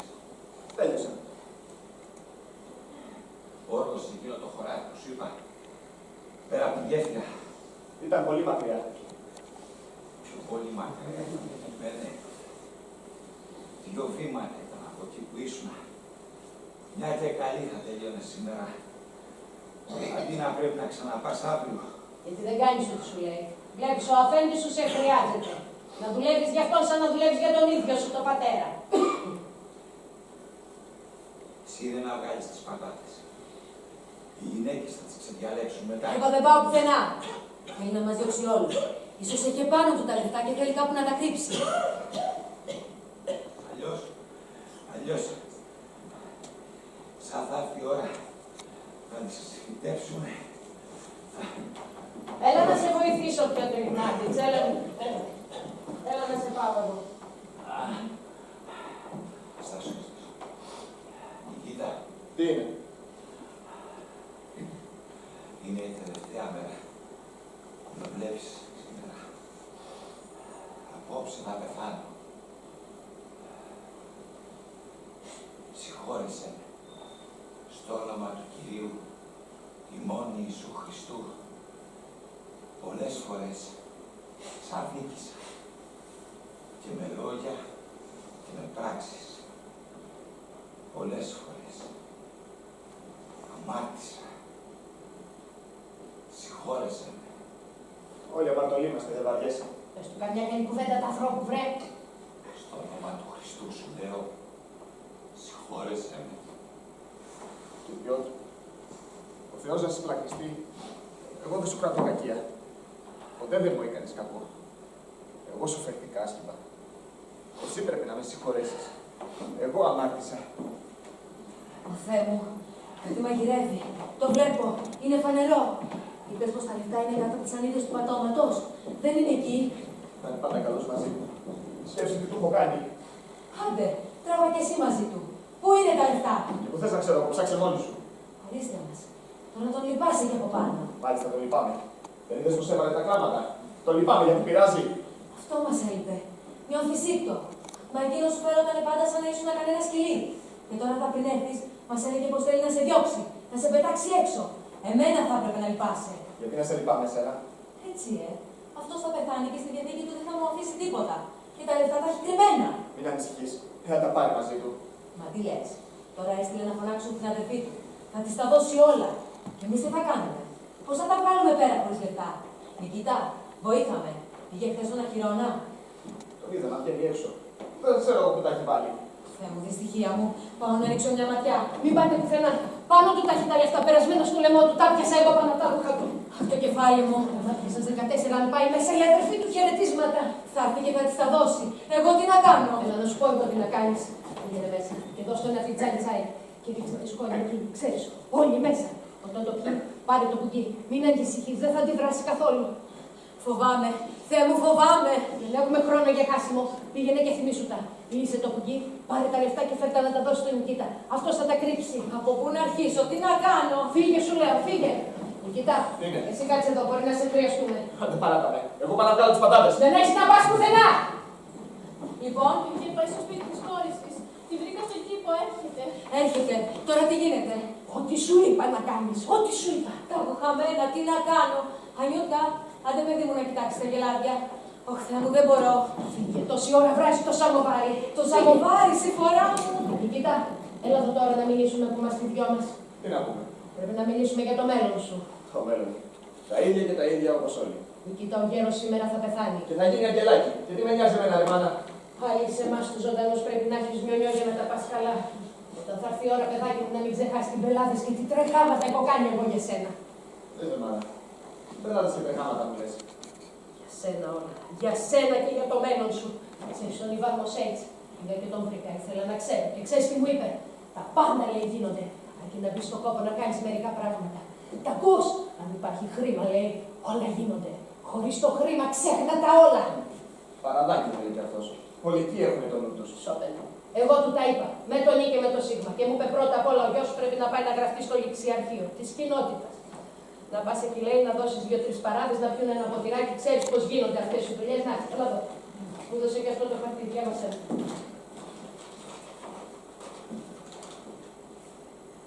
Δεν λέει καμία Σοφία. Ένα πιστοποιητικό είναι. Εμένα μου είπε ότι η γυναίκα πρέπει να πάρει στο χέρι τα λεφτά, αν θέλει να παντρέψει και τις δυο της θυγατέρες. Και τι με νοιάζει εμένα, ρε μάνα. Κάτσε τα λεφτά, θα κάνει ό,τι θέλει. Είναι ανόητος. Δεν είναι γυναίκα αυτή που μπορεί να τα διαχειριστεί μόνη της. Αν πάρει αυτή τα λεφτά, θα ξέρει τι να τα κάνει. Εσύ ο άντρας, αυτή είναι η γυναίκα. Θα πάρει τα λεφτά. Και αν συμβεί κάτι, θα είναι σε σωστή μεριά. Εσείς οι γυναίκες δεν καταλαβαίνετε τίποτα. Σε με τα καλά σου, παιδάκι μου. Βάλε στο χέρι σου τα λεφτά.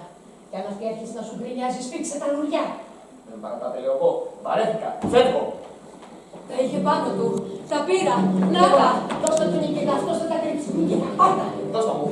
Τα έχω χαμένα. Πάω να τα κρύψω εγώ. Έλα εδώ, τι κάνεις, τρελαθείς. Θες να έρθει εδώ η αδερφή του και να μη σε δει, δώσ' τα του Νικήτα. Τα έχω χαμένα, τι να κάνω. Δώσ' τα μου λοιπόν, θα πάω να τα κρύψω. Πού? Δεν πιστεύεσαι, Τι έχω πάθει. Πρόσεχε. Νικήτα, πρόσεχε. Τι έπαθες. Φοβάσαι να ξεχάσω που θα τα βάλω. Θεέ μου, κι αν. Πέθανε. Ναι, ξέρω εγώ. Όταν τα πήρα δεν κουνήθηκε καθόλου. Πήγαινε μέσα. Έρχεται η απολία να φύγε. Εγώ πήρα το κρίμα στο λαιμό μου. Μα τα λεφτά τα πήρα αυτός. Φύγε, σου λέω. Φύγε, έρχεται και η Μάρθα. Φύγε. Και τώρα τι γίνεται. Εγώ τον εμπιστεύτηκα. Έπρεπε να έχω έρθει νωρίτερα. Είχα πάει να δω την κόρη μου. Πώς είδατε, Φένη? Δεν ξέρω. Ήμουν στο ποτάμι. Ποια είναι, πού θέλει? Από το Ζίεφ. Είμαι η μάνα του Νικήτα. Ο αδερφός ο δύστιχος είναι στα τελευταία του. Εσένα γυρεύει. Φέρτε την αδερφή μου, λέει. Φωνάξτε τις γερόντισσες να σκιάξουν το νεκρό. Έχει νερό η χύτρα. Βράστε το σαμοβάρι. Εγώ θα τον επλύνω.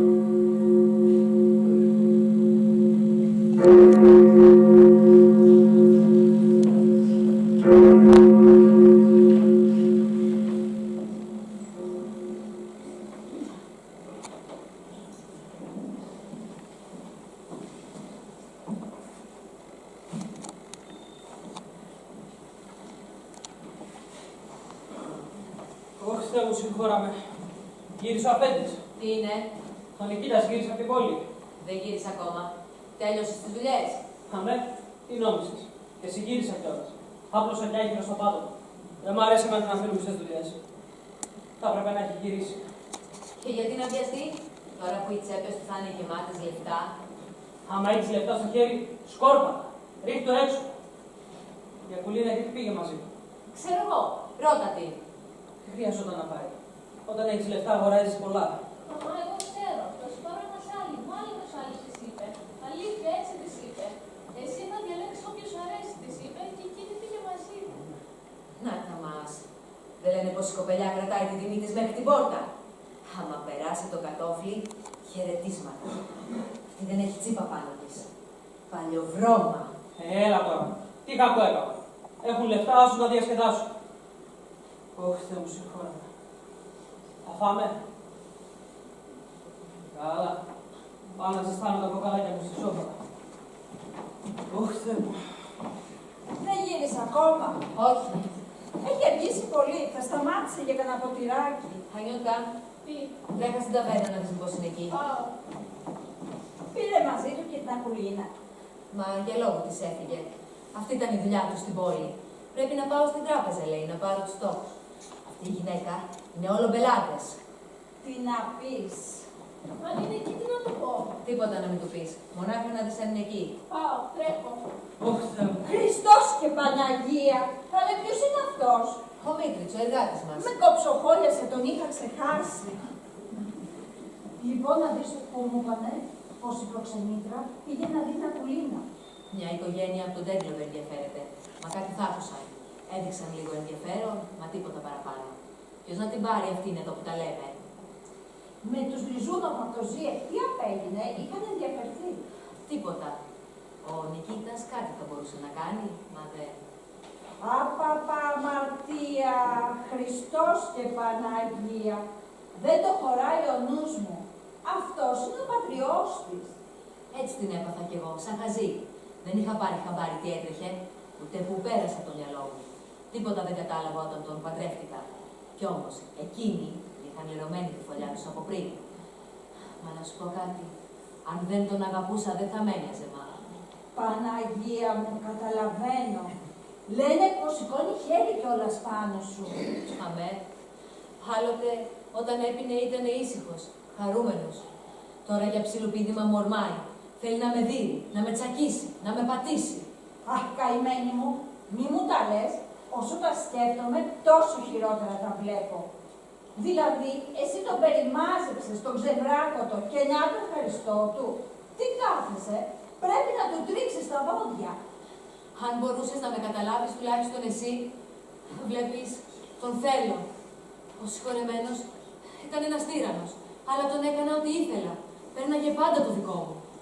Τώρα είναι αλλιώτικα. Μόλις κοιτάξω τον Νικήτα, τρέμουν τα πόδια μου. Δεν μπορώ να του πω όχι σε τίποτα. Είναι φως φανάρι. Μάγια σου έχουν κάνει. Εκείνη εκεί η Ματριώνα. Είναι μάγισσα λένε. Έχεις αλλάξει. Σου έχει κάνει μάγια. Τι να σου πω. Μπορεί. Είναι φορές όταν με πνίγει ο πόνος που θέλω να τον ξεσκίσω. Να τον κάνω κομματάκια. Ύστερα, μόλις τον δω, δεν μπορώ. Λιώνω. Πρόσεχε, κακομοίρα μου. Κρίμα είναι. Καμένη θα πας. Το ξέρω. Έτσι που κατάδυσα.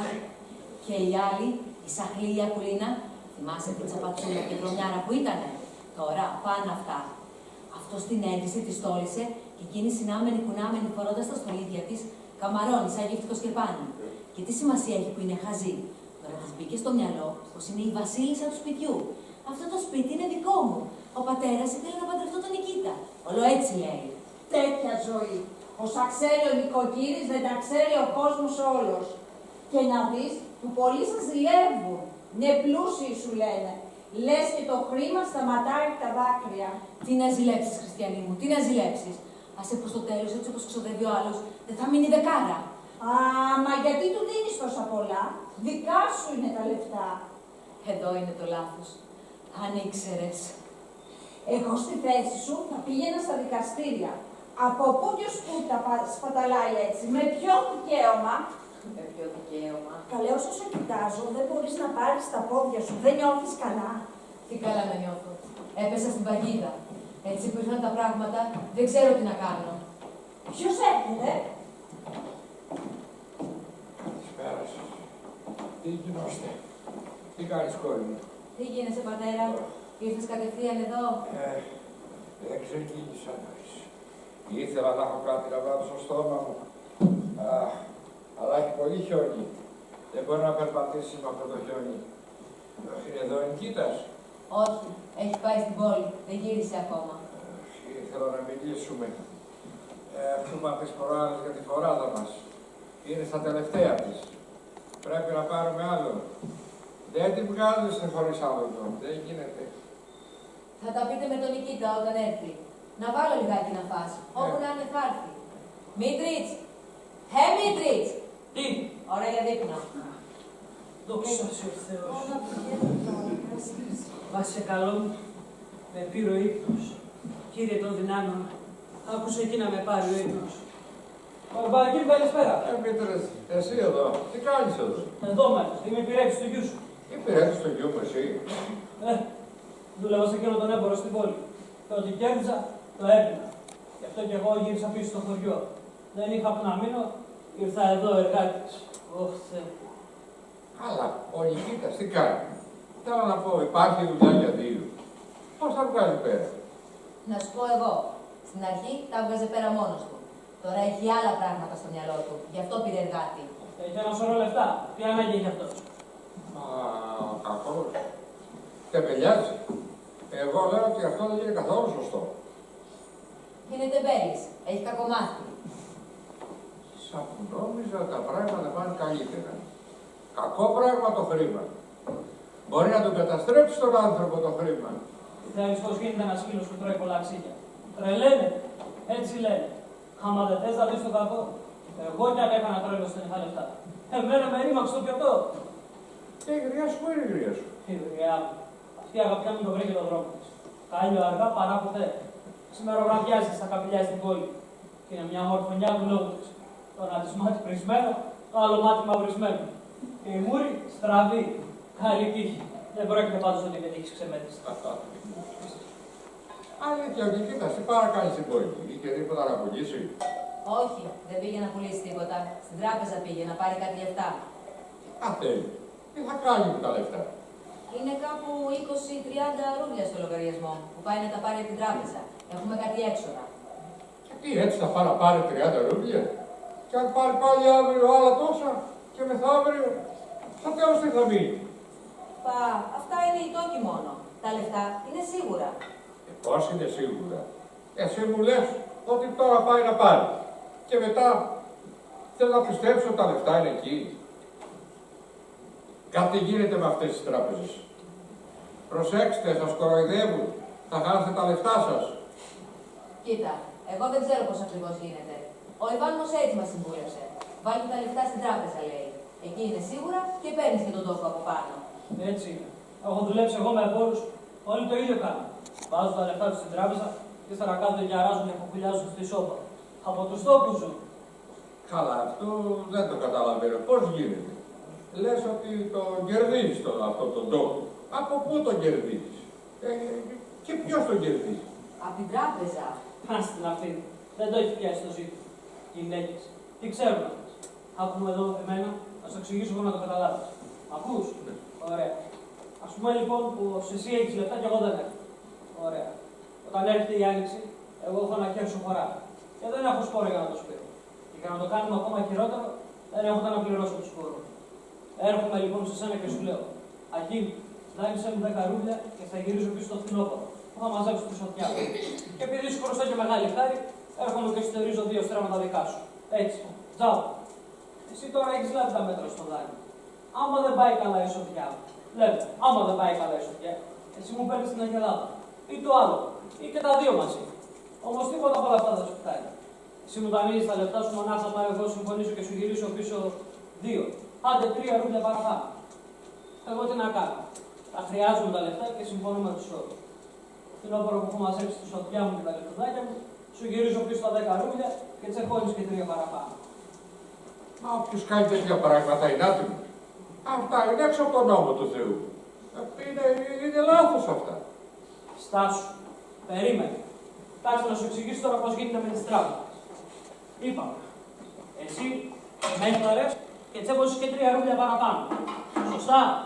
Ναι. Η Ανίσια τώρα έχει κάτι λεφτά στην άκρη και δεν ξέρει τι να τα κάνει. Γυναίκα είναι. Έρχεται λοιπόν σε σένα και σου λέει: Μπορείς να τα βγατήσεις? Και βέβαια μπορώ, σου λες εσύ. Και τα παίρνεις. Περίμενε. Την επόμενη άνοιξη, να σου πάλι εγώ πανί με πανί. Έρχομαι λοιπόν ξανά σε σένα και σου λέω: Μένω υπόχρεος, δάνεισε μου άλλα 10 ρούβλια. Εσύ κοιτάζεις να δεις αν έχει μείνει λιγάκι κρεατάκι πάνω. Αν είναι έτσι, τότε μου δανείζεις τα λεφτά της Ανίσιας. Αν τώρα πάλι δεις ότι εγώ έχω μείνει πετσί και κόκαλο και δεν μπορώ ούτε να σταθώ στα πόδια μου, τότε μου δίνεις μία και μου λες άμεση στην ευχή του Θεού. Και ψάχνεις να βρεις το επόμενο κοροϊδό. Όταν τον βρεις, του δανείζεις και τα δικά σου τα λεφτά και τις Ανίσιας. Τον γουδέρνετε και αυτόν και μοιράζετε το κέρδος ανάμεσά σας. Έτσι δουλεύουν οι τράπεζες. Και το χρήμα γυρίζει. Είναι πολύ έξυπνο το σύστημα αυτό, φίλε μου. Πολύ έξυπνο το σύστημα. Μα αυτά τα πράγματα δεν είναι σωστά. Αυτά είναι ψυχαμερά πράγματα, είναι πράγματα του διαβόλου. Κάνουν οι χωριανοί μας τέτοια πράγματα, μορφωμένοι άνθρωποι. Μα αυτή είναι η αγαπημένη μου στο σχολείο. Πάρω πιο βλάκα θέλεις. Όποια γυναίκα. Άμα δεν ξέρει να τα κάνουν τα λεφτά τους, πάνε και τα βάζουν στις τράπεζες. Οι τράπεζες άλλο που δεν θέλουν. Έτσι σου. Δέρνοντας τον κοσμάκι. Σου λένε πολύ έξυπνο αυτό το σύστημα, φίλε. Απ' τη φτώχεια ένα πράγμα είναι χειρότερο. Τα πλούτη. Ο Θεός είπε να δουλεύουμε σκληρά. Και εσύ πας και βάλεις τα λεφτά σου στην τράπεζα. Και αυτά σε τρέφουν χωρίς να κουνήσεις το μικρό σου αχτυλάκι. Και ζεις από τους στόχους.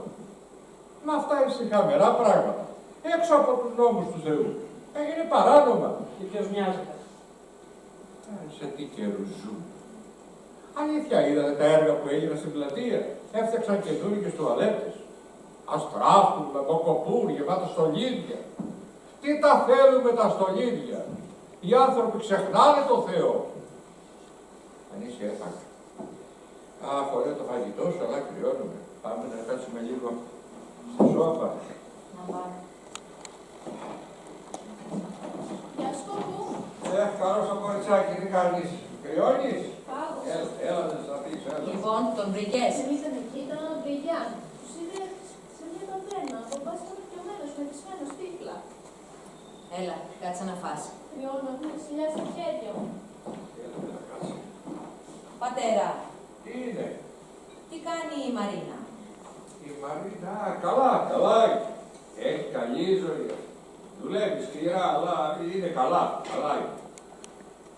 Κάτι άκουσα πως κουβεντιάζανε εκεί σε εσάς στο χωριό. Πως κάποιος συγγενής του άντρα της Μαρίνας μπορεί να ενδιαφέρεται για την Ακουλίνα. Εσύ έχεις ακούσει τίποτα. Α, η Μυρόνα. Ναι, κάτι άκουσα που έλεγαν οι γυναίκες. Α, δεν έδωσα και πολύ σημασία. Μετά, ξέρεις, με τα γεράματα φεύγει και η μνήμη. Η Μυρόνα όμως, καλή χωρική, σωστή. Θα ήθελα να την παντρέψω όσο γίνεται πιο γρήγορα. Γιατί? Έρχονται. Έλα, μην τους δίνεις σημασία. Δεκά. Νησιά. Κοίτα ποιος ήρθε. Κοίτα ποιος ήρθε, με ξέχασες. Σε είδαμε. Έλα μέσα. Δες ρε ποιος ήρθε. Ο άντρας μου. Ποιος άλλος ήθελες να έρθει. Έλα λοιπόν, μπες μέσα. Έτσι, μπράβο. Ο άντρας σου. Και δεν έχει όνομα ο άντρας σου. Για να ακούσουμε το όνομά του. Ας τις αχλαμάρες, Νικήτα. Έτσι, μπράβο. Νικήτας. Πες το μας καθαρά. Ολόκληρο το όνομά του. Νικήτα Σακίνιτς. Εντάξει. Σωστά. Και δεν μου λες, επίθετο δεν έχει ο άντρας σου. Τσιλίκι. Κοίτα, χάλια. Σωστά. Τσιλίκι. Και δεν μου λες, με ποιο πόδι θα πει ο Τσιλίκι. Έλα τώρα, φτάνει. Πάγωσε το δωμάτιο. Λέγε με ποιο πόδι, μπρος, λέγε. Αμάν πια, δεν ξέρω. Με το ζερβί. Έλα λοιπόν, μπες μέσα. Κοίτα ποιος ήρθε να σε δει. Ο πατέρας. Δεν το τρέπομαι εγώ τον πατέρα. Να του υποβάλλω τα σέρβι. Καλησπέρα πατέρα. Πολύ χαίρομαι που σε βλέπω. Κάτι το πιωτό. Η αηδία. Το πιωτό. Δεν τα λέμε. Ήπιαμε ένα ποτηράκι με ένα φίλο. Ήπιαμε στην υγειά του. Πήγαινε να ξαπλώσεις. Πού είναι. Ξάπλωσε, θα σου περάσει. Πρώτα θα πιούμε ένα τσάι με τον πατέρα. Βάλε το σαμοβάρι. Ακουλίνα, γιατί δεν έρχεσαι μέσα. Όλα τα έπιασες. Πού είναι το νήμα που αγόρασα. Το νήμα. Κάπου εκεί θα είναι, μπορεί να ψάξει. Γεια σου Μίλιτς. Τι έγινε, κοιμόσουνα. Πρέπει να αναλύσεις το λόγο μου. Στο λουμάρι. Τι θα ρε πως κάνει. Ο καημένος ο γέρος είναι ψόφιος από την κούραση. Δούλευε όλη τη ρημέρα. Και η Νικήτα στον διατάζει. Πήγαινε λύσε τα άλλο του. Ντροπή! Πατέρα, τι μου θυμώνεις. Θα δεις πως είμαι μεθυσμένος. Μια χαρά είναι. Το γερικό άλλο πόσο. Δεν πάει άλλο. Χρειάζεσαι άλλο. Πρέπει να πάρεις. Θα πάρεις. Θα σου δώσω εγώ τα λεφτά. Σιγά. Άμα λέγαμε για κανένα μεγάλο ποσό, θα σου έλεγα να περιμένεις λιγάκι. Σπουδαία τα λάχανα. Θα το πάρεις. Έλα. Έλα να πιεις τσάι. Είπαμε, τελείωσε. Θα σου δώσω εγώ τα λεφτά. Μη σκοτίζεσαι με αυτό τώρα.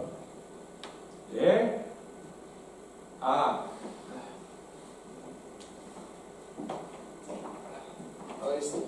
Πάμε. Για το άλογο. Δεν μπορώ να το πάρω. Δεν μπορώ να μιλάω μαζί σου έτσι όπως είσαι. Πάρτο σου λέω, δεν σε αφήνω να φύγεις αλλιώς.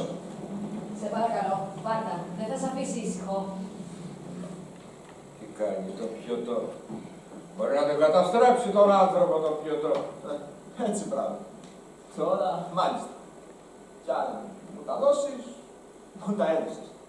Αλλιώς, ξέχνα. Ο Θεός να σε έχει καλά. Επιμένω. Πάει αυτό. Ακουλίτα, δείξε μας τα δώρα. Τι? Να δούμε τα δώρα. Τα δώρα, γιατί? Ωραία, φέρνω εδώ. Η Ανιούτικα θέλει να δει τι πήρες. Για ξετύλιξε. Φέρε εδώ το σάλι που σου λέω εγώ. Τώρα το βλέπω έτσι. Τι νόημα έχει, θα το δούμε. Αχ, τι ωραίο ύφασμα, σαν τη Στεφανίδας είναι. Σαν τη Στεφανίδας. Είναι πολύ ωραιότερο. Κοίτα εδώ, είναι από πολύ καλά υλικά. Είναι γαλλικό. Αχ, τι ωραίο ύφασμα, η Μασούτη θα έχει κάτι τέτοιο. Μόνο που το δικό της είναι πιο ανοιχτό. Μου φαίνεται έχει σχέδια πάνω σε γαλάζιο φόντο. Αυτό είναι πολύ όμορφο. Αμέ, τι νόμιζες. Επιτέλους, δεν έχει χώρο. Ανήσια, κοίτα. Κοίτα ύφασμα. Τα είδα. Δεν τα είδα. Πάρτε τα από εδώ πέρα. Τι κάνεις εκεί. Τα δικά σου να με τα σκάνω. Ανήσια, κοίτα. Τι να δω. Τώρα για σένα. Ξέρεις τι θα κάνεις για να το κερδίσεις. Από πίσω κάθομαι. Χωρίστε παλικαράς. Δεν σε φοβάμαι. Εσύ καλά θα κάνεις να θυμάσαι με ποιανού λεφτά με κρουλιάζεις και κάνεις δώρα για την πουτάνα σου. Δικά μου λεφτά. Δικά σου. Εσύ μωρή, ήθελες να τα κλέψεις, αλλά δεν μπορείς να τα καταφέρεις μόνος σου. Στο πιάνω από το χάμο! Κυρίες μου, σιγά. Τι άρχισε, πες να το πουλώσει, νομίζω ο κόσμος δεν ξέρει για σένα. Τι να ξέρει, για πες τι να ξέρει, να σου πω εγώ τι ξέρει. Όλα τα ξέρουν. Αμέ, ξέρουν πως είσαι μια πουτάνα που ζει με τον άντρα μιας άλλης. Και εσύ το δικό σου άντρα το σκότωσες. Ψεύτρα! Ψεύτρα! Για σιγά, τι τρέχει. Θες να με τρομάξεις, δεν σε φοβάμαι. Έξω μωρή. Δεν φεύγω, δεν πάω πουθενά. Τι κάνεις, κτίνος, δεν πάω πουθενά. Εδώ είναι σπίτι μου, το σπίτι μου. Κτίνος. Έξω υπάρχει. Θα πάω στην αστυνομία, θα πάω στον κοινοτάρχη. Τώρα θα δεις. Εσύ φύγε. Θα πάω να σκοτωθώ. Χέστηκα. Μαμά. Μην κλαις εσύ. Δεν τη φοβάμαι. Τραβάλατε στο σαμοβάρι. Στο διάολο. Κοίτα τι έκανε. Όλα βρωμίστηκαν. Τώρα να δεις τι θα κάνω. Θα τη σκίσω τις ζακέτες του τα καμάτι, μαλακία τώρα θα δεις. Αρκετά. Μα κοίτα πως βρωμίστηκαν όλα.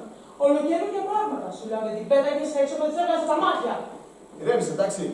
Τι σε έχει πιάσει τώρα. Κοιτάξτε πως την αγαπάω. Να την αγαπάς. Με αυτή τη μούρη που έχει, έπρεπε να την έχεις ξεφορτωθεί από την αρχή. Όλα αυτά ήταν αλλιώς. Τα είχα εγώ το σπίτι και τα λεφτά. Η Νάιτε λέει: το σπίτι είναι δικό μου. Να σε φροντίσει αυτή εσένα. Κοίτα πώς φρόντισε το μακαρίτι. Είναι φώνησα. Να σε ξεκάνει και σένα. Φτάνει. Πολλή φορά πήρες. Δεν ξέρεις τι λες. Ξέρω και παραξέρω. Εγώ δεν μπορώ να ζήσω άλλο εδώ μέσα μαζί της. Θα τη διώξω. Το σπίτι δεν είναι δικό της. Μόνο τον εαυτό της κοιτάζει. Σκύλα! Χασμός. Εγώ κάνω τι γουστάρω. Δεν την αγαπάω πια. Εγώ εσένα αγαπάω. Πού είναι η μάνα σου? Στο διάδρομο κλαίει. Είπα κι εγώ. Θέλεις να φέρει μέσα το σαμοβάρι. Ακουλίνα, εσύ μάζεψε το τραπέζι. Να μαζέψει το τραπέζι. Ναι. Εντάξει. Πατέρα. Πατέρα. Έλα να πιούμε λίγο τσάι. Πού να το βάλω? Στο τραπέζι. Τι έγινε? Τι λέει η αστυνομία? Για έλα ζω. Για κάτσε. Για πες του Νικήτα τι τρέχει. Χέλα, τι έγινε δηλαδή για να έχεις μούτρα. Έτσι θα είσαι. Πάλι να πεις κάτι. Το δωράκι σου. Πάρ' τα λεφτά σου. Για πού το βάλες εσύ? Φεύγω. Φεύγω τώρα. Χριστέ μου, σχώρα τις αμαρτίες μας. Τι? Πού θα πας νυχιάτικα? Δεν μένω σε αυτό το σπίτι άλλο, Νικήτα. Πρώτα θα πιούμε ένα τσάι. Κάτσε κάτω. Φεύγω, Νικήτα. Δεν μπορώ να μείνω άλλο εδώ μέσα. Δεν μένω άλλο σε αυτό το σπίτι. Όλα λάθος είναι. Όλα είναι λάθος. Τι θες να πεις, λέγε. Κάτσε κάτω. Πατέρα, μη φεύγεις τώρα, έτσι νυχτιάτικα. Τι θα πει ο κόσμος? Θα λένε πως εμείς σε διώξαμε. Όχι, όχι, δεν με διώξετε εσείς. Δεν έχω κανένα παράπονο. Κανένα παράπονο. Μόνο που ο γιος μου έχει πάρει τον δρόμο για την καταστροφή. Καταστροφή. Μα τι λες τώρα. Είναι αργά πια, Νικήτα. Είσαι χαμένος. Θυμάσαι τι σου είπα το περασμένο καλοκαίρι? Να θυμάμαι. Έλεγες τόσα πράγματα. Εγώ σου μίλησα, Νικήτα. Σου είπα για εκείνο το κορίτσι, το ορφανό τη Μαρίνα. Της έκανες μεγάλο κακό, Νικήτα. Μεγάλο κακό. Πού το θυμήθηκες τώρα αυτό? Περσινά ξινά στα φίλια. Πάει αυτό. Όχι, παιδί μου, δεν πάει. Η μία αμαρτία φέρνει την άλλη και την άλλη. Και ύστερα αμαρτάνεις ξανά και ξανά, μέχρι να μπλεχτείς μέσα σε ένα δίχτυ από αμαρτίες. Βουλιάζεις την αμαρτία, Νικήτα. Κόφτω. Κάτσε να πιεις το τσάι σου. Δεν θέλω να πιω τσάι, Νικήτα. Δεν το αισθάνομαι. Δεν το καταλαβαίνω, μα ιδιάζει. Δεν θέλω να πιω τσάι μαζί σου. Ό,τι θες λες πάλι. Κάτσε κάτω. Έχεις μπλεχτεί σε ένα δίχτυ από αμαρτίες. Και ο άνθρωπος έχει ψυχή, Νικήτα. Μου λες. Τι δικαίωμα έχεις και με προσβάλλεις μέσα στο σπίτι μου? Αλήθεια, με τι δικαίωμα? Έχεις πάρει το δρόμο της καταστροφής, Νικήτα. Εμείς ήρθαμε να σου ζητήσουμε τίποτα.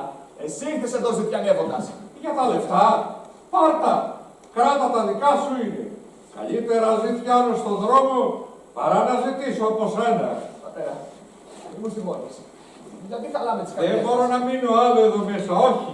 Καλύτερα να περάσω τη νύχτα μου στον δρόμο παρά να μείνω σε αυτό το σπίτι εδώ μέσα. Θεέ μου, συγχώρεσέ με. Τον έπιασε γλυκιάτικα τον καιρό. Ξύπνα, Νικήτα, θυμήσου. Ο άνθρωπος έχει ψυχή. Έχει ψυχή, Νικήτα.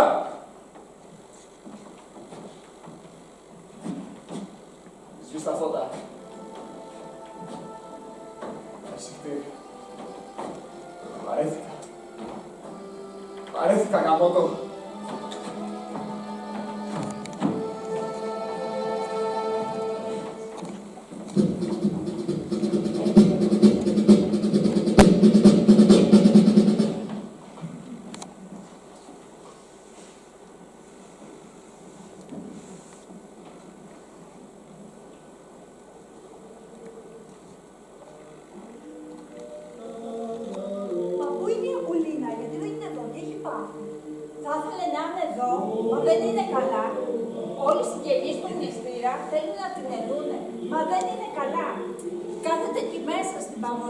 Και δεν το κουνάει. Μα τι έχει. Να λένε πως ο δαίμονας μπήκε στην κοιλιά της. Άντε καλέ. Με άκουμε που σου λέω. Χριστός και Παναγία τέτοια αμαρτία. Τα προξενιά και οι συγγενείς τι φάνης να το καταλάβουν. Μπα, αυτοί είναι όλοι τους τύφλα στο μεθύσι. Αυτοί το μόνο που τους νοιάζει είναι η πρίκα. Αλήθεια, άκουσες τι της δίνω. 2 γούνινα σε γκούνια, 6 φορεσιές, 1 γαλλικό σάλι και 1 σωρό λινά. Και λεφτά, 200 ρούβλια. Ακούς? Να λείπει το βύσινο, άμα είναι έτσι τα πράγματα. Σώπα έχει το πατέρα του γαμπρού.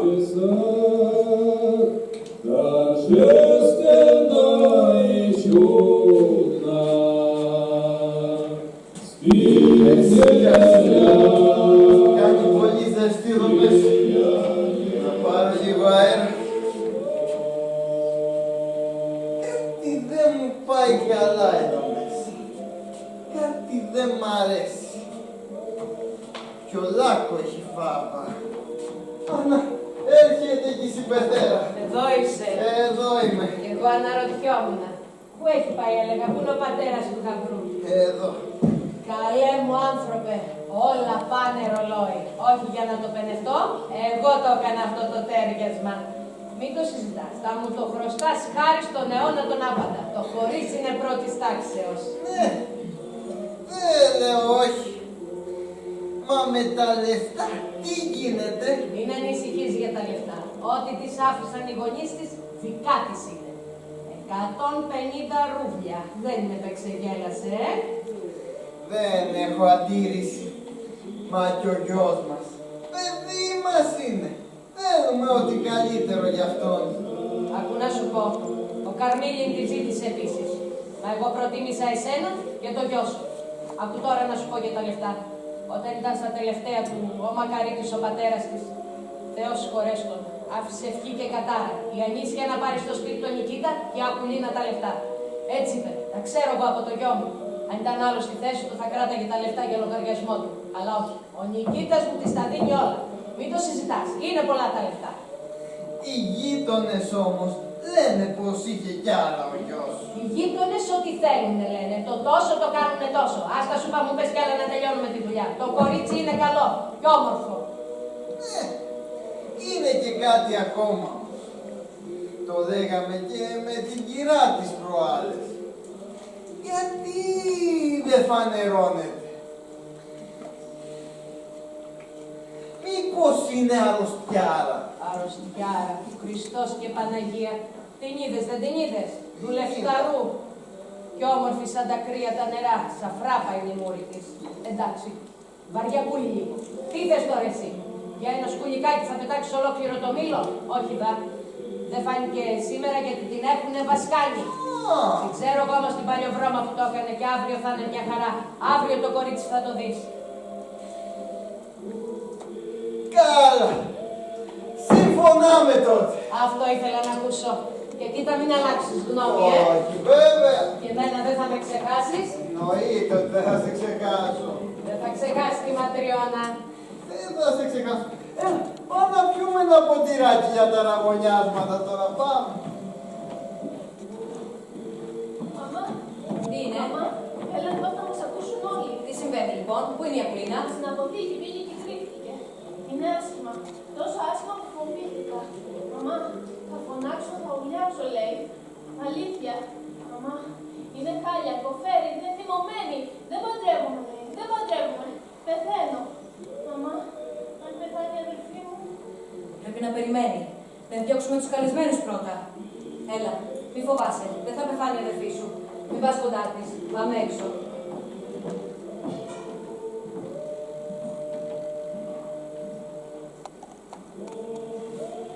Τι γλέντι γίνεται εκεί μέσα. Τι πίνουν εκεί πέρα. Μου έχει σπάσει τη μύτη. Να πήγαινα μέσα να πιω εγώ ένα ποτό. Όχι. Έκανα όρκο να μην ξαναπιω. Να πάει στο διάολο, δεν ξαναπιω.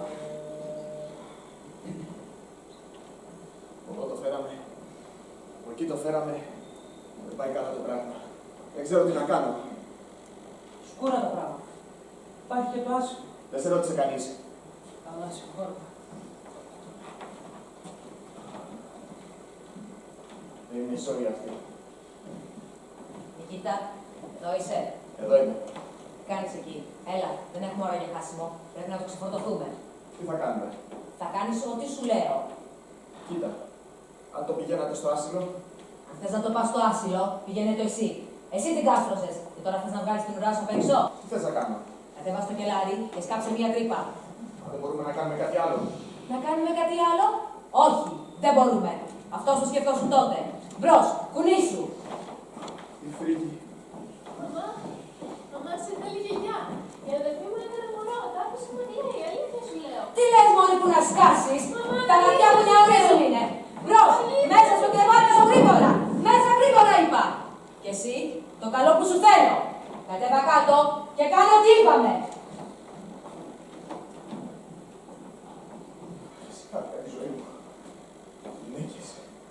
Σκέτος πελάς. Ας το σκεφτώ σήμερα τότε. Και τι να σκεφτόμουν δηλαδή.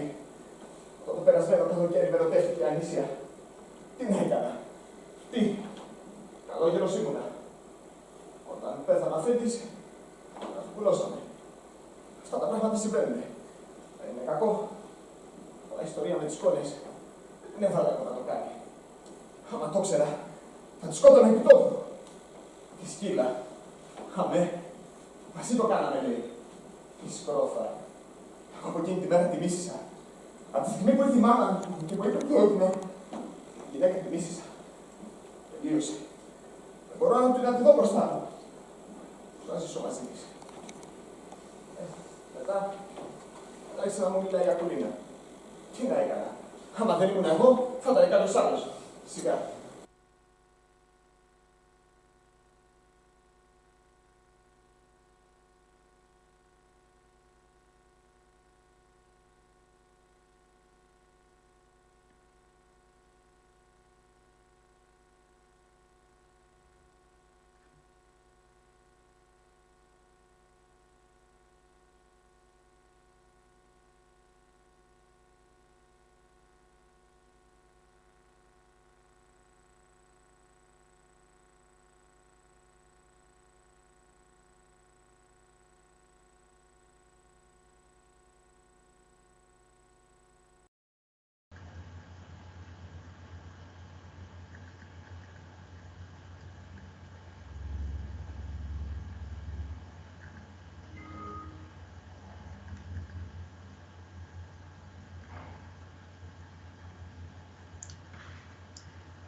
Welcome back. We are continuing with the sessions with the recapitulation of the research results from the roundtables.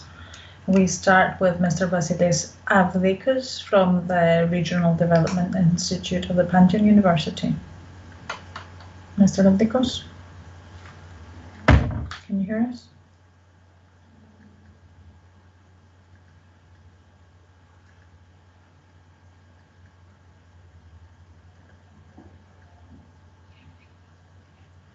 Mr. Avdikos, can you hear us?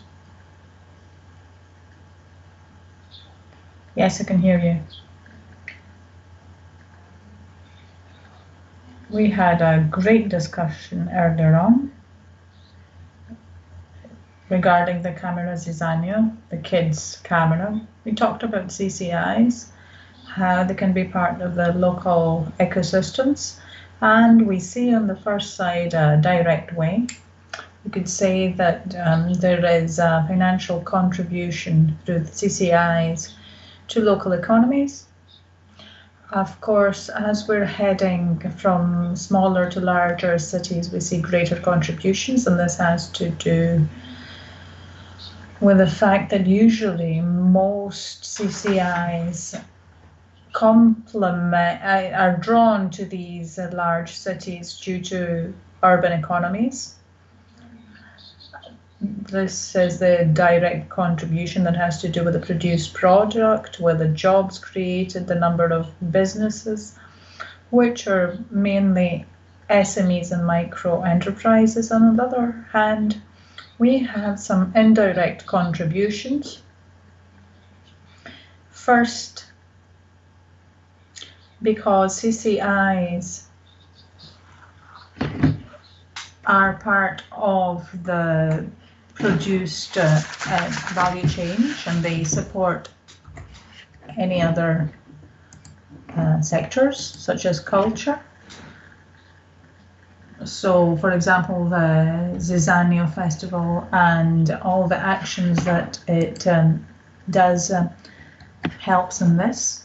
And of course, we have seen that on the other side, CCIs use the means and the resources of other industries in various projects. We see this, and as Mrs. Eliopoulos was saying, the cultural hydrant at the municipality there was interesting. So CCIs use resources and tools of other industries as their tools for a new language of communication with the public. So contributions are very important, both direct and indirect. And here we should discuss a little bit about the role of hubs, creative hubs in these processes. First of all, someone could say that in a small city, all those that are part of the ecosystem of CCIs essentially know each other, and we've seen through the focus groups we conducted. But many times, although they know each other, they do not come closer to implement and to connect and implement jointly any projects. So hubs come to link on a practical level those operating in the creative ecosystem in small and medium-sized cities to augment the impact of CCIs, to give them the publicity that they need. And of course, let's not forget that a role of CCIs is not only to be financially active, but also to be socially active. I will mention the example of the Camera Zizanio again. Such an enterprise, an organization, can draw in the youthful audience in a country, giving a creative output. And this is an important social impact that we should definitely focus on. Creative hubs, especially in very small cities such as Missolonghi and Pyrgos, could play a role in the interconnection of industries and a social role, connecting various social groups through culture. and creativity. At the end, I want to say that a Creative Hub should aim at producing new knowledge, disseminating new knowledge, disseminating information in the local ecosystem, connecting the local ecosystem with other ecosystems in surrounding areas and beyond, perhaps beyond the country. And it's also important for skills that we usually see there, and I think that we have a second focus group on that today. So skills are one of those components of creative work, especially when we're talking about the connection of creativity with digital networks and technology. Here, we need for these hubs to act as connectors for the public, so that small companies and freelancers can be more effective and more competitive in what they produce.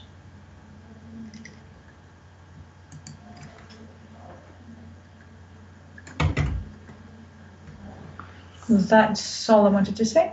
It was only 3 people. Thank you very much. We will continue with the Chamber of the Akaya representative, Mrs. Katsala, who is going to talked about new skills and CCIs. So I'm going to share my screen.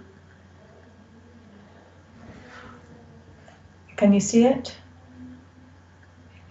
Yes, we see it. As you said, the discussion that we were talking about had to do with new skills and the CCI economy. We only had 3 participants, but unfortunately it doesn't matter. We had a very targeted discussion, and all 3 of us wanted to report some European projects that focus on skills and CCIs, and especially how the economy can benefit from this. So in brief, Mr. Kiathoulas presented the Life Skills project, which led to a specific survey on the needs for new skills in this industry. The Create EU project, which is being implemented by Mosaic, which was presented by Mr. Sarlis, and the Creative Hubs with the collaboration, with the contribution of the Chamber of Akaya. So we discussed this and we reached a conclusion that the current status in the CCI industry, as regards the financial aspects, has shown that businesses that have been established in the cultural and creative sector have proven very resilient during the pandemic. Despite the fact that there might not always have been events held or people could not attend physically various events and seminars, these businesses managed to survive, and a lot of new smaller businesses were created during the pandemic. And although it was identified at a European level that there is a need for additional financing and support for CCI sector companies, in parallel, the need for the creation of new practices for the production of cultural content,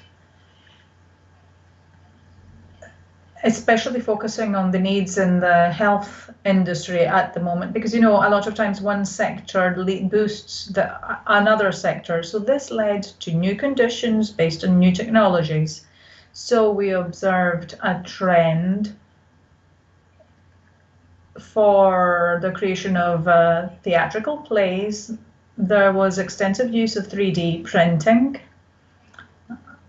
Things that were unimaginable before can now be created by 3D printing.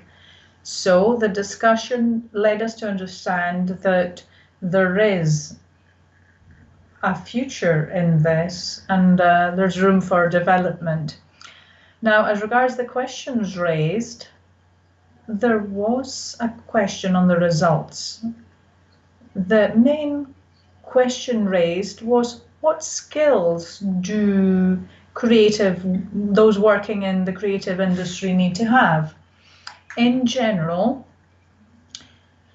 we came up with 4 key areas of skills: technology, marketing, social, and business skills. So, for technology skills, we focused on the recognition of the right technology to apply. It's not enough for those working in the sector to say, I need this or that technology, but they need to know how they can apply it in their company and whatever they need to. In marketing, a greatly important skill that most think we have, but we don't always.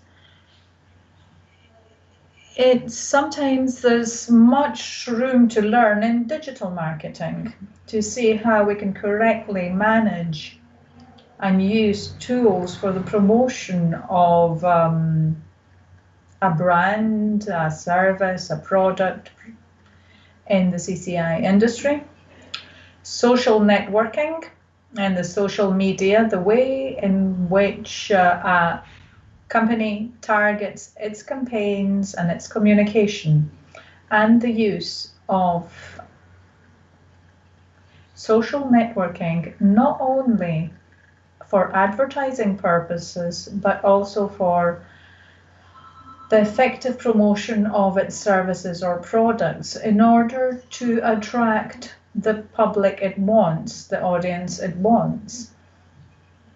And finally, business skills, which are quite a few actually. An indicative list is, all participants in the panel decided that these are the main ones: project management, the skill to write proposals for financing and the drafting of business plans. This is always a requirement for SMEs.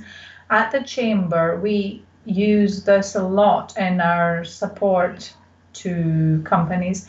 Most people don't know how to draft a financing proposal for a European program or an NSRF program or whatever. There are many proposals submitted seeking alternative means of financing, such as crowdfunding, which this also requires specific skills. The crisis management, especially the case of the led a lot of businesses to an impasse because they did not know how to channel, how to find a way to market their service or product, synergies with other authorities or sectors, tourism, agri, food, working with others, knowing how to collaborate, knowing how to adapt and be flexible, working with others, other authorities, other people from different sectors, different environments. Activating resources, human resources or tangible assets or infrastructure, knowing how to activate these and to make the most of them for your purpose. And finally, identifying ideas and taking on initiatives, having a vision and creativity. So this was the first question we replied to.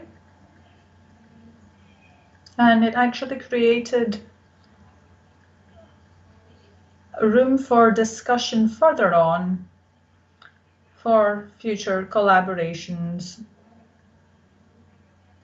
because we've all managed some projects that have to do with the skills that need to be developed by workers in this sector.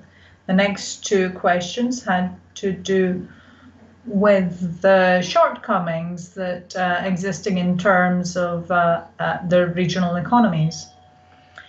There is a lack of a spirit of collaboration. There's no collaboration between private individuals and the private and the public sector. This is something that the chambers usually try to support, to have a collaboration spirit, but unfortunately the attitude, especially in Greece, is kind of against this, because the expectations of private individuals are not met by what authorities offer or what they want to offer, so there's not a great spirit of collaboration, and this can be improved. Another shortcoming is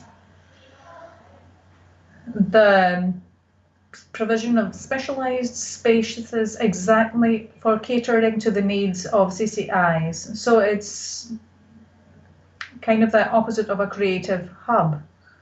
We might create places, but there are no appropriate facilities. Up until now, there's also uncertainty now about the post-COVID environment for CCIs.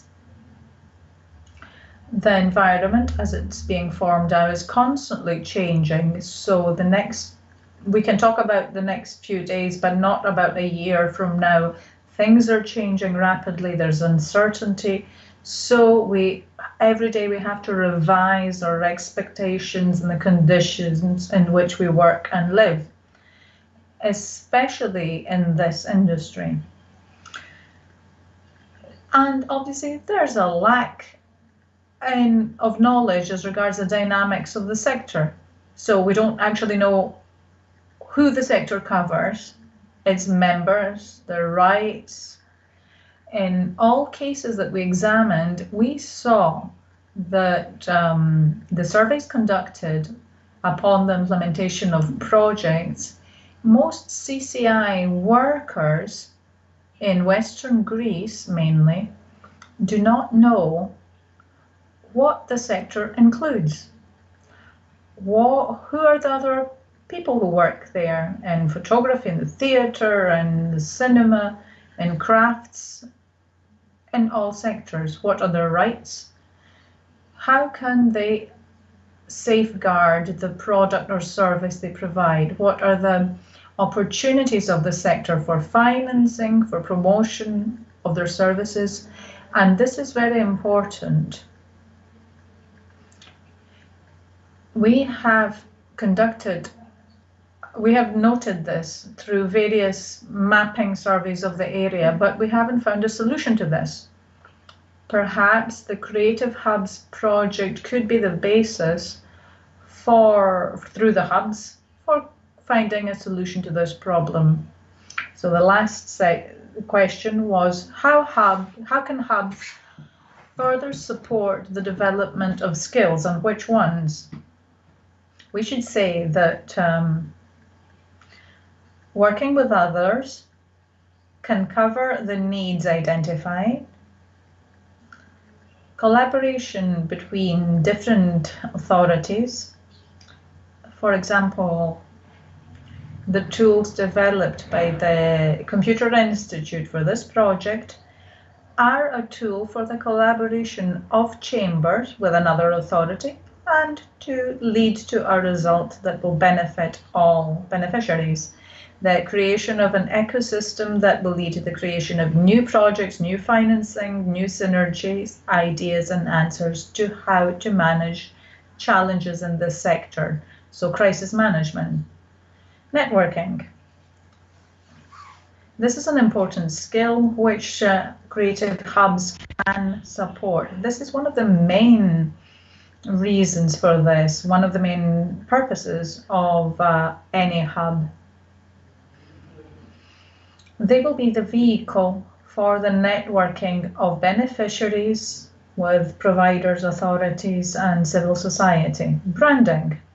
There is a great need for a new branding at a local level at all three regional authorities in And the same goes for Puglia in Italy. So a new visualization of the specialization of the sector, which can be met through the creative hubs and through a new branding. And finally, the use of new technologies through the offered infrastructure, through, for example, e-tools and which have been developed and are constantly under development by the Computer Institute that contribute to the development of new skills. That's all from me. We're few people, but we had an in-depth discussion. Thank you. Thank you very much, Mrs. Katsanda. We move on to the next round table, which was dedicated to cultural tourism, cultural routes, best practices in the local economy. The coordinator was Mr. Apostolakos, responsible for the tourism initiative in Mesolongi. Thank you very much. First of all, can you hear me?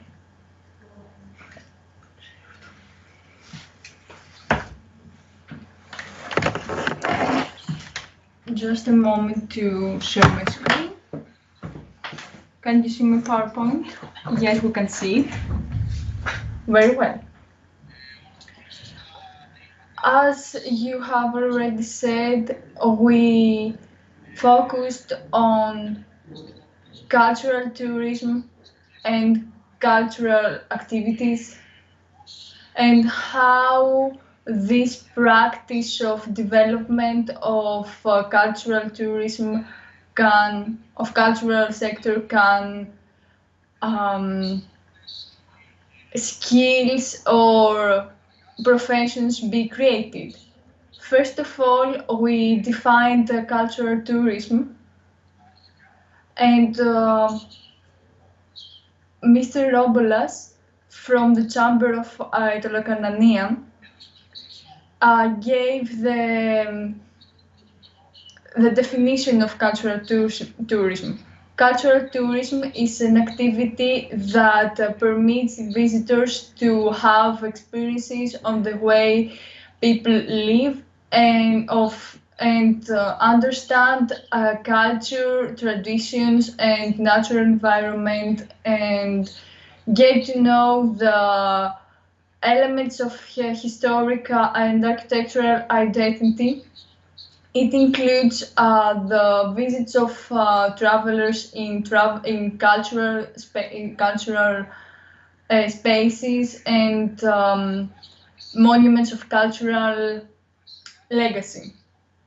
It has a cultural motive that includes educative roots, performances, theatrical play, music, museums, and visits visits and study of the natural environment, of the popular culture and art. It includes the moving of people that need to satisfy the need for differentiation. Then we moved on to the definition of cultural roots, which cover a wide range of objects and their spiritual, religious, industrial, artistic, gastronomic, architectural, and are combined with alternative types of activities like camper tourism and others. Cultural roots are a practice that is supported by the European Union in order to establish sustainable development of non-developed areas. The Chamber of Italo-Cananea supports through these strategic actions the development model of cultural tourism through the creation of cultural routes, which combined to the already developed tools of culture and tourism enhance business. The main target is the achievement of values of the model of sustainable development, the development and creation of cultural roots, the development of entrepreneurship, and the development of other cultural and artistic expressions combined with other advantages, traditions of the prefecture of Aitolokanania and other sectors of economy that are very important for Greek and local economy. The final target of all this is the achievement of a holistic creation that combines different developing tools that have as a target the creation of innovative product that will be very important for the local economy and the cultural industry.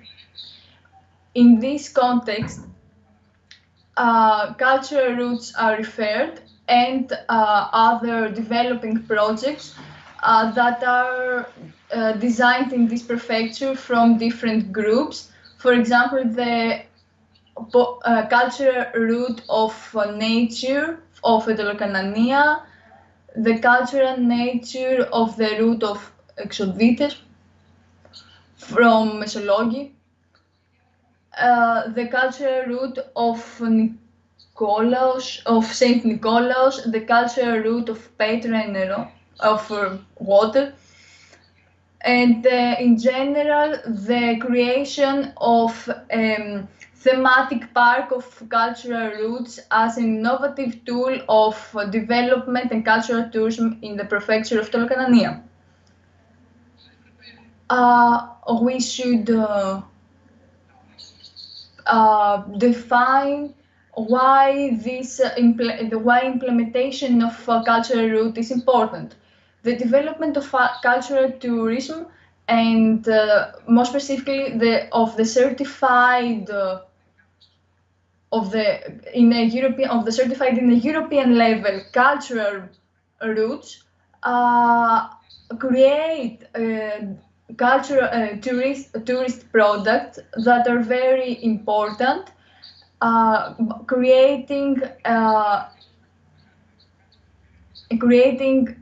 leading to the development of tourism in non-touristic places like the prefecture of Aitolokanania.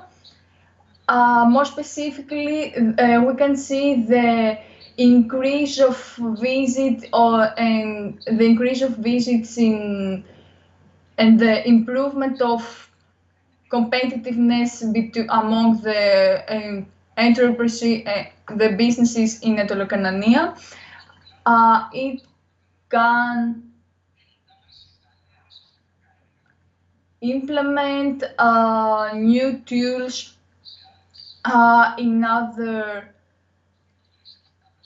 roundtables, and the digital revolution as in the cultural industry.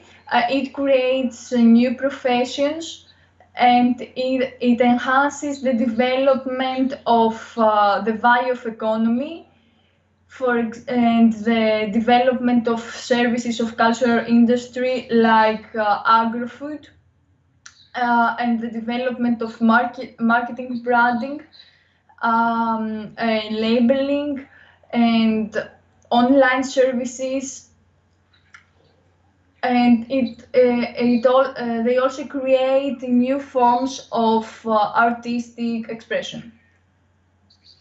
Moving on, Mr. Elimas, that was coordinator of Mesologi and other areas of Etolokanonia, talked about the cultural root of nature and culture in the prefecture of Etolokanonia. This specific route,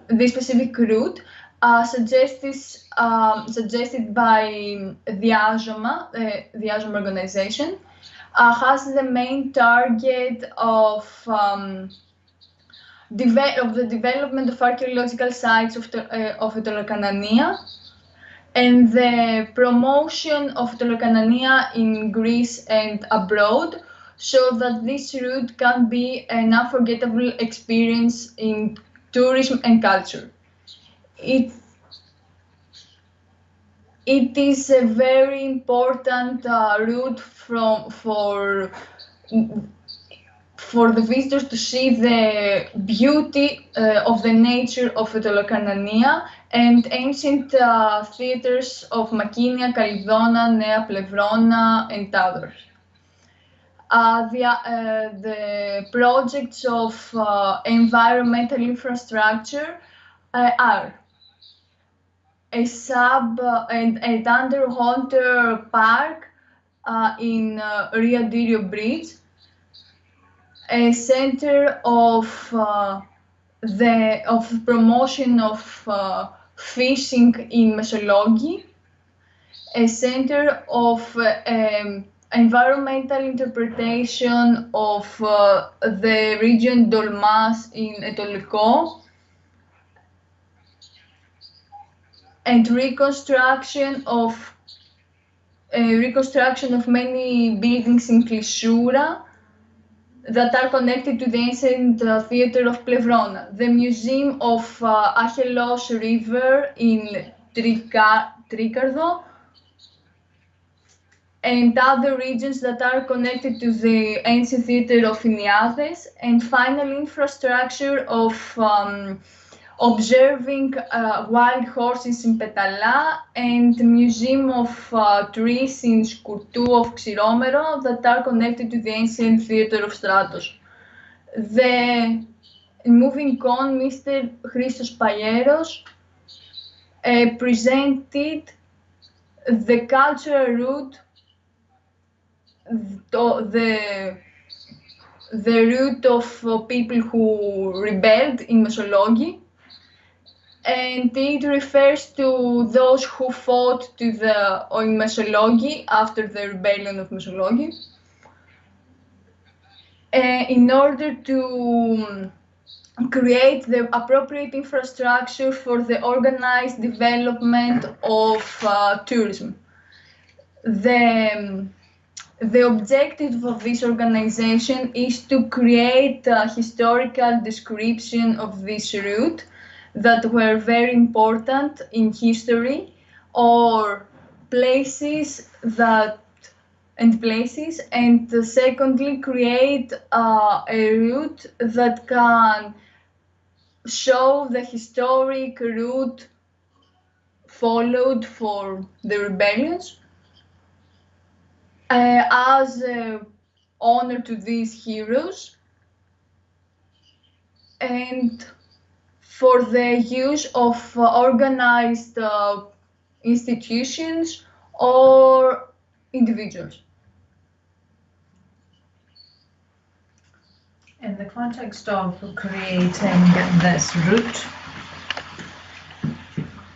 the following professional associates and skills, as you see in the slide, will be developed by the companies and workers in CCI, which concern authors, researchers, historians, IT engineers, graphic designers, and advertisers to promote this route online and the creation of digital brochures and printed brochures.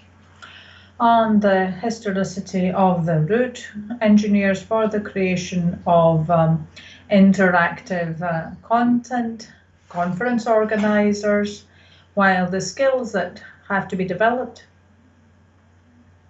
concern the creation of service infrastructure for mountain climbers, for their accommodation and catering, to help them while they're tracking, so tour guides, etc., while accommodation facilities will concern either camping, because mountain climbers like this, as well as shelters or even hostels. We will also have a connection of the local products and local gastronomy at select restaurants along the route. As well, let's not forget about this, the narration of the events and the dissemination of the events that took place, and the highlighting of the significance of this route from the time of the uprising of Missolonghi to today. Then, Mr. Haralabos Michalopoulos, the director of the Development Authority there, presented the development plan for Varasova as a brand and the plan for the development of networks of routes and cultural trails in Etolo-Karnania as a single cultural product as part of the current LEADER program. This finances 2 public investments in Varasova. One has to do with the signing of mountain trails, and the second, which is the most important, to the upgrading of the field there, which is a very beautiful spot. These interventions, which are underway and will be completed next year, have created an investment pressure on the area, which the Development Authority has been informed of. The connection of St. Nikolaos of Varasova with St. Nikolaos of Kremasta through this hiking trail has a very precise cultural identity. The connection of this route of Varasova with the trail of the people who left Missolonghi after the uprising, for which the development company of the area has been trying to revitalize, is leading to the creation of a network of cultural trails. And this network will gain even greater value with its broadening and its connection with the cultural network of the interconnecting the ancient theaters of Etolo-Karnania, highlighting its natural environment, which is the work undertaken by the Administration Authority of the Missolonghi-Etoliko Lagoon and the Azoma. The speed at which the authorities took action shows that they recognize the value of the cultural trails for the development of the area, and that they recognize that Etolo-Karnania has exquisite features for the development of a very unique cultural trail, but of a wide network of cultural trails that will run across the prefecture and will offer significant benefits to local economies and societies, communities. Now, as a result, we saw that tourism and culture are inextricably linked concepts, which require a specific study that, as they can bring with them a lot of other sectors in the economy, the most important is CCI, of course, especially in areas of Greece characterized by a lag in their development compared to other areas in the country or in Europe, which have a great cultural and natural offering. So Etolo-Karnania is exactly that kind of area, with a unique natural and cultural wealth that could be a comparative advantage of the prefecture compared to others in the field of cultural tourism. Despite this, Italo-Carnania still has limited tourism development and receives a minimum number of tourists, although it has the only regional sculpture gallery in Greece that has to do with the Greek Revolution, the only museum of engravings in Europe, the best preserved ancient shipyards of the country, and other great visitable spaces. The existence of developed networks of infrastructure and tools for cultural tourism, such as thematic museums, recognized tools used for intangible cultural heritage, boost the creation of cultural thematic routes. Cultural routes are a very good practice that is supported by the European Union, aiming to the support of sustainable, viable development, and there is an increase of financing tools for this. The creation of cultural routes will boost entrepreneurship and CCIs. As regards the rest of the conclusions, they were presented before, but this presentation in general contains all these, and you can read it whenever you want. As regards the presentation of the cultural route of nature and culture in the prefecture of Italo-Carnania, the proposal includes the creation of a network of cultural and nature routes in the prefecture of Italo-Carnania, centered around the ancient theatre, which, as you heard, the many ancient theatres it has. It provides for works for the restoration of these, the creation of modern infrastructure to increase accessibility to these, the creation of small thematic museums on the natural wealth of the prefecture. While this route overall will have a great interest for agriculture, food production, as it will promote local foods and local produce in agri-food and in fish and gastronomy from the prefecture. As regards the trail that follows the route of those who left Missolonghi after the uprising, this has to be mapped exactly to showcase the historicity of the route, and this will involve the participation of many different professions. So the benefits from the creation of this route are multiple. We need to mention that the fact that all the routes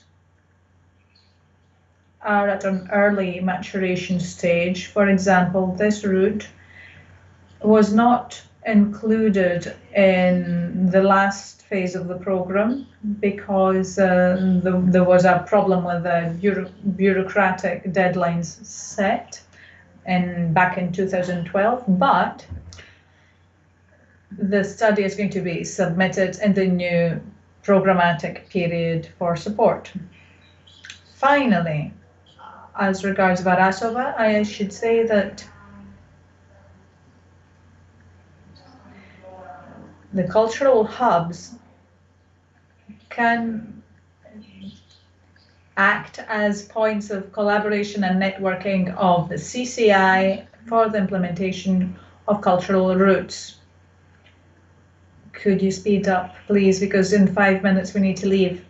So this is shown in the mapping of needs through the implementation of meetings held as part of the project by the Regional Development Institute at the Pandion University and other authority in collaboration with the focus groups at the Chamber of Italo-Carnania based on the action for the information of the cultural route of St. Nicolaus. There's already been an MOU signed between 25 authorities, associations, organizations, cell of civil society in Agrinio. So the continued collaboration at those hubs of people in CCI and definitely in clusters of businesses and authorities and organizations, civil society stakeholders will bring this vision to life and will make it a sustainable tool. Thank you very much.